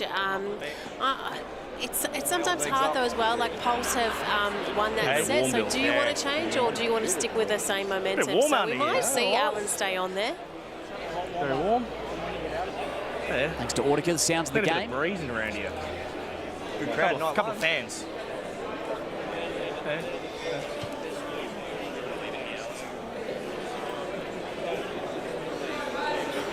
Hey, mate. You see the post? Inside word from the Perth Suns there, Carla. They seem pretty relaxed, don't they? Yeah, it is good hearing the little conversations that they have in the break and little tactic chats and a little bit talk about the weather. That looked pretty juicy when you put one jack high. I thought, this is my time to shine. And go like, draw. I'm like, no. Time to shine indeed. They will need someone to step up and shine, the Suns. To force a tiebreaker here, Blake Nairn, all business. Barry Lester, it looks like he will indeed step back out, and straight away a power play is being called from the Perth Suns. Yeah, I think they've been doing this a little bit throughout the tournament. I think they maybe done 4 or 5. So far, 25% success rate for them. So we'll see if they can help that with this first end tiebreaker. I like first end power plays. I think it's always worth a go. They know Barry's coming on fresh, so he'll be putting down his first bowl. Absolutely. A show of confidence to this man, Barry Lester, And of course, make sure you check out his Facebook page and bid on that signed Commonwealth Games jersey. All the athletes from BPL 18 featuring. And a great cause as well as that one taking its place behind the Jack.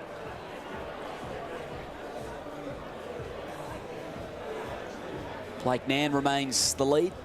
Yes, I think this is obviously a tactic they've talked about, staying on, try and get on top of the opposition when the fresh player comes on the green. Barry, of course, is very experienced, though. He's played on this ring so many times. He's come on fresh plenty of times and nailed the Jack, so I have no doubt he'll find it pretty quick. And that is not a bad looking shot from Barry Lester.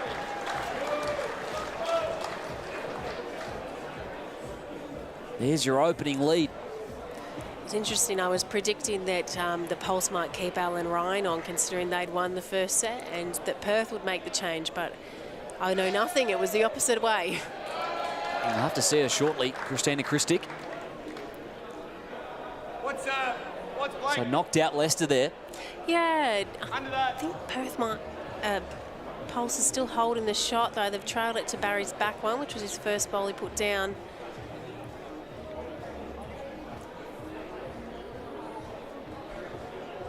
Leicester returns fire.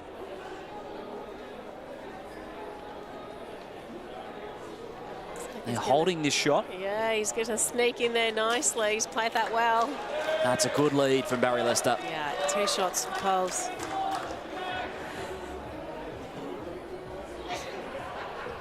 Gary Kelly can work with that as Blake Mann will finish off the lead for the Suns. Nice confident shot here by Blake. He likes to have a little niggle for the Jack. Stop. Just didn't get there. How's the reaction as well from Blake? I think he's trying to make it stay on the green. I don't know if he did or if he went in the ditch. Riding that one home. 2 shots, Melbourne Pulse. We heard him mention just then to Cody, he said it was flying, so he knew he probably played it over a little bit. Managed to stay on the green though, so it's still a useful ball. So Gary Kelly and Barry Lester as well. He's down there on the rink with Lindsay. Thanks, Liam. Yeah, I've got Baz here. Baz, fresh off the bench, not a bad start, mate. Yeah, a bit of chalk dust there, Lindsay, never goes astray. I'll cop it. But yeah, can't be setting up heads like that for this man. He's got a great drive on him. He's full of confidence, just winning the Australian singles, works hard on his game and gets the reward, Cody. But yeah, it is a bit tricky coming off the bench. But yeah, ideally you don't want to frame the head like that. Yeah, still like that, you know, sit there, work through. Yeah, you don't want to be framing the heads with a player like Cody with his weighted shot. So how do you like the tactic of the first end power play from the Suns? I actually don't mind it. It keeps concentration levels up. So if you've got something fresh, something that ignites your concentration levels or keeps you thinking, yeah, the power play might work. Bad luck, mate. Instead of sort of just cruising through the game and just sort of cruising into the second set, that power play might just spark a bit more concentration. And tell us about your compatibility. It's the 7th edition you 3 players are together. Does that bring a lot of confidence, a lot of happiness? Yeah, just getting to know each other. See what happens here. Got 2. 2 down on the tee. Got 2. Yep. Yeah, getting to know each other, you know, personally and that as well. You know, Alan gets married in a couple of weeks, so we're super excited for Alzy. And then, like, I went over to Ireland last year, visited Gary's family, you know, and we're in the house he grew up in. So just, yeah, keeping tight as a group and formitting a really good bond between us, and it hopefully helps us perform well. Lindsay? Wonderful. Great insight there, Baz. Thanks for your time, mate. No worries. Terrific work, Lindsay, and that really was great insight from Barry Lester. What a start. Yeah, and he's always a perfectionist. He played such a great end, and he's talking about how he set it up for Cody. He's always trying to be absolutely perfect, Barry. Packer has disposed of one of the Pulse balls. Yeah, he's got one out, so that's a good result. He was obviously hoping to get the Jack, but managed to get one out of the head. Perfectionist is a good way to put it, Carl. I thought he was a little bit harsh on his own work. too. I would have been really happy if I got my bowls that close. So 1-0 after the first end of this second set, all thanks to Audica, the official hearing partner of Bowls Australia. The Pulse remain in the lead. And now they will lead us out. Sorry, fellas. Barry Lester there. Again, maybe a little bit harsh with himself. Sorry, How's this? It's all right. Does indeed look good for the Melbourne Pulse. See, Alan's got her feet up. She's quite relaxed and happy for the boys to do their job out there and get it sorted. And Christina Christic with her first bowl of the game. Pretty good first bowl, I think. Very good first bowl from Christic. Great shot. That settles the nerves straight away. 0 nerves for the Australian star. All business, though, is Barry Lester.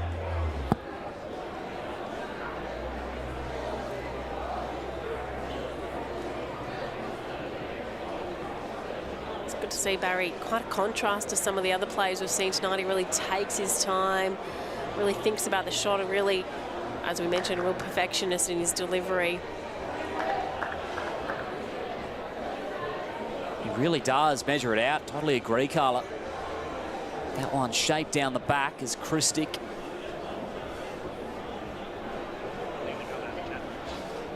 He has her Perth Suns holding 1. And now they hold 2. That great start by Christina. Comes straight off the bench to do that. We've seen that happen a lot tonight. The bench players that really come off and really dominated right from the get-go. Lester needs to return fire from the Pulse.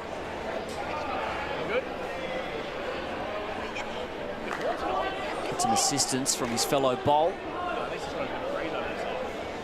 Wouldn't be surprised if we see Christina just trying to finish behind now. She's set it up so well. You don't really want to make that any wider or any easier for your opposition. So if you can just pass, get to the respot mark, would be great. And that is a terrific lead from Christina Christic, holding to the Perth Suns. And Lindsay, in fact, is down there with the Perth Suns crew right now. I am, thanks, Liam. I found my way to the Perth bench. It's pretty comfy over here, Blake. It's quite nice over here, eh? Tell us about that first set. Didn't quite go your way, but BPL, you can fight your way back with this second one. Yeah, the best thing about 2 sets is if you lose one, you got a chance in the second. We tried to get back with a power play and it didn't quite work. We've tried it a few times over the tournament so far, and it's a bit hit and miss, but we're having a crack. Yeah, we love to see something new, I think. And another key move here, bringing Chrissy out and nailed it off the bench. Oh, what can we say? Brilliant. Let's talk to Super Coach, new coach Bill. Bill, how are you enjoying your time as first-time coach in the BPL? What a great venue, and it's just terrific. Yeah, loving it. Do you feel like you're learning something every time another game goes by? Yeah, it goes really quickly. So when you start initially, it's, as I say, just goes so fast. So a little bit more organised now, so we'll see how we go. Well, all the best to you and the Perth Suns. Everyone at home is cheering you guys on, hoping to go to a tie-break. So all the best. Thanks, Lindsay. Cheers. No worries. Thanks, Liam. Thanks, Blake. And Bill Brandsma will be happy with that. Last shot as well from Packer is letting it rip as Gary Kelly.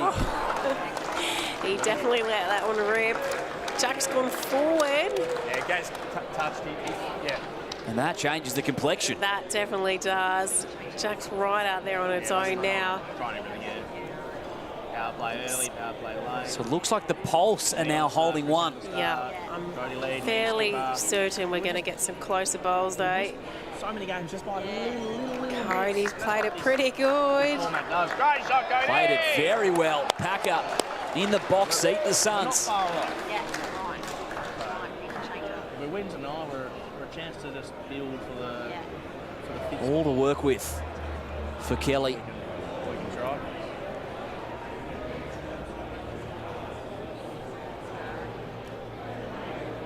How does this place down near the jack? Up now. Yeah, Quick go, Gaz. he's a bit tight. He's just going to fall under, but in the area is helpful. Cody's got a chance to draw 2 now. We don't play too many Yeah, what's he balls using? out that wide too often. A bit of disappointment there from the Pulse. Yeah, it's a bit of no man's land out there too. You don't very often chuck too many bowls out that wide. Didn't faze Cody though. His first one was right on the jack. Chance for them to take the lead on this second set. Sorry. How's he looking? Back man. It's going to settle in there. Needs to pull up from Packer. It's looking all right for Perth. It's tight, Carla. Yeah, he might have just slipped past. Give you a whip and call your jockeys. Right, everybody. So Perth come away with the second ends. Cody Packer has done just enough there. Jack going out wide, and just the one bowl from that end means they tie it up here, all thanks to Drinkwise. You won't miss a moment in BPL 18 if you Drinkwise. And the Melbourne Pulse, Carla, have called themselves a power play. Yeah, yep, power play third end. Got the last bowl. We tend to generally see that most teams will opt to play the power play when they've got the last end. We did see the Hawks earlier on tonight. They played it when they didn't because they seem to be going better at the longer length ends. But most times we'll see most teams choose to play it when they've got the last bowl. Christic with the opener. Leicester. Smells like hand sanitizer.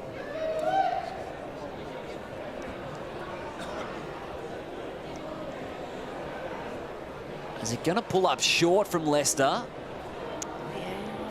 Be a little bit disappointed with that. You want to try and nail your first one. You want to nail at every end with your first one, but particularly when it's power play, really does make you think that a little bit more when the power play's being called. Christic. This one might draw really nicely. It's just got the legs.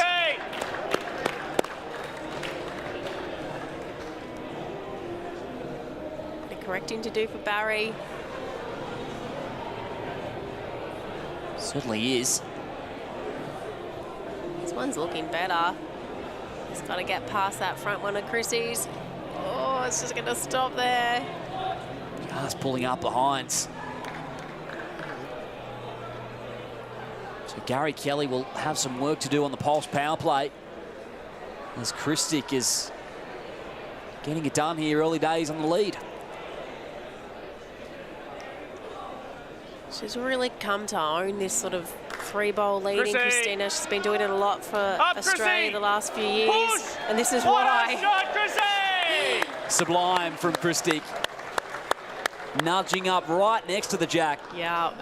It's great shooting. Two bowls right in the area. One just sitting behind. It's the game plan for the three-bowl leads. So now, Barry Leicester. Perth up 2. Has he written a song? Oh. That one might just nudge around. And it's going to help a lot. One right back at you from Barry Leicester in the Melbourne Pulse. Nudged the ball just enough to get past the jack and got the shot out of it. Even if he had got second shot there, he would have been happy, but he's managed to get the shot. You get used to it, mate. Get used to it.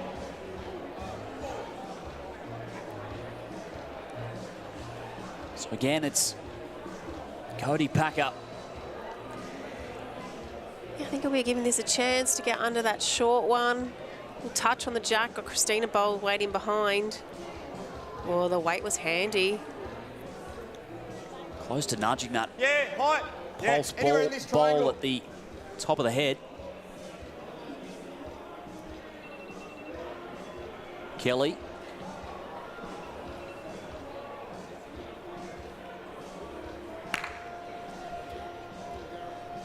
Leicester wants some movement on the draw, and it looks like it's going to get there as well. As just keeps coming, doesn't it? The Pulse might hold 2 here.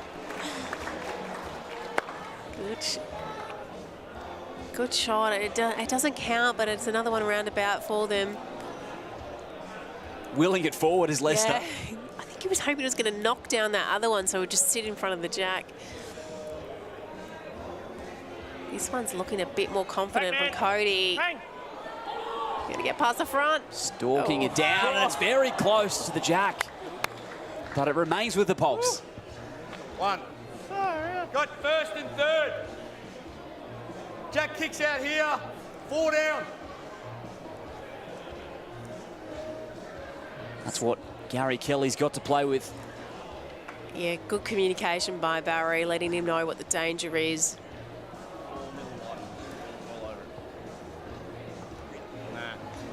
It's difficult sometimes to analyse everything from the other end, so Barry just explaining to him there's a risk of dropping to 4 if the jack gets into that spot there.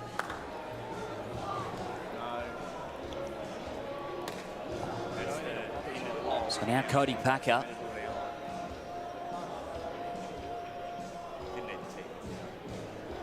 Will he go for that jack movement? He wasn't far off last bowl. Doesn't need to do a lot different.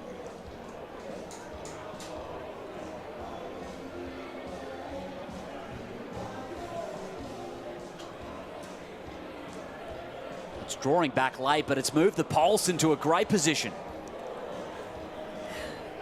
Definitely wasn't what he was after, so unfortunately that's sometimes what happens when you're trying to get the shot. There is always a risk. Tried it. Chuck it an inch wider, it goes straight. And on the Melbourne Pulse power play, with the final say on this end, they're in a great position. I know. Trying to put that back out of the way. It's... Gary Kelly playing with house money.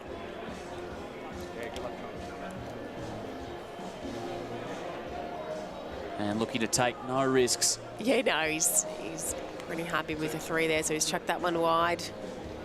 Good option, I think. So on the power play, the Pulse, they get 4, 2 doubles, and they take a nice lead here after 3 ends, 5-1 at the Pine Rivers, the Club Pine Rivers Bowls Club here for BPL 18. And we've got Matt Flapper as well up there with Clive. Yes, thank you, Liam. And yeah, Matty, some work to do for the Suns now. 2 ends, and they've got to win this second set. So going to be hard work, but there's still a chance. Yeah, crucial now. KK's come on and had a bit of an impact. I think if she can keep that form and hold that head on the crossover, it'll certainly give Cody the opportunity to convert. But crunch time now. How close were you with that last drive, mate? It didn't look like you were far away. I wouldn't have put my finger between the 2 bowls, Clive. Yes. If, yeah, it would have done some damage, I think. But yeah, I actually thought it was pretty good out of the hand. Well, they normally are when they come out of your hand. In fact, I think, did you put one on in the hedge with the bowl earlier on, the jack and the bowl? Yeah, look, I was just showing best to who was actually quickest, really. No, it was actually against Ryan. Omar played a bomb with 3 or 4 down and a bit of a gap for the jack, and I knew we had the spot, so it was put a bit of force behind it, mate, and I thought the jack and the bowl were going to both end up on the road, actually. Yeah. Well, you've put one on the roundabout before, and you've put one down the drain, haven't you? That's yeah, into the LED something signage like that as well. Into the LED. Honestly, I think you're the man that gets a bill after every BPL. Jack damage bill comes in the mail. Doesn't matter how quick you got to hit them. Absolutely, you do. So, look, the Suns looking for at least 2 here. If they can grab 3, it would give them a chance going to that final end of this second set, of course, because a drawn set would go in the favour of the Pulse, having won the first 6-2.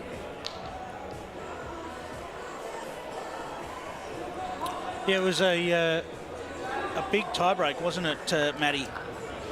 In the scheme of things, I mean, both of your teams fairly level on the ladder, 4th and 5th going in, so a big tiebreaker. No, it's not the end of the world that you lost it, but it would have been a handy one to have in the bank. Yeah, it would have been. Obviously, like you said, 4th versus 5th, but we had a pretty good day overall, and you know, if we had converted that one, it would have been 3-1, so in a pretty good spot, and there wasn't much between it. Obviously, we know that the format is what it is, and you know, I feel like we've played some pretty good bowls today, and if we can keep that form up going into the next couple of days, we're going to be at the right end of the ledger come Friday. So just maintain that form, and results hopefully go our way.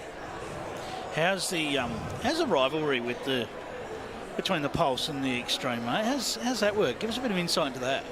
Well, it's interesting you say, because at the end of the day, yeah, they're two Melbourne teams, but we've got a first-time player playing with us, Kylie, and she was interviewed yesterday, and she goes, well, to be fair, we're the only Victorian side. I was like, no, that's fair, Kylie. I'll cop that.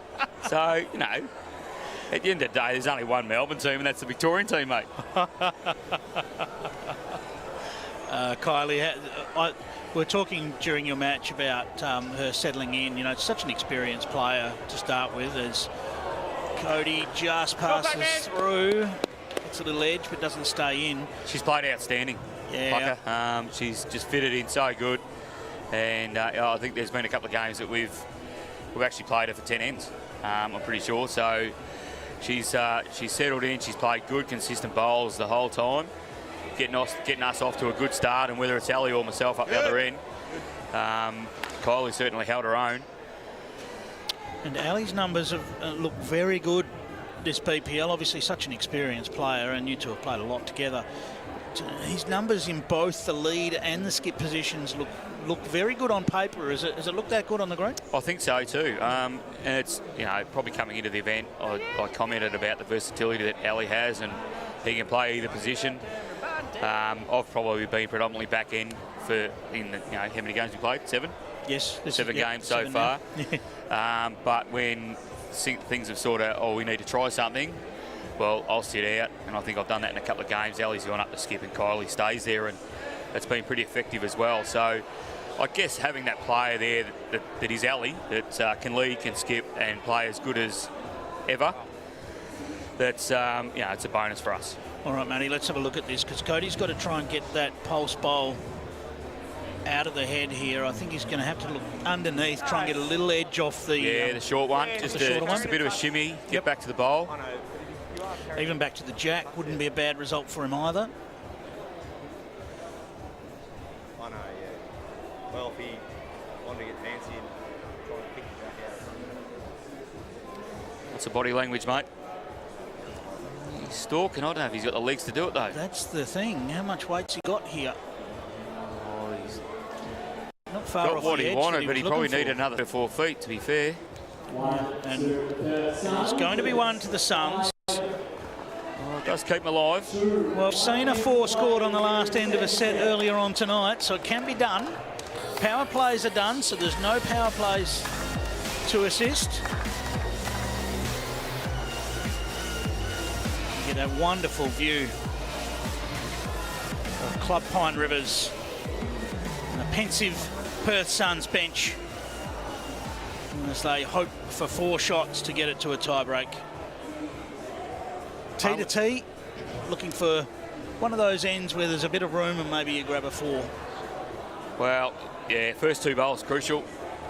Set it up. I only saw the highlights of the 4 you mentioned. Clive, earlier, we were having a roll on the green and just caught wind of the highlights reel, which was Simsy. Fair shot. Well, yes. Now, Beck has a point to make here, that Beck had 3 within about 1.5 inches of the jack on that end. She was a bit disappointed that Simsy was getting all the credit. No, I'm running with Simsy. Sorry, Beck. Your job to set it up, Simsy gets the glory. Yeah. I tell you what, if you're looking for 4, you couldn't have had a better setup than the setup that Beck provided. It was outstanding. And it just shows you that, that experience of a high-level player over many, many years. It comes to the 4 in those situations. Not at all. Thanks, champion. So Christina looking for correction. Got to arrive. She'll be disappointed with her first one, but just dropping short again. And the issue with that one is now it's made it difficult to kill as well.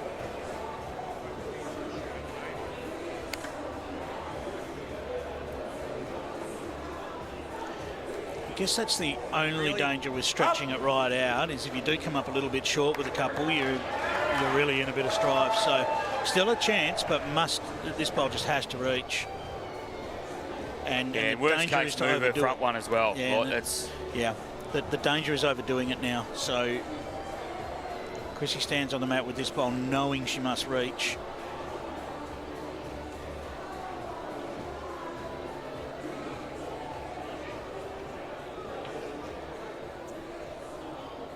clear road. She's good. Well, we said. Well, that's gone far enough. Give it that the it's chance to turn that still bowl, still which a is show. yeah, Yep. that's right. It's not quite the Beck Van Ash setup.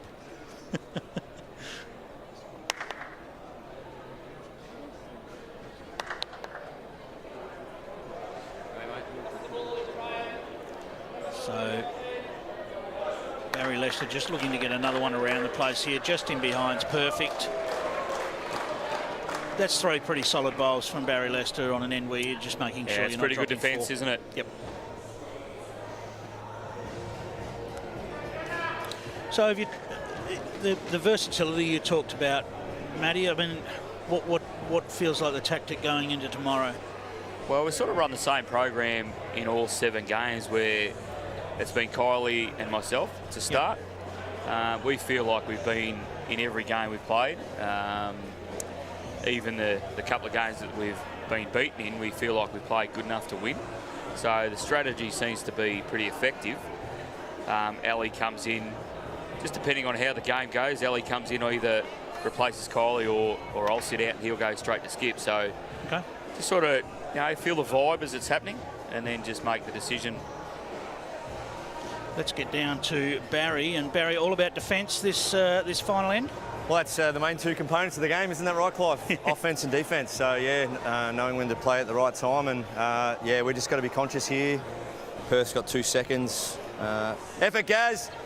So, Cody, if you can somehow get in there under the front and sit the shot bowl, he'll be lying 3. But, yeah, that's right, Clive. Just try and defend, get some more bowls around it, try and make it harder for Cody. Important match for both sides, mate. So, really looking to launch off a win here. Yeah, today we played quite well on this rink, and he's very close here. I'll call it in for us. Yeah, no, he's just going to hang a touch, but he's... get to Cody, you're 3rd, beat yours. Michael Sims played awesome today. Tassie played great on this TV rink, and we played quite well too, but you got to bring your A game on this TV rink, because ultimately, if you do make finals, this is where it's at. Righty, mate, thank you. All right, Barry Lester there. Well, there's still a chance here, Matty, for Cody to sit that bowl through now. Well, it's on. Bowl left each to play, of course. Yep. But it's there. Must sit that ball past the jack. Something of nothing here, because it wasn't looking like there was much of a chance to get the multiple. But yeah, land the bowl. 3 or 4, nominate. Oh, okay, nominate a kill. So we're going to play big weight. I think he's nominated a kill just in case. I don't think he can afford to have that much weight. I think he has to get it and stay. Yeah, unlikely to kill it with that weight. I don't think he's going to kill it with that weight. Is he going to get down? He's got to turn some. Not quite. Yeah, mate, let's draw to that. So I think Gary is going to play this bowl. Yeah, not much risk. No real chance of him taking his own out and conceding 4. So he'll play it, knowing that the shots up can be important come the end of this. Often those last couple of final spots can be decided by the barest of margins. Yeah, we've seen it over the years, haven't we? Yeah. Final bowl sort of job, and whether it's shots or sets or whatever it is, and it's probably this event, BPL 18's got that feel about it too, that it's going to come down to the last bowl that's played. Got some good sides that are not near the top of the ladder at the moment that could become the end of the tournament.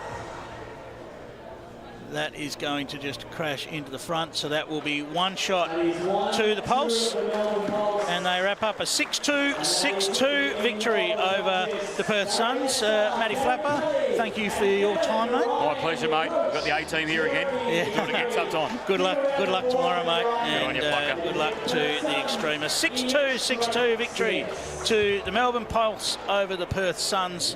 And a pretty solid performance all round, really.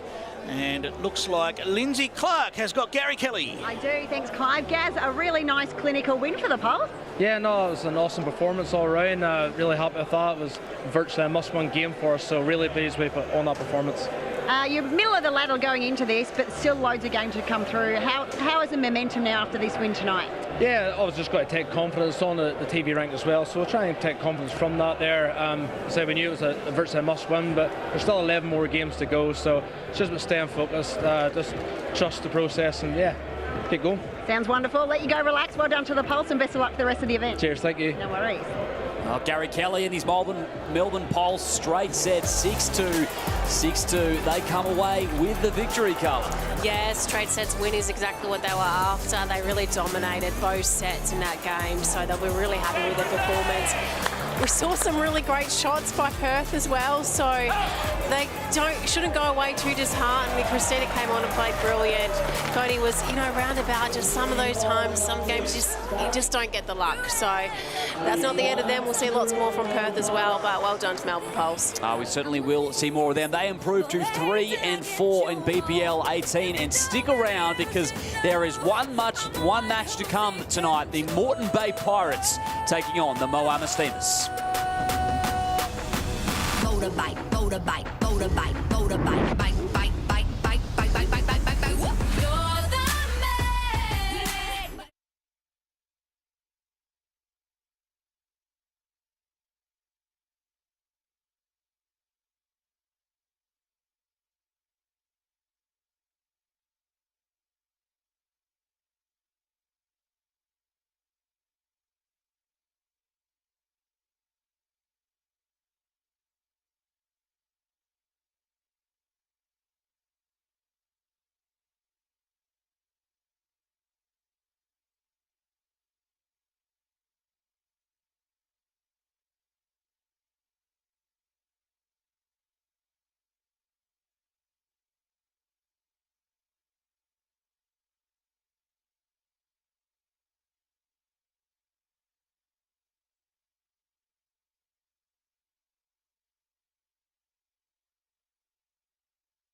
the lead.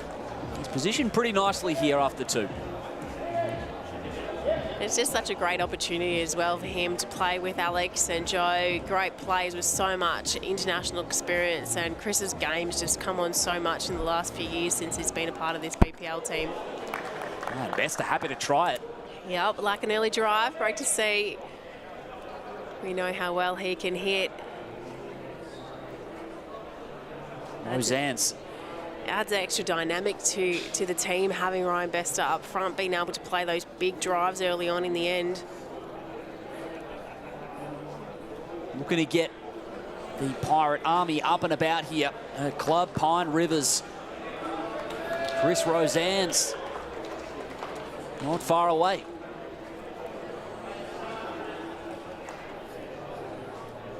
There they are in the Pirates' Cove, Carla. Little cove up there. They've stayed on late for the last game. They have set a high bar, I must say, for the Tuesday. The atmos has been good at Pine Rivers. It's only going to build throughout the week. Yeah, it does. Each night gets bigger and better. So now, on the skip. Going to fall up short. He won't be too happy with that one, but first bowl's always a bit tricky. What a matchup this is. Alex Marshall. His Moreton Bay Pirates holding 2.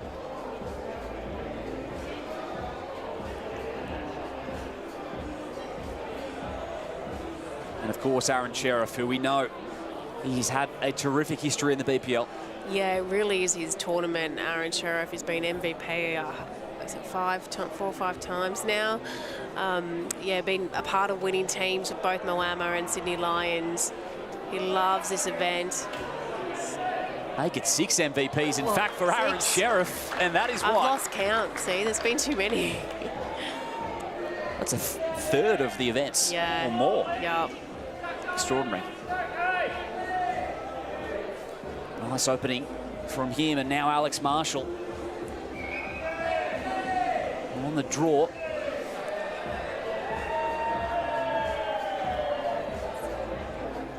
Looking pretty good. Oh, he's going to nudge that front one. Very tight down there near the jack. Bit of an ooh for the crowd. I'm not sure if he did give it away or not. Gotta love the Pirates mascot, don't you? Might just favour Moama. Just off my eye. It's very close. Here's Aaron Sheriff.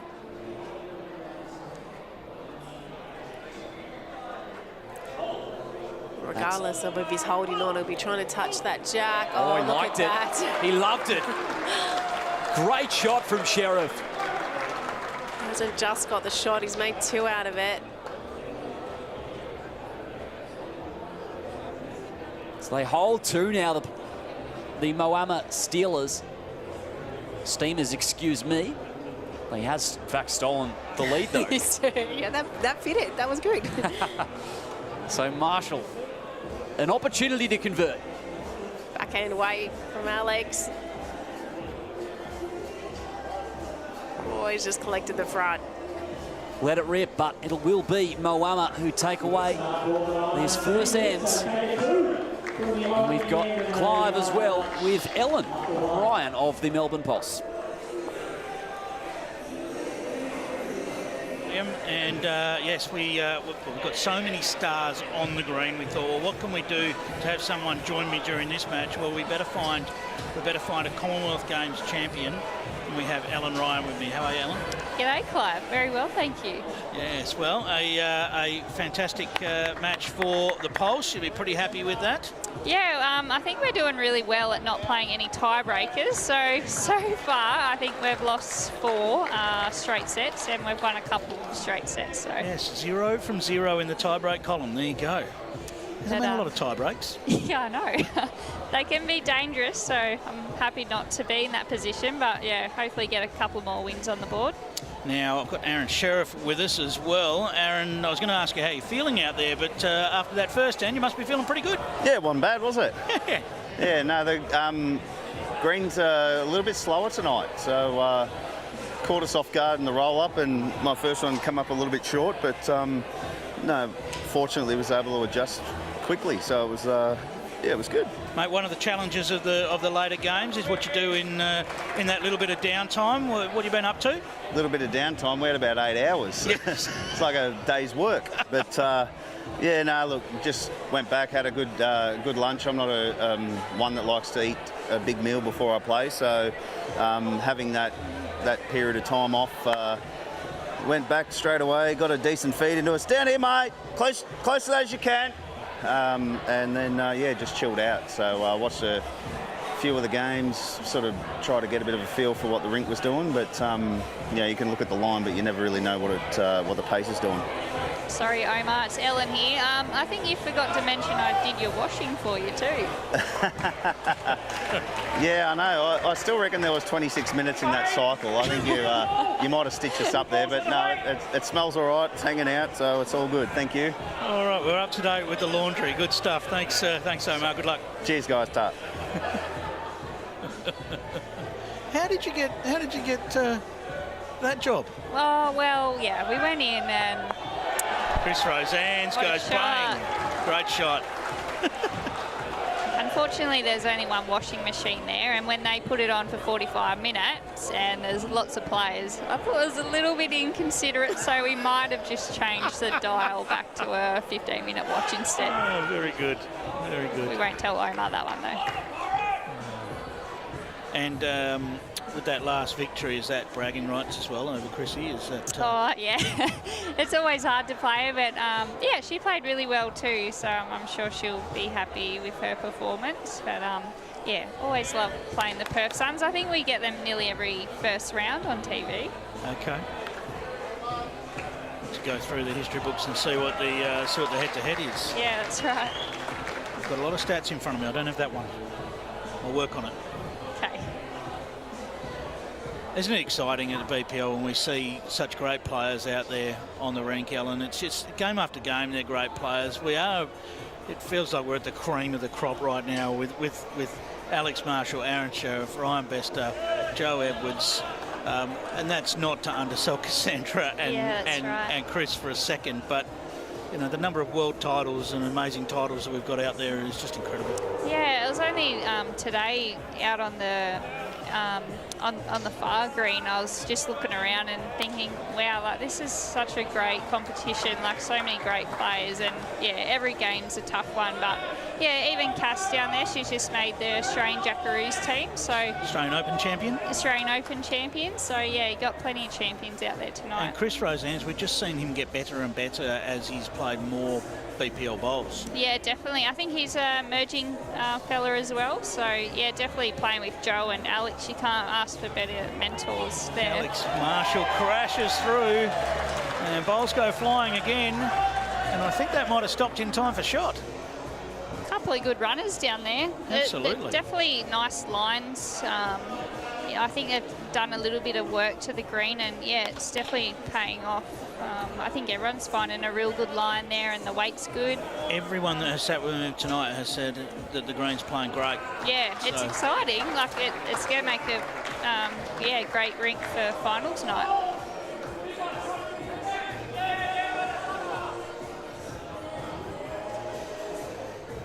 So, one shot to the Steamers. Alex Marshall turned this back in favour of the Pirates. That backhand there, I found was a touch bit slower out there. Still a really nice line, but see what, yeah. In that case, he needs to run, doesn't he? Yeah, just get a pull up there, I think. Yeah, it's sort of that yard, 2 metres slower. Okay, well that will be one to the Steamers, and they lead it 3 shots to 0 after 2 ends. And we have a Pirates power play, looking for double shots here to bridge gap. Yeah, get a 1 or a 2 here, definitely right back in it. Certainly been a tactic of the Steamers to play longer ends. So, you know, the stats say that they're opting to go to the long or the very long, and of course you don't have to roll the jack in this format. It's if you want to play a long end, you play a long end. I like it. It can be a bit scary when the skipper asks you to roll a long jack. Or a really short jack. You Yes. don't know what you're going to get. So in this case, just put it there. I'll try and get close. Yeah.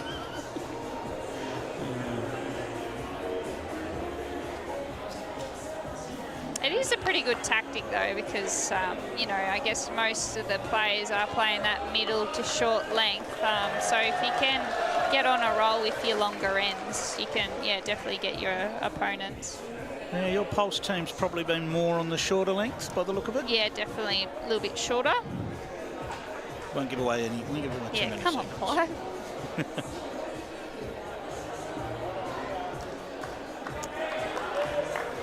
Another one just in behind there. So Yeah, it's not a bad start there. No bowl short, so it's always handy. do you talk about that as a team in terms of, you know, obviously, particularly your team, you've played together a fair bit now. Do you have those team rules where you say, well, you know, the lead must make sure one goes past?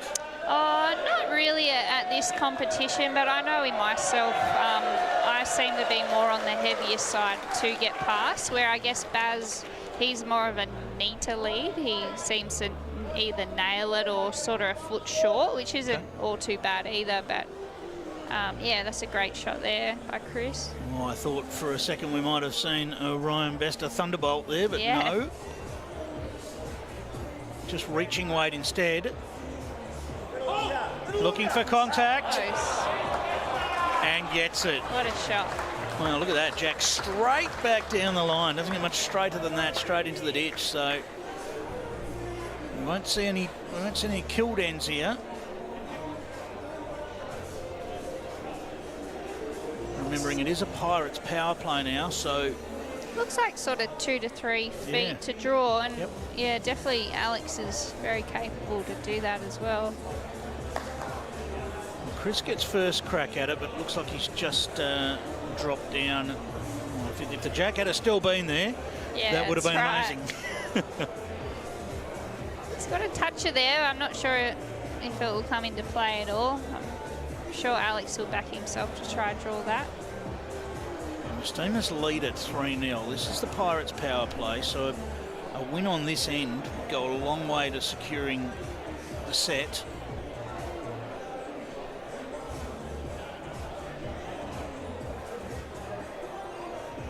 I did like in the pre-game interview, Alan, Aaron Sheriff said, "If I'm happy, we're happy." That's interesting. Yeah, I like that. It's probably making a slight assumption.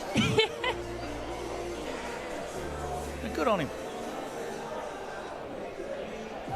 Alex Marshall, this is the rangefinder. How good's the rangefinder? Very good. How good's the rangefinder, Ellen? What a shot What a shot. Oh. No, he's still got two more. Yeah, there's plenty more where that came from. Omar wasn't far away though, so he's on the trot too. These two love playing each other, don't they? And this sort of situation where it's just a Yeah. draw-a-thon. Yep. They sort of get the best out of each other, don't they? Absolutely. All right, well, can Alex come up with another here? They both play that sort of nice swinging weight well as well, like same and dead drawing. There's not much they Very don't do well, to be classy. fair. No. A little bit jealous. Don't know whether this one's quite got the trip, so no.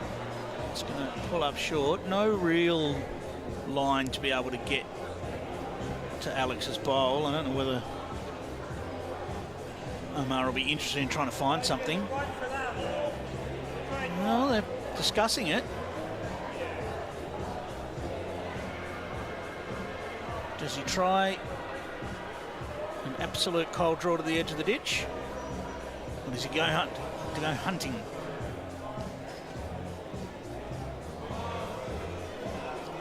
It's the draw option, Yeah. but he's already walking back.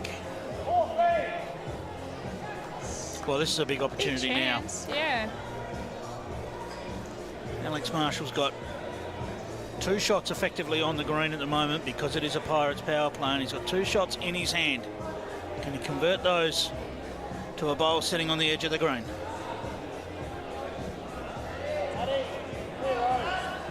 Clear road tends to indicate he's dropping.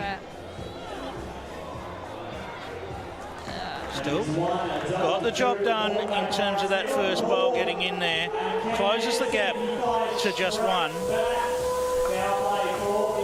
And Ellen, good luck for the rest of the tournament. Thank you very much. Thanks for having me. It is a 3-2 lead to the Steamers after 3 shots here in the first set. Lovely work, Clive, and great to have Ellen Wright of the Melbourne Pulse as well to talk all things BPL and all things this match, because it is heating up after end number 3. Of course, all thanks to Apia, the go-to insurance for retirees. 13-50-50, get, set, go.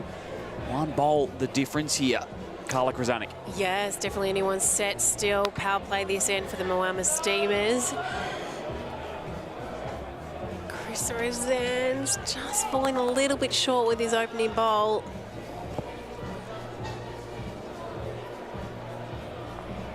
Ryan Bester. The Steamers with the power play. They lead by a bowl here in the first set. Put that to the back. The Canadian. Yeah, plenty of room here for Chris just to make that small correction. Pass with a yard away. Same line.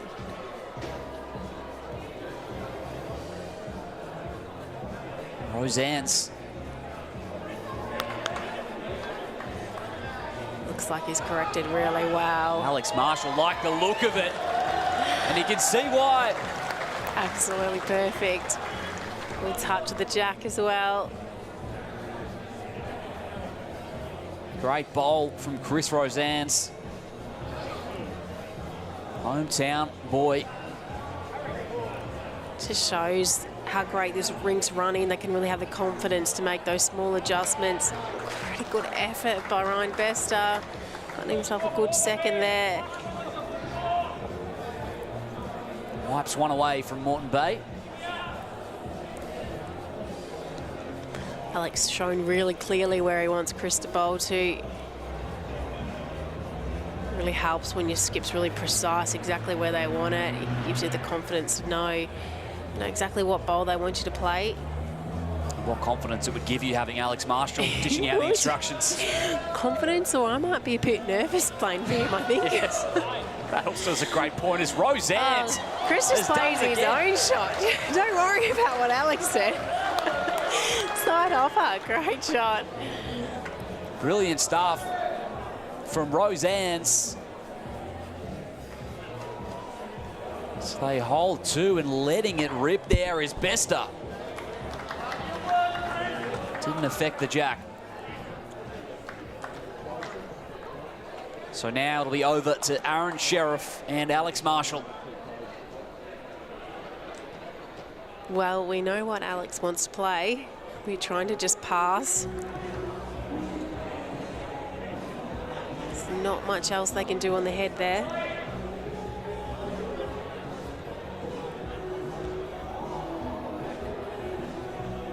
Let's see how he draws.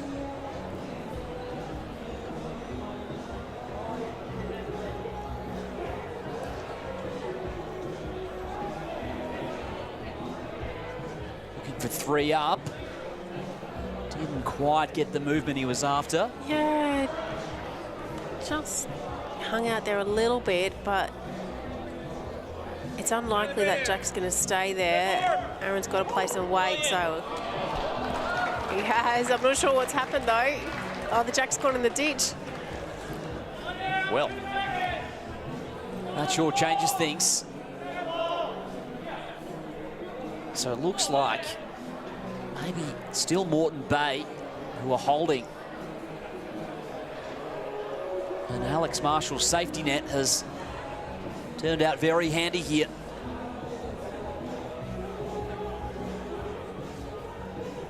So now trying to get as close as we can without going in the ditch themselves. For those who are new to bowls, he needs to stay up. Unfortunately, if it goes in like that, the bowl gets taken off the rink. One of the toughest shots you will come across as Aaron Sheriff will try his hands. it's kind of not natural in your head to be trying to fall just short of the jack. We're generally trying to reach the jack or just pass. So it does make it a little bit trickier psychologically when you're drawing to the ditch to be, yeah, just trying to fall short of it so you stay on.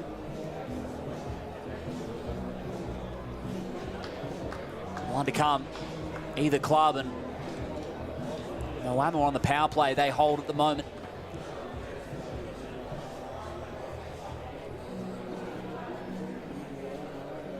Here's a crucial shot in the fourth end for Alex Marshall. How does he place it here, close to the ditch? Can I get there? Unless he can nudge forward, and no, so Moama with one to come. Big opportunity on the power play. If Omar can add another one here, scores doubled, makes a big difference. Would blow the first set wide open for Aaron Sheriff and the Moama Steamers. Follows it down. Looks like it's going to be very close to staying in, and stays on. Oh, it's just gone into the ditch. Wasn't much in that, but they've doubled up on the power play. 2 bowls come from the fourth end for Moama. And a 5-2 lead to the reigning champs in the first set. It would have been just, if had hung on there, that would have given him that extra shot. It really would have blown out that set for them. Still 3 shots up for Moama Steamers going into the last end of the first set. That's the position you want to be in. And of course, brought to you by OMF. Watch sports from an electric adjustable bed base from OMF as the 5th end is underway. Good opportunity here for Chris Rosannes. Ryan Bester's first ball falling a little bit short. Big task for Moreton Bay. We've seen some numbers tonight, though. We know that it's definitely possible. Certainly is. I'm sure we'll see more of those highlights as well after this match as we recount day 2, as here's Ryan Bester.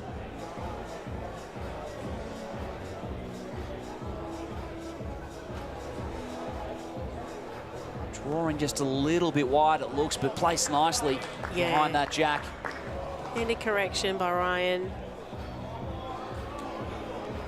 Chris needs to reply now.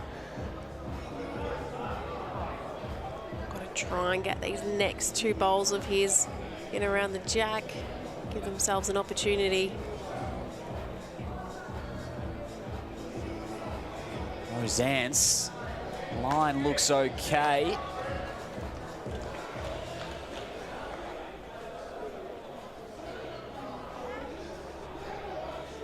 Stalking it down is Bester. It's a worry. That means it's pretty close. He's pretty happy with this one. He's going to get right there. Oh. Looks like it'll stay with Moreton Bay, only just.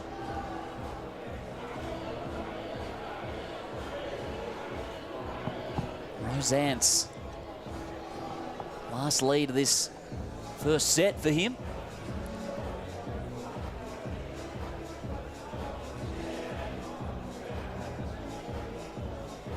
Of course, Moreton Bay in 6th position coming into this match, 3-3 record, and he's put it close there, Chris Rosannes. So a fairly spread head there. Yeah, a bit of a loose end this time. Lots of room really for Aaron Sheriff to be able to nail the jack. Straight into it, Aaron Sheriff. Yeah, he knows exactly what he wants to play. There's no doubt in his mind. Bester there to ease it forward, and not that time for Sheriff. Yeah, still plenty of room there. Alex can get this first bowl on the jack. He'll give them 2 shots. Of course, chasing at least three to draw the set. We've seen a drawn set already tonight.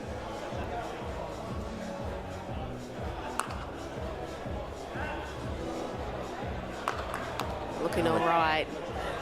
Looking good from Alex Marshall. And that is the shot of the end so far. There's far too much room for Alex there. He was always going to get in there. Omar now just looking to correct a little bit. His weight wasn't too bad with his first one, just a little bit on the higher side. Sheriff watching it calm down there.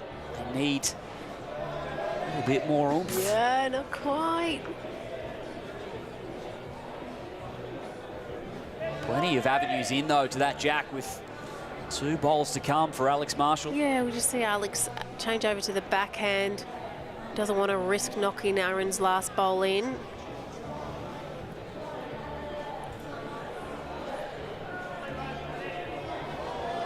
On a clear road.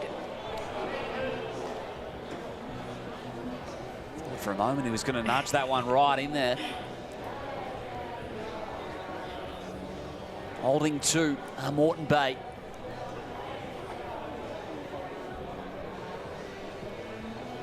So this is going to be really interesting. Trailing by 3, the Pirates. Big conversion opportunity for Aaron Sheriff in the context of this set. Yeah, he can win the set with this bowl if he can manage to get down. Oh, he's just finished outside of that one. Not sure if that might have even knocked that in. Could they have 3 now, the Pirates? Looks like indeed they will. How do you play this one, Carla? Yeah, well, this gives Alex a chance to draw for 4 now and win the set. Prior to that bowl, he could only draw the set. Huge shot Just for let Alex. it go with confidence too. He likes it out of the hand, Alex Marshall. This for the set. Looks like it's might just get there. No. Just gone past. So is it 3? That was what the umpire signalled. It is close. It is.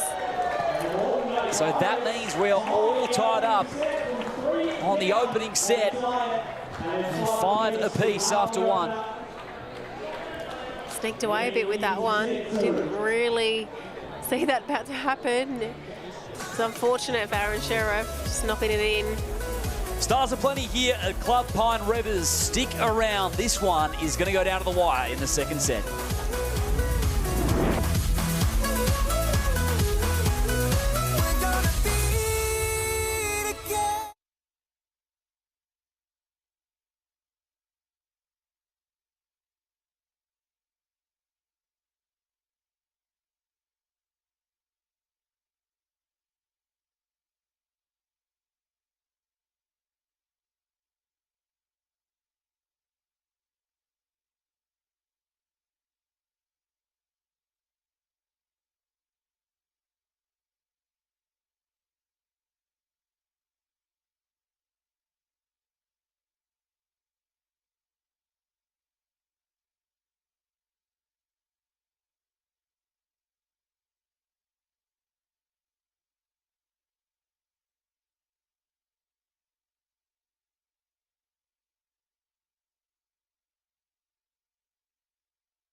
Welcome back to Club Pine Rivers here. 1 set remains between the Moreton Bay Pirates and, of course, the Moama Steamers. Coming into this one, they had a 5-1 record.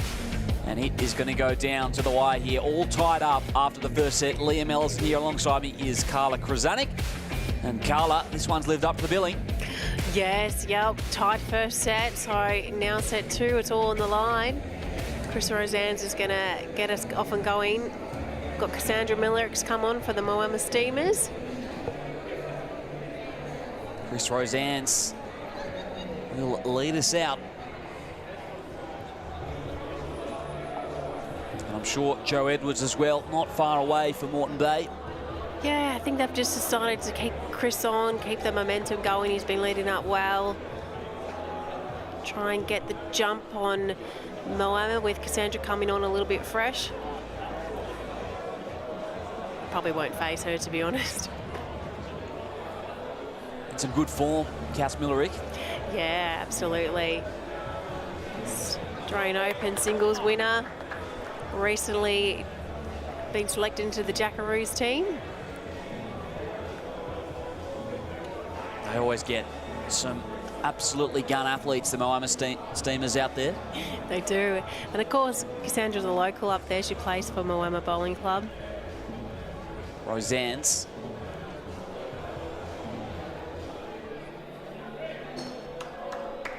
Played it well. Leading well so far in this one. Yeah, he's had lots of good bowls in good areas, given Alex lots of opportunities to play shots. Millerick. The Steamers 2 down. Not happy with that one, but still got another bowl to come. So Roseanne. He's got his Pirates rolling at the moment here on end one of the second set.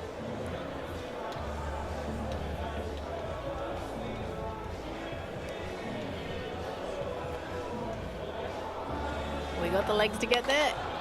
Oh, there's still left a little bit of room for Cassandra.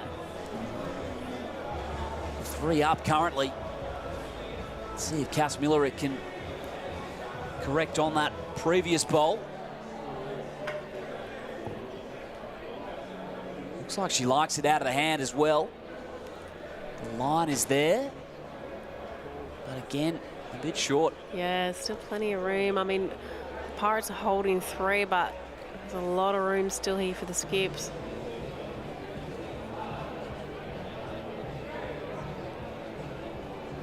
And Chris Rosanes as well is on the rink with Linz.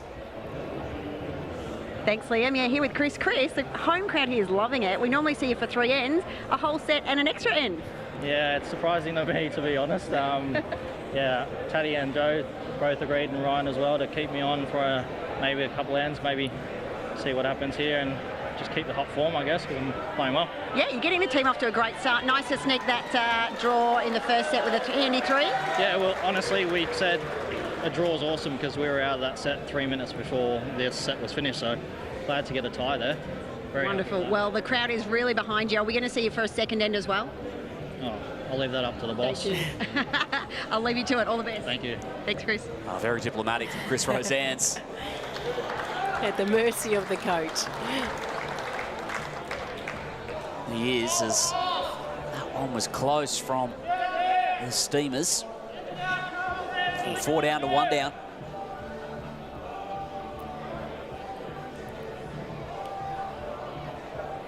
It's often the way as the players when you're on the green, it's the substitute player and the coach that are making all the tactics. So, oh, is he going to get there? Not quite, but yeah. So as Chris mentioned, you don't actually know what the plans are sometimes when you're playing. What a pleasure to watch these two go to work. Aaron Sheriff.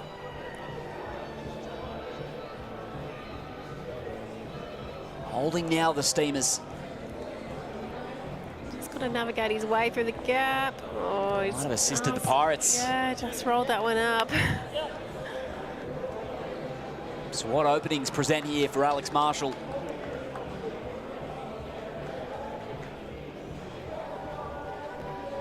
We haven't seen a lot of short bowls through tonight. We've seen a few more in this game. Just wondering whether the green's slowing down a little bit, losing a bit of pace. A lot of the players are sort of falling that sort of yard to 6 foot short. So Marshall on the conversion. Find themselves again holding 2 in that time. Doesn't add to it. 1 to come here for Moama. Bit of work to do for Aaron. Disappointed with that last one, so just trying to find a nice line to get in there. Following it down. He's following it down. Gotta be close. They're getting it under that. Very close. Aaron Sheriff, has he got there? No, I don't think so. He just sneaked through that gap.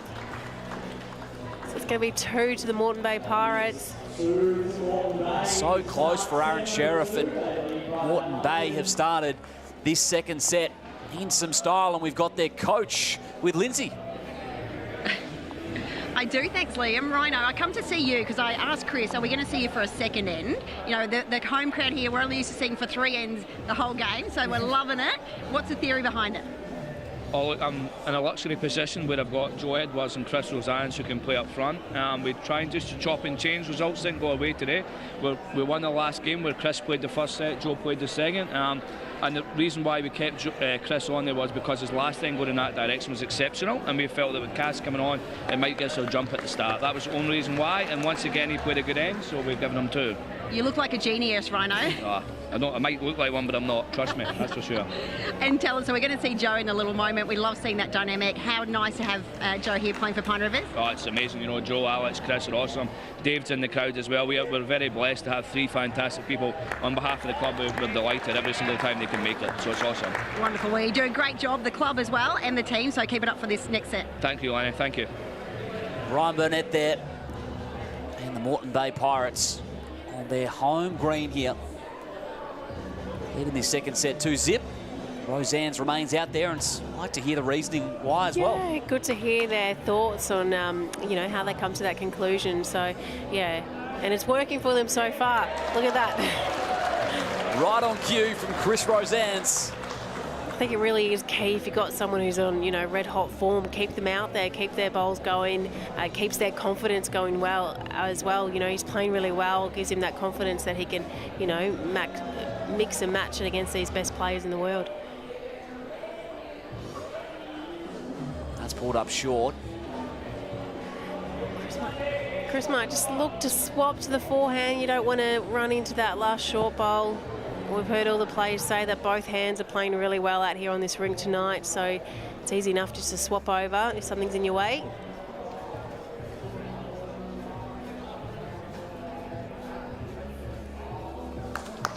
Holding one of the Moreton Bay Pirates, and Chris Rosans is in some great form in the lead position. Have a look at that. Local crowd loves it.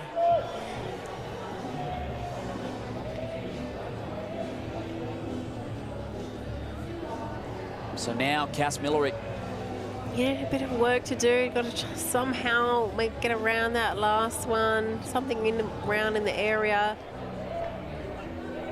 Not sure if it's going to stay on. Has found the ditch for the Steamers.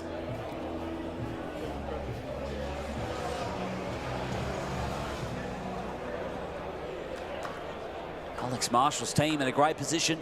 Yeah, they'll be happy with this. They've got a really good setup.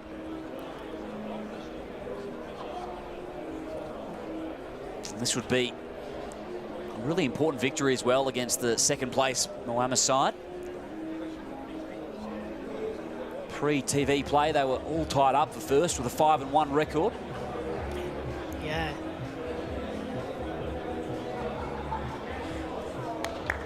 Marshall watching that. One into the vicinity of the jab. Yeah, just want it. Oh, he's finished right on the respot mark, so it's a great home. Key really is there not to build the head up too much and make it easier for Aaron Sheriff.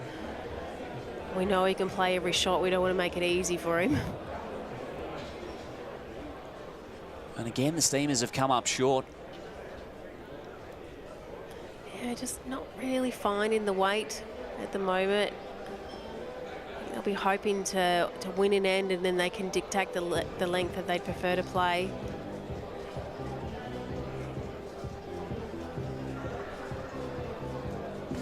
That one just not drawing in for Marshall.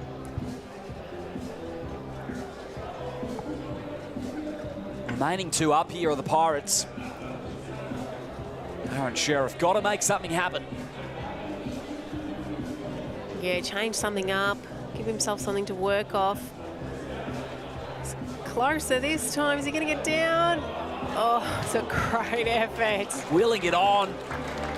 Good shot from Sheriff. remaining with the Pirates, I think. Yeah, it looks like Pirates is still holding shot, but he's definitely made it a lot easier for his next bowl. Opened up the angle.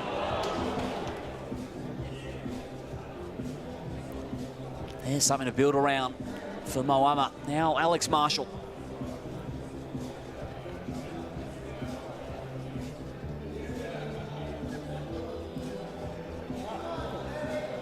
Still holding two of the Pirates. Not that time.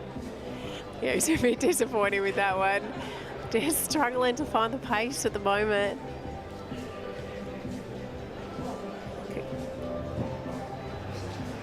Final conversion opportunity for Sheriff. Smashed in there, and that will do it for the second end. So the Pirates with another two, and a 4-0 lead here to start this second set. Of course, all made possible by Audica, the official hearing partner of Bowls Australia, and the Moreton Bay Pirates. Still power plays to come, but sitting really nicely. Yeah, we do still have both power plays to come, but yeah, great start by Moreton Bay Pirates. I think the Moama Steams will be a little bit disappointed that they, they haven't managed to capitalise on either of those ends. So they just want to tighten up those heads a little bit. But we've got Joe coming on now, so Chris Rosannes, what a fantastic effort. He played great, 7 ends, absolutely fantastic. So he'll be really happy with his performance tonight. He sure did, as Edwards opens up her account.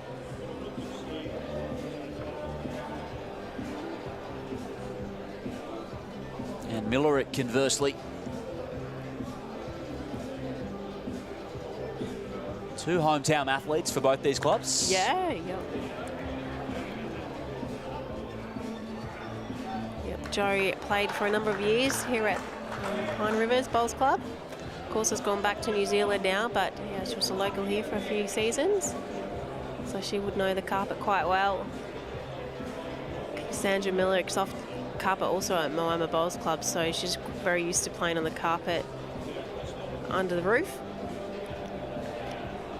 Blessed with all these fantastic facilities here in Australia that players have the opportunities to play at day in, day out. It is a beautiful looking club, Pine Rivers. And what a job they have done setting up the BPL once again, putting on a terrific show.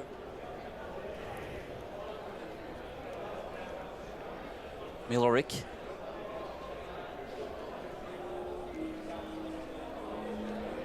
It's going to be tough. Maybe it's going to nudge fellow bowl, but well placed. Yeah, just sneaked around. Would have been ideal to have maybe a couple more feet on it, but in around the area.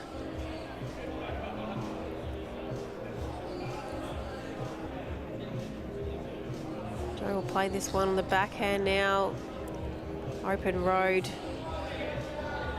Looks all right as well from Joe Edwards, if it's got the legs. Oh, it's just pulled up.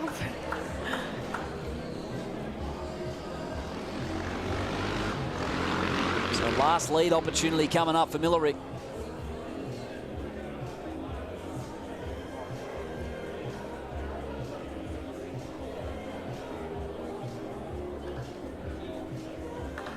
And that's found the back and can see what she's drawing up. Yeah, look, that was handy home. Good weight, really. I think she was looking to, finish there, or if she was a little bit tighter, she would have rolled her shorter ones up. So the right idea there.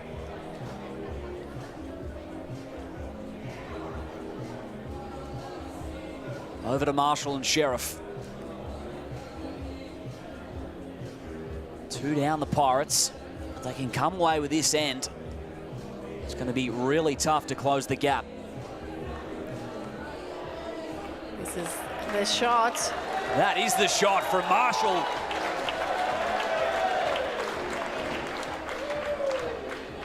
Still a nice crowd here as well as the night wears on, cheering that home. Yep, plenty of players have stuck around. Lots of spectators out enjoying the last game of the night. And how could you miss it as well with the stars on display?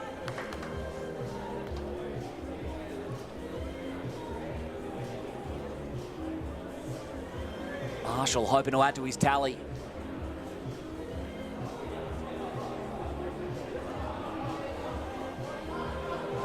You got Joe the legs together? Edwards is wheeling it on. Was, yeah. We know when we start trying to wheel them in that they're probably not going to get there. Yes. A great point you make, Carla. So the Pirates Cove looking on, supporting their Moreton Bay team, and on the drive there and moving that jack was Sheriff. And it's found the ditch. I think he would have been hoping it was going to crash on one of his bowls, but it has gone through. Straight back through down into the ditch right at the back. Not too much of a presence down there either. Still remaining with Moreton Bay. So these final 2 bowls very well could come down to this.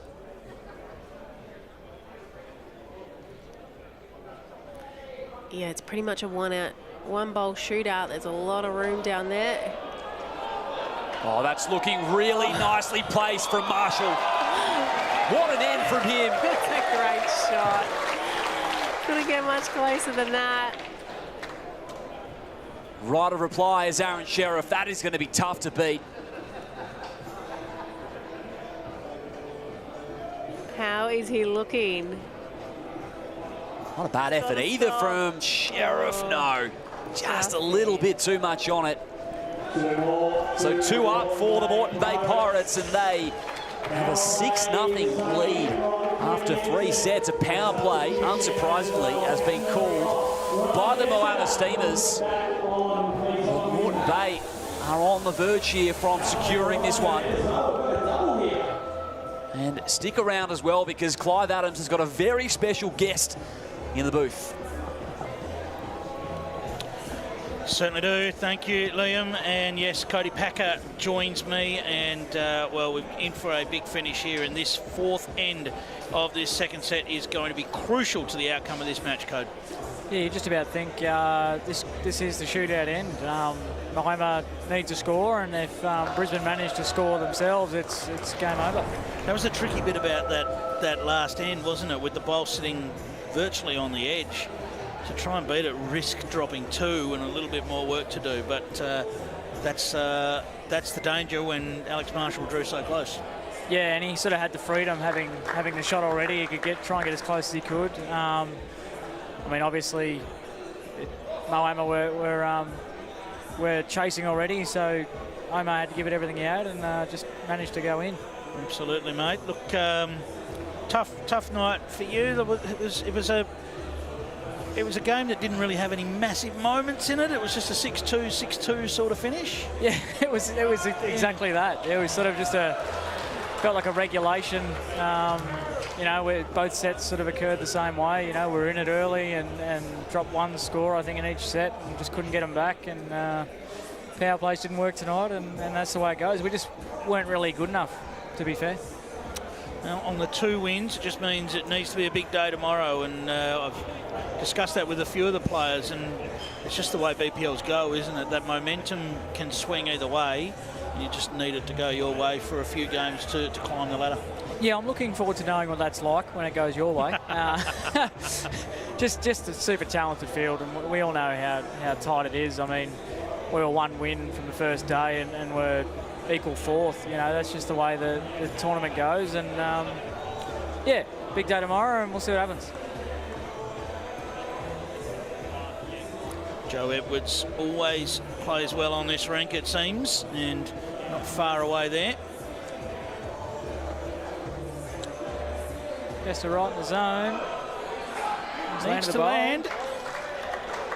He gave himself a chance. Certainly does, and that might have done enough for shot, I think. We'll wait for confirmation.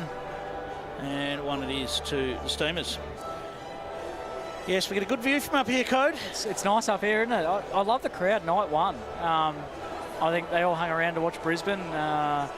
Just a really good feel for night 1. You know how big finals night gets, so it's pretty cool. Don't you get up here making that mistake. Moreton Bay. Oh, no, I've done it already. Don't make me do it. I swear I wouldn't do it. Yes, Moreton Bay Pirates, obviously.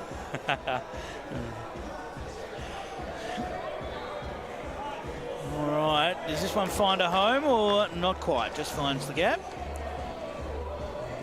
So the Steamers holding 1 shot. They look, a collective 2 would be enough to get them in the mix here. I mean, the drawn first set, so if they can draw the second set, we go off to a tie break. It's just going to carry past, just on the outside. Feels like, I think Aaron Sheriff will be thinking he's been on the just on the outside a few times in this match. It's just been slight edges of bowls instead of getting them middle, and that can be the difference. Absolutely, especially when you're playing the quality of Alex Marshall. Joe Edwards just wants this to carry a little bit, just not quite. Opportunity here for Moama. Front toucher, he's 4. And of course,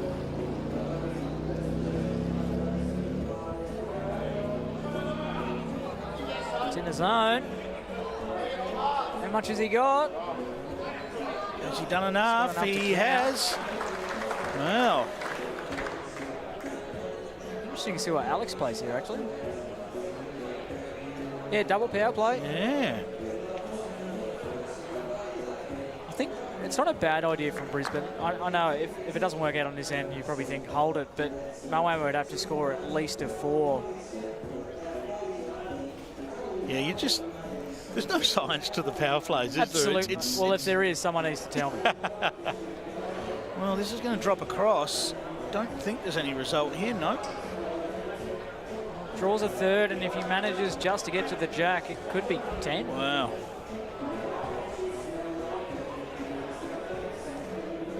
If he gets just a little nudge on the jack, this set changes in a heartbeat. So marker Janet Healy is going to be going for paddles galore if he can get to a little bit of that jack. Paddles galore, I like that. Yes. Huge bowl by the man who's had an incredible career and even more recently an incredible 12 to 18 months. He just needs his bowl to virtually breathe on the jack. That's just doesn't want it to go far. Well, is this gonna get concentration. back? He only needs good speed to count. It's coming back. What's he got? What a great shot. Count. Well played. Well, count them up, and this is going to be a very interesting... I think we might be measuring for 4 o'clock. Whatever it is, we're going to double.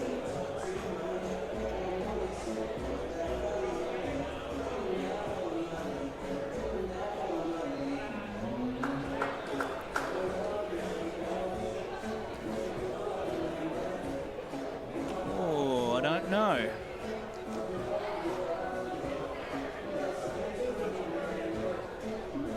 We are going to get the umpire, I believe. So the back ones are out, so we're measuring for 3. Here's Bob Carlson. Wow. Nervous times. It's a 6-0 lead to the Pirates. It will not be a 6-0 lead after this end. This is a huge measure. Moama are either going to need 3 or 1 to win the second set.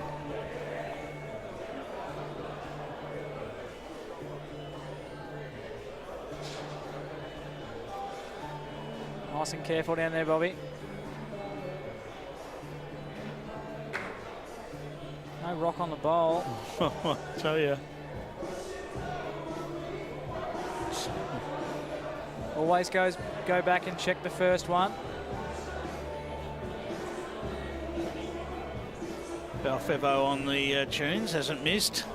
Has not missed. That is 3, double to 6. So they had already removed 3. That's right, yep. We double it. It is 6 shots apiece. In the second set, we've got 1 end to go here for tonight's action, and it is going to decide the match. No tie break. Well, you wouldn't think so. You can have a drawn end. Sorry, Clive. I don't know whether Yes, we've you ever would had know. one of those. Double in the resting BPL. touches. Wow. Exciting finish to night 1 here. Pirates and the Steamers, as good as it gets. And there's nothing to split them right now. 5-all in the first set, 6-all with an end to play in the second. These two teams tend to produce it against each They other consistently. How's Billy Brandsman gone as coach, mate? I know he was really looking forward to things. How's he been in his debut performance as coach? Oh, Billy settled in nicely. He's always asking if he can do anything better, but he's got a great brain for bowls and for sport in general. Help him out with the power plays and stuff occasionally. Just remembering to put the sign up. But other than that, he's been great. He's super supportive, and what a man to have there with his sporting background. A lot of people watching won't really know the name Bill Brandsma. I mean, very talented cricketer in his younger days. Coaches football and young players coming through. He really is as you said, a great brain for sport. Oh, amazing! One of the best. A waffle club like Swan Districts doesn't put faith in a person, in their colts and in their youngsters without knowing what they're about. And Bill does a lot of work with them still to this day. And reads the game so well. He does say occasionally that he finds he probably overanalyses some things in bowls, but I like that. I mean, the time limit in BPL doesn't lend itself very nicely to it occasionally, but yeah, great sporting mind and just a great human. All right, can Joe Edwards send the crowd into a frenzy here? Something's put her off. Joviality on the side of the rink. She's looking down, so she's a chance here. Joe Edwards. Standard Joe. Has she got the trip here? Yes, she has. It looks pretty good. Yes, she has. Yes, she has. And Joe Edwards nails it. An absolute superstar. Speaking of great humans. Yes. Someone with that many achievements and that much talent to be as humble and wonderful as she is. Yeah, spot on. Aaron Sheriff using weight. Winner of this end wins the match. Just misses. Just an awkward gap to have to find his way through at the front of the head there. While fighting the seam as well. Yeah. He'll be thinking about that. So he's just thinking it over in his head. Okay, that one took off.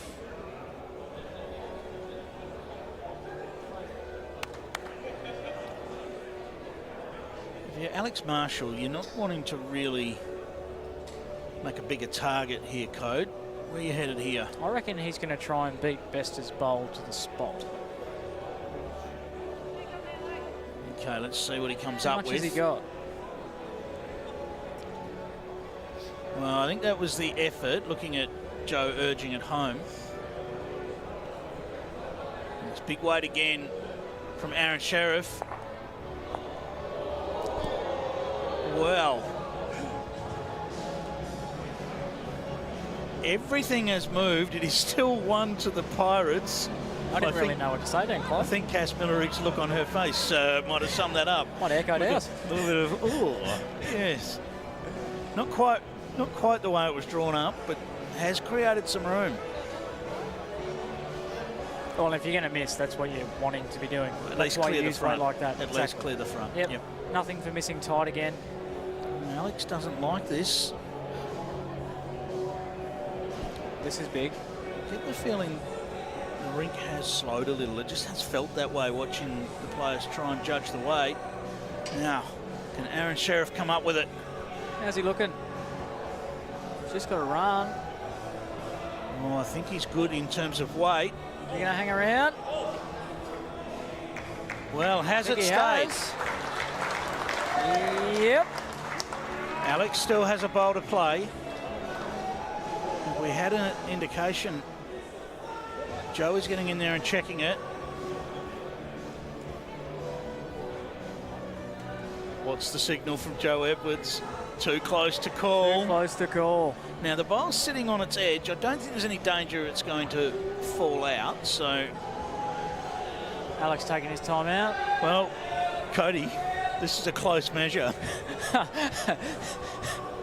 Or if you're Moama, if Alex doesn't do anything, you'd want the umpire to get chocked under that pretty quick. All right, Alex Marshall, Can the chance to be the hero. Send the home crowd into a frenzy.